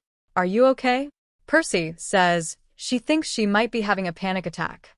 She tells her mother the audience loved the song, that it made her so happy. She is malfunctioning. Is it possible to be too happy? That doesn't sound like happiness. Thrilled, maybe. Her mother tells her to breathe. Exhale longer than you inhale. Percy leans her forehead against the full-wall window. LA at night is an uninteresting city, the palms lost in darkness, the boulevards reduced to spotty light. She forces a deep breath. The air brings a long, clear needle of pain inserted into her core. On the exhale, her shoulders drop. Those intricate bass lines. The tall, lean body of a woman who can handle her instrument. And I had given up my chance to ever write with him again. I had handed it to that girl on a gleaming silver platter. Her mother. "It's just a boy. It's just a pop song. Now get some rest." Percy finds her iPod. She needs serious medicine, the stuff administered to stop an overdose. Joan arbitrating. The weakness in me. The voice like a rich, warm oil massaged into muscles. And what she is asking, is this hold you have on me because of you, or because of my own weakness? They fall asleep together. Just before Percy drifts off, an idea arrives. The idea. Dawn. A bright slice of orange on her bed. She closes Raja's wedding picture in a hurry and searches her email for Luke Skinner. 2 unanswered emails, his initial request for feedback, almost a year old, and a follow-up with a password to his nearly finished album on an FTP. She listens to all 13 tracks while eating room service pancakes, then listens again. In the shower, only one song is stuck in her head, not the single, but one of the 2 tracks on the chopping block. Its title, Least Worst Night of the Century So Far. The chorus has a real hook buried in a squash production. She calls the number in his email signature. He calls back immediately. "Am I too late to help with your album?" He says they are mixing, probably. She says she likes Least Worst Night. He says they cut it. She says that is a mistake. It is the best song on the album. He is quiet, then says they only have 11 tracks. She walks to the window. LA is a pastel layer cake, smog under pale blue, Santa Monica Boulevard angling toward the Troubadour below. "Give me a crack at it. If it's good, you've got your 12th track." He agrees, but says he does not want to eke out an album. Strong and Wrong had 14 tracks. "Well," she says, "half of them sucked." His grin is audible. "I don't send ideas without a contract," she says. 50% of the writing credit. And I want to produce it. Chapter 26. The Studio. The studio is at the end of a long concrete hall in a Brooklyn building near the water, smaller and more cluttered than the music documentaries. Black cords and long loops, a corkboard covered in handwritten notes, and candid photographs of studio visitors. Karen O. TV on the radio, possibly Bowie. Percy stands with her roller suitcase until they notice her. The engineer, Dennis, has a nose full of broken capillaries and a cigarette that makes the scene feel like entering a casino. He explains the logistics. It will be entirely Pro Tools since the tracks are already recorded. Except vocals, Percy says. Luke is nervous. Dennis says the isolation booth makes this a longer and therefore more expensive day. A strained exchange follows. Luke is being dicked around, Percy gathers, and they are given an hour for new vocals with a tension that goes beyond the ticking clock. Dennis's opinion of both Percy and Luke is deteriorating rapidly. Percy excuses herself to the bathroom and calls Zoe from a stall. Her pits are dripping. She is stumbling like a new kid, wasting time. The engineer hates her and knows everybody. He will talk. What did I think? I could just click my heels and make myself into George Martin. Zoe has done research in anticipation of this call. You're not a George Martin. George Martin was a classically trained symphonic arranger. You're a Rick Rubin. Rubin, famous for getting out of the artist's way. Rubin has little in the way of musical or technological ability. His talent, and it is immense, is his taste. Percy looks at herself in the mirror. She wipes Nomi's all-business lipstick off on the back of her hand. Goes back to the studio. Luke sings the song from top to bottom in his affected growl, holding Percy's lyrics. She has replaced all the abstractions and spaceship metaphors with concrete details about striking out alone after years of feeling suffocated. Calibrated so it could read as a romantic breakup song, even though the breakup is clearly with Caroline. Luke agreed to the changes with an all-caps HYH. But now he is muddying her melody in the booth. When he finishes, the engineer raises his eyebrows at Percy. She pushes the talkback button. Can you do it again, but this time just, sing it? She moves to the booth so they can talk privately. Listen, it's okay that you can't sing. Think about Dylan, Cave, Mangum. You don't need me to tell you this. The difference is those guys didn't care. You need to start caring less right now. Don't dumb the melody down to meet your range. Aim for the notes I sent you. We'll fix it later. Luke looks at the clock, then holds her gaze. He's going to be so pissed, he says, savoring it. He pulls on his headphones. She walks back to the control room with a blaze of hatred for both of them. She knows she is at least partly a revenge hire. It is as true as Luke's prediction. Joe is going to be pissed. Let him be pissed. Let Luke be smug. I am producing a song. Luke's next take is better. Faltering at the edges of the melody, but emotional. Third, fourth, fifth takes improve. The hour ends just as returns diminish. Luke goes to get food. Percy and Dennis sit at the console alone. I want more space. More room for each instrument to breathe, especially around the hook. She explains, it is a song about loneliness and freedom. It should not feel crowded. He is already nodding, dragging chunks of music around the screen.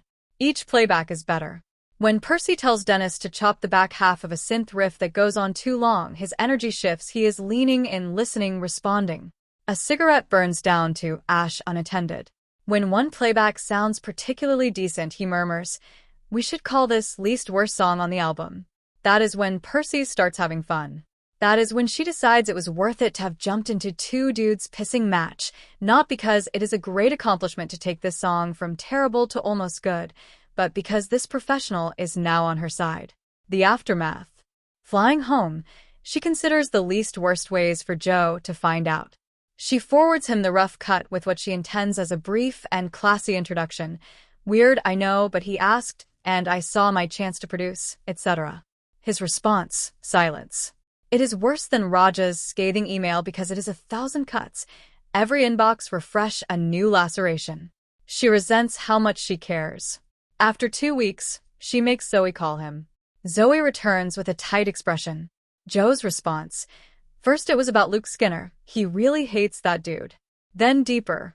Why not me? How could she refuse me when I ask her for help, but say yes to him? Strong and wrong could have been so much better. Then he changed the subject to Zoe's parents for the rest of the call, which was a relief for Zoe. Percy says she stuck up for her, though perhaps not valiantly. So, Zoe says, he'd be nothing without you either.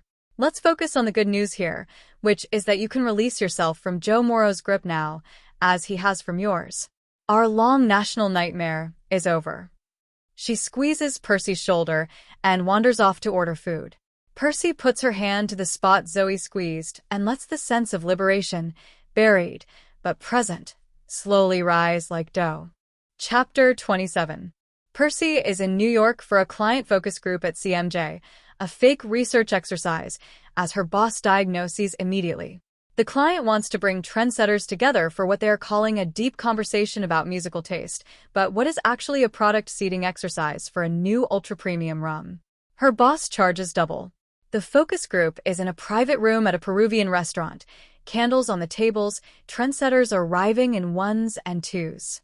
Percy runs introductions, distributes CDs of bands playing CMJ, asks open questions about Girl Talk and the Decemberists and Beach House.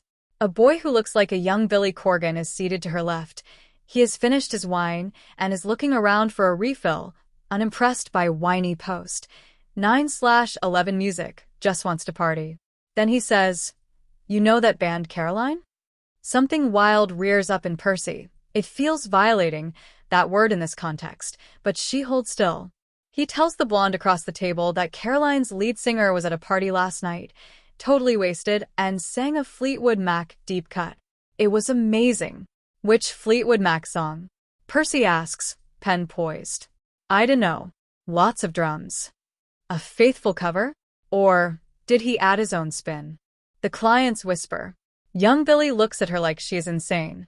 Cal offers rum. The focus group concludes. They all walk to cake shop under a bakery to see Beach House.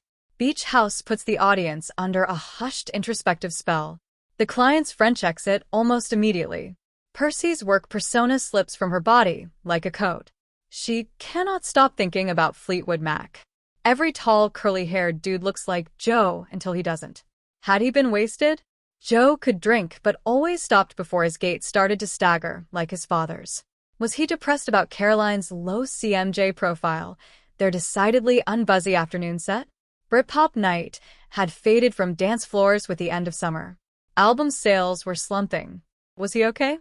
She spins her iPod to Fleetwood Mac's Tusk and carves a jagged route back to her hotel room. Then she writes her strangest blog post yet. The post, reproduced in full, imagines a fictional singer performing the song at a party, eyes closed, a face sliding in and out of focus in the carousel of his drunken mind. He owns the room even though they have never heard the song before. A girl who isn't there used to get those same melty eyes when he sang. It was not until he got good, until she looked around at his shows and saw other girls with that same dumb look, that she went cold. She wants to be the only one. She wants him as her deep cut, a B-side unearthed from a rarities bin. Proof of her own specialness because she's the one who discovered it, because she doesn't know how to sing her own damn song.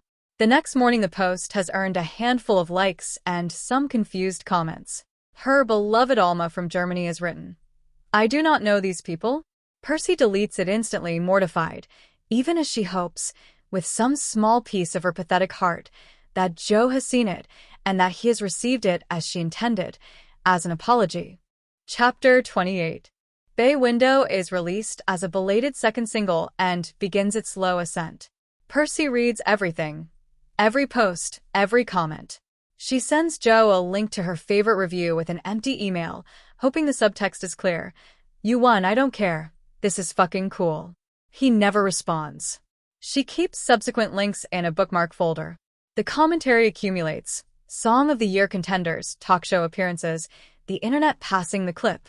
Then the backlash, R.I.P. Caroline, jumping a fat shark, sentimental snooze fest about 9/11, and a think piece accusing Joe of misrepresenting the heroism of New York's first responders. The good were the people who could have stopped the Iraq War. Percy shouts at the screen. Then the backlash stops coming. The praise stops too. The internet moves on. For weeks she feels restless and slightly crazy, checking bookmarks nightly, tallying positive against negative. Then, an LCD sound system show. Alone. Late spring or early summer. She's been promoted at work and given a 22-year-old to do the traveling, which is good for her sanity, but robs her of the city travel that marked time and shocked her system. When the dancing bodies tighten around her, she decides not to fight them. She closes her eyes and lets the sweat bounce off her skin. Someone Great is the right song to be lonely to. Murphy had lost someone great. He was someone great too. His pain would keep coming until the day it stopped, when someone great would be mourning him. Envy arrives, how lucky, to express this pain through music. And then, I felt so incredibly bored with myself, I wanted to jump out of my skin. I had my name on a Billboard charting hit, and I still saw myself as a musical idiot. Was I no better than Luke Skinner, dumbing my life down to fit the limitations of my talent? Why couldn't I follow the advice I'd given him? Why couldn't I be someone great? The next day, she hires the agency designer to build her a professional website. Percy Marks, Song Jerk, with 3 buttons: songwriting, producing, writing. It still feels ballsy to call herself a songwriter, especially a producer, but she lets it sit there, waiting for someone to Google who wrote bay window. She buys a keyboard for her bedroom window, a marbled composition notebook. She begins, finally, scratching the lifelong itch, a line here, a couplet there, molding them into melodies, picking brutishly at the keys before work over morning coffee. At Christmas in Indiana, sitting on her brother's bed, an email arrives through the website from Meg V, an objectively badass indie frontwoman Percy has admired for years. Her boyfriend/collaborator cheated on her with fans. She kicked him out of the band, and now she has no one to write with. Dennis from Load Up Studios mentioned Percy. She looked her up and, her. She has come across the blog many times, always so good. Any interest in punching up a few songs for me? Might be nice to make music with a woman for once in my damn life. Percy drops her laptop and screams into her brother's pillow. Chapter 29. September 2008. The economy is in free fall. Nobody is sure if the whole fantasy of America is grinding to a halt or it is just a slow fourth quarter.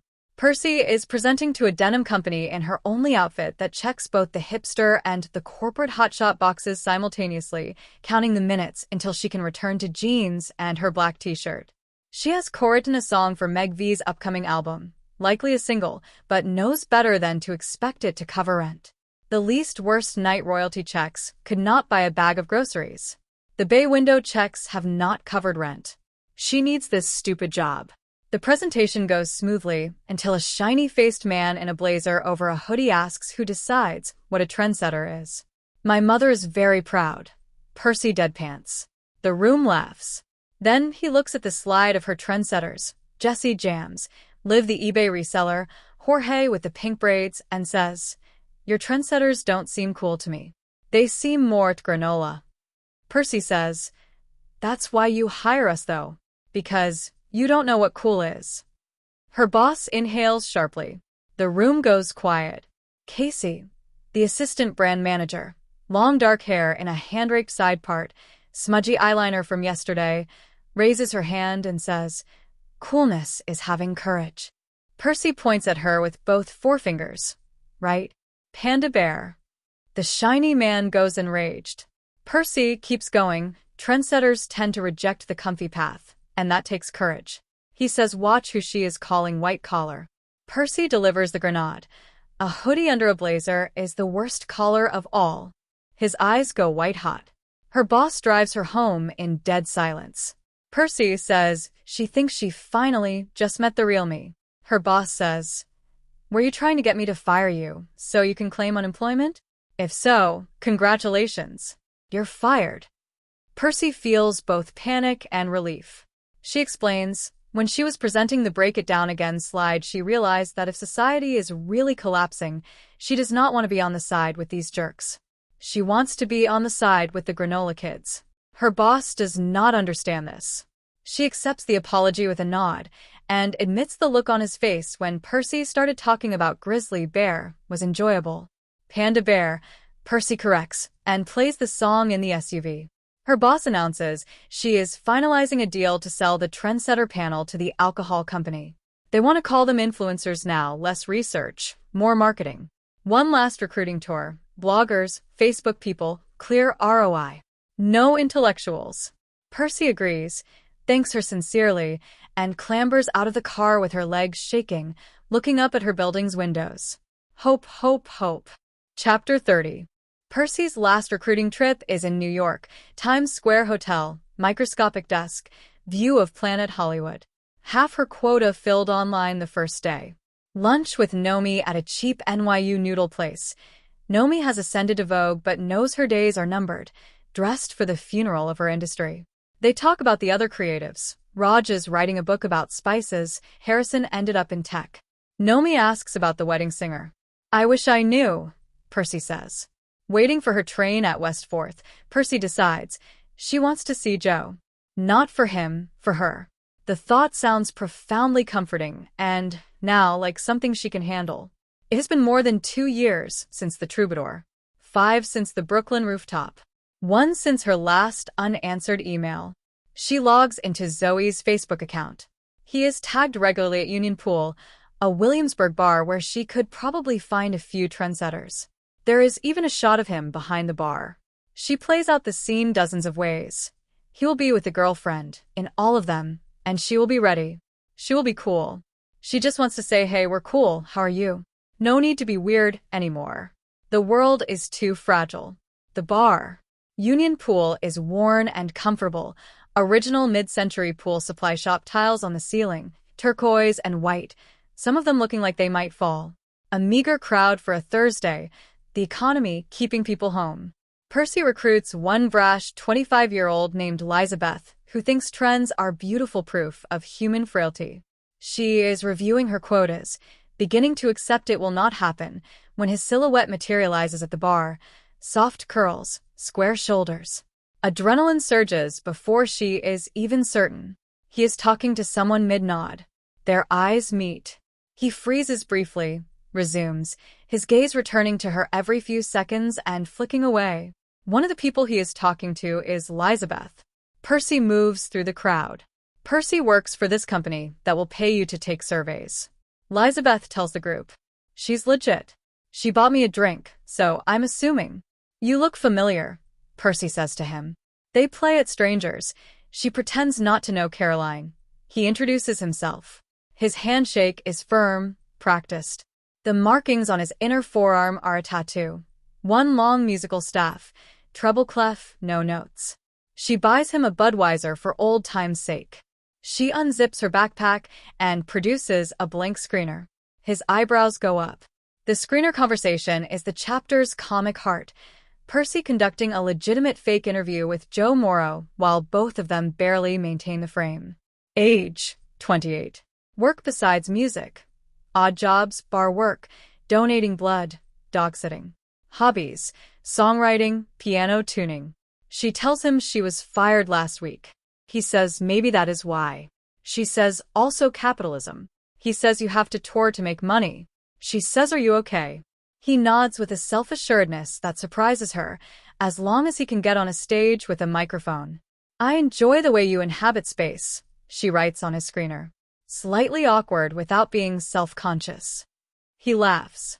She says, but I've never heard you sing. He laughs. She asks about the problematic mom rock song about 9/11. He says blame my co-writer for the problematic bits. She says it must have been hard. He is surprised it was amazing. The curveball made people not know what to expect from him. He can do anything now. I'm very grateful for that song. She feels a tiny sting in her eyes. He leans forward. I live just up the road. If you want to hear me sing, I could play you some things I've been working on. She says she does not have a lot of opinions about music. He breaks character, laughs boisterously. She says, I've learned it's not a good idea to become involved with other people's work, at least not people you're attracted to. Makes for a weird dynamic. His eyebrows. So you're attracted to me? She backpedals, everyone is. He is thinking about Skinner. She can see it in the edge around his mouth. She asks how he would describe his social scene. Broken. He asks if she is the one who blogged about him singing What Makes You Think You're the One at a house party. He saw it. The chill returns. I was in a bad place. Our CMJ show sucked. My girlfriend was mad at me. She says the piece was about the author. Really? He says, how she always tries to own the singer's accomplishments? Interesting. Percy hates him all over again. Her right palm gives a throb of phantom pain. She writes anger issues on the screener, cupped so he cannot see. Then he laughs. Ancient history, kinda weird how much I still care. Percy. It keeps coming, till the day it stops. His eyes brighten at the reference. He tells her, talking to most people is boring, easier, but boring. She says yes. She asks about the girlfriend. No girlfriend at the moment. The biological clock issue. She writes no girlfriend on the screener. She asks what happened, wishes she had not. She tells him she has had only one real boyfriend, and she cheated on him. And he dumped me right away.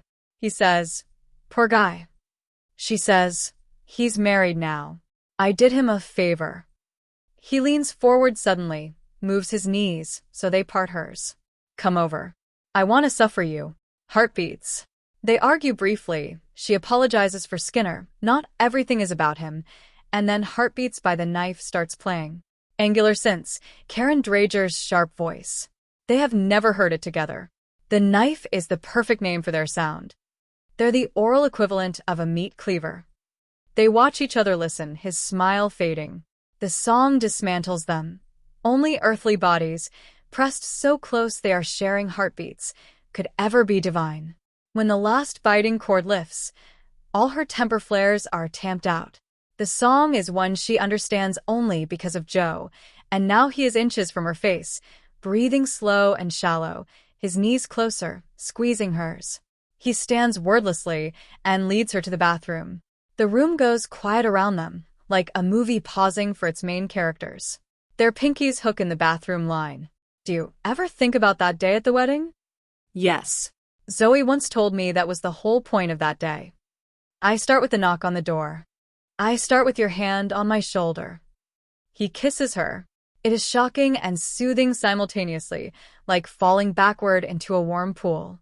His hands cradle her skull, his palm slides down her back, presses her so close she can feel his ribs on her breasts, the thump of his heart inside her own.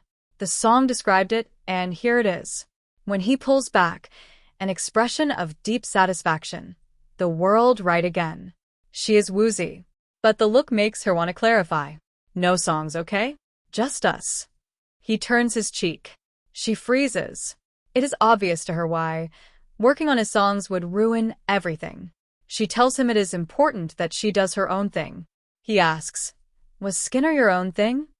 She says kind of, yeah, because it wasn't him. He scoffs. She challenges him. Do you want to just do music strictly business? He flinches. Yeah, me neither, she says. The bar sounds have turned back up. The bathroom line has lengthened. She sighs. What was I thinking? We gulped down that song like a couple of drunks. Instead of the mature resolution she was searching for, she has rewound herself back into her early 20s. He tells her she can go if she wants. She says she cannot. She needs 2 more trendsetters and flies out in the morning. He says he would help her, but he does not want to. She says she does not blame him. She walks back to her bar stool. A few minutes later, she sees him leaving. He gives her a small, resigned smile as he pushes through the glass door. The morning after, in the cab to JFK the next morning, a text arrives. He is going to be in the Bay Area next month for a benefit show. Could he come to Thanksgiving at the Gutierrez's? Zoe says you get priority. Sure, she responds, and feels so relieved she almost cries. Maybe in the light of day, away from bar stools and banter and that song, they can be cool. A few minutes later, another text. By the way, how good is the new Shins? She puts the phone on her chest and looks out the window for the rest of the cab ride, just enjoying the feeling of having Joe to respond to. Chapter 31. Thanksgiving and the second announcement. Thanksgiving at the Gutierrez's is jubilant and cozy. Zoe has lost her job. Percy has not yet found one. But Obama has won the election, and it is hard not to be optimistic. After dessert, Joe plays guitar and sings Bowie's Kooks, and Zoe's parents begin dancing. Then Zoe and Melissa join them. Percy excuses herself to do dishes. She has been making it work, pretending to be comfortable, pretending it is easy to share this evening with Joe, but Kooks is too much. She clangs pots and pans into the noise of the running faucet. By the time she rides the train home, she feels drained, but okay. Joe was awkward when addressing her directly, but otherwise relaxed, so obviously happy to be back. She can do this once a year. The next afternoon, Zoe comes straight to Percy's room and falls on the bed. The moment Percy sees her face, propped on her chin in her hands, she knows. You're moving in with Melissa. Zoe looks relieved, though her brow stays creased. Percy says it is time. She says she will be fine, making a little money, can turn her blog into a book, can get a roommate.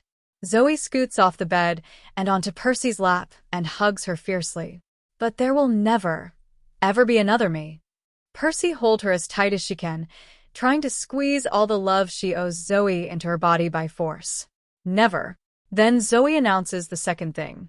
Joe is coming over later. It is the anniversary of the first time the three of them ever hung out, day after Thanksgiving, 2000. Joe and I weren't together then either, Percy thinks, and it was one of the happiest times of my life. Joe arrives with wine, a gallon Ziploc of Gutierrez leftover turkey, and a recipe for pot pie. They take turns at the iPod dock while Joe makes the dough. Zoe assembles the ingredients. Percy clears the table of books and magazines and Zoe's fundraising paraphernalia. They eat. The games start.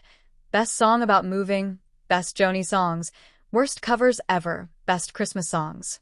Zoe gets up to do the dishes. We're being annoying, Percy says quietly to Joe. He points out he has been annoying Zoe since the 90s. They are inches apart. She watches Zoe at the sink, shoulders swaying to 2,000 miles by the Pretenders. She's leaving me, Percy tells Joe. He winces, nods. His hand reaches out, does not know where to land, rests briefly on her forearm. The music slows and wobbles, like a needle through a warp in the vinyl. They end up in Zoe's room looking through old photos, laughing harder than Percy can remember, having laughed in years. Then Zoe explains the full economic collapse. Near midnight, Percy realizes Joe has drifted into her room. He is standing in front of the synthesizer. I can't believe it. She says zero chance she is playing that in front of him. But he is looking at the notebook on her desk, open to a page of verse. Is this for Megvi? She confirms, watches his face. He nods slowly. People are talking about it. Heard you turned a weird dirge into a lead single. An explosion of pride so strong it must be obvious on her face, but he is still reading the lyrics. She asks if it bothers him when she writes with someone he does not hate. Not as much, he says distractedly. Then he looks up. What if we started with your idea? What would your song be about? She tells him it won't solve everything. But she has a big idea, so big she already knows she will be powerless to resist telling him. She sits on the edge of the bed. 50%, she warns. Deal. He sits next to her. It's called The Girl in the Bridge. She watches his face slowly process the in. Someone said this to her after the Troubadour. You're the girl in the bridge. He is excited. Wow. So, it's about you? Only in the bridge, she says. The rest is his part of the story. His eyes roll back. So fucking cool. Then, I have the perfect music for this. He bounds out of the room and returns with his iPod and over-the-ear headphones. Before she can clarify the concept further, he kisses her, fast, firmly, on the lips. Then his eyes go wide. Sorry. Carry on. You're not the worst. Carry on. She is rocking slightly on the bed, shocked. Joe. He erases it with a horizontal hand gesture. She goes stern. We went through this. He begs her to tell him about the song. She almost laughs but does not want to undermine her point. Zoe raps on the open door. I'm heading to Melissa's, freaks. They jump off the bed, protest. She is already pulling on her coat. I can't handle the sexual tension in this place. I feel like I'm about to get electrocuted. The plainness of it, its tacit approval, makes Percy's last layer of defense crumble. Just one night. There's only so long you can hold out against a force so strong the whole room can feel it. Zoe, I love you. More than Joe. I love you more than Joe. I love you more than Joe, too. I'm right here, Joe says. They walk her out, waving like parents as she descends the stairwell. When the door shuts, there is an uncertain second, and then they are attacking each other, pulling off clothes, stumbling down the hallway. Percy's brain wants to get back to the song, but her body keeps winning. Is it up-tempo? She asks as they fall on the bed. Mid, he says, and puts her breast in his mouth. They rush through the sex like teenagers. Immediately afterward, he grabs the iPod and hands it to her. He is still inside her. She is sitting on top. He presses play. A syncopated snare beat. Rhythm guitar. Then an electric guitar processed beyond recognition, playing two phrases over and over. The first tense and withholding, the second an explosion of 16th notes that brings them nowhere but right back where they started. Tense. Melodic. Tense. Melodic. She asks if she would sing right over this loop. He nods. A smile spreads over her face. She feels him get a little hard again. More drums come in, synths, a crunching machine-produced noise deepening the groove. The melody will need to be simple over all this. He pushes up on his elbows, motions for her to pull off an earphone. She stretches it out so he can hear, and he sings a wordless melodic line over the loop. She nods. It works, and it is amazing, an entirely new direction for him. The bridge, the loop drops out, the rhythm destabilizes. She pulls off the headphones so she can hear herself. He met his match but couldn't light it. Instantly, she feels Joe become very hard. She was always wet. She'd draw his blood while clawing her way to get a little respect. The melody comes from nowhere, rises and falls like a swan dive, threading his instrumentation. Her worst brought out the best in him, but she wanted it better. And every time she found perfection, he was always better. The loop returns. The groove settles back in. He sits up to kiss her, and this time they make it last. She wakes first. First thought, panic that she has forgotten the bridge melody. She finds it waiting calmly at the edge of her mind. White sky through the window. Soft, even light. Joe's mouth partly open on the pillow. She understands now what he saw at Union Pool. Separating the songs from the sex was a ridiculous notion. Neither would be as good. She thinks of Alma's comment about music infiltrating physical life, and wonders if it works both ways. If good music comes from the body itself, sometimes, when you keep the borders between mind and body as open and porous as humanly possible. His voice, throaty with mourning. He was always better. Is that true, or just a good line? She rolls onto her side. His eyes are half open, sleep-crusted. It's true, but better cuts both ways. Or maybe you don't know what it's like to have someone be constantly better than you. He puts a hand on her hip. His eyes go fully open. I do, actually. They look at each other a long time. Then he disappears under the covers. She follows with giddy purpose, checking for the mole on his collarbone. Still there, biting the nipples she has seen through t-shirts, licking the forearm muscles that flex when he plays guitar, holding the thighs she felt shaking with excitement on the Manhattan piano bench, shaking again now in her arms. Afterward, they move seamlessly into the song. Toast and coffee on a cookie sheet, the notebook open, the keyboard by the window. They work on melodies, iterate on every note and syllable. It is clear to both of them that Joe does not get final say anymore, which leads to a standoff over an awkward verse rhyme. He capitulates to her edit but mutters something obnoxious about hearing it on tape. How about we go out to lunch before I bludgeon you with a cookie sheet? He kisses her. This is a reasonably effective apology not previously available to them.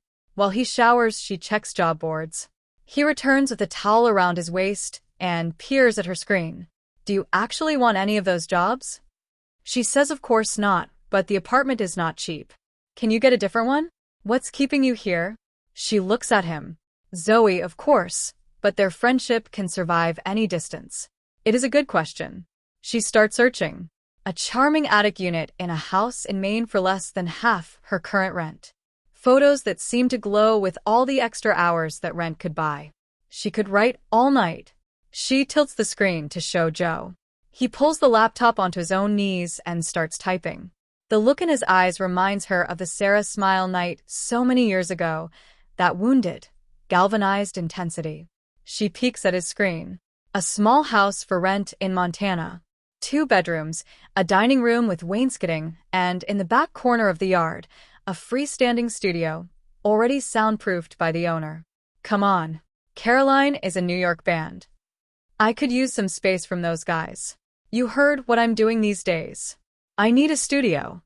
The possibilities crash over her like a breaking wave. So do you, he adds, and his voice is tender with pride. She pushes off the covers and stands. He is on his knees on the bed, looking up at her, his mouth quivering at the edge of a smile. The little studio lit from within on the screen between them. It's a fairy tale, she says, with 2 cats in the yard. Annoyance flashes on his face.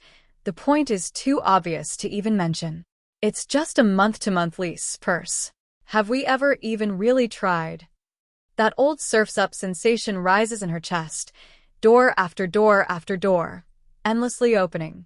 An overpowering desire to run through all of them, to see how far they go, even knowing she will be clawing her way, drawing blood, through every one.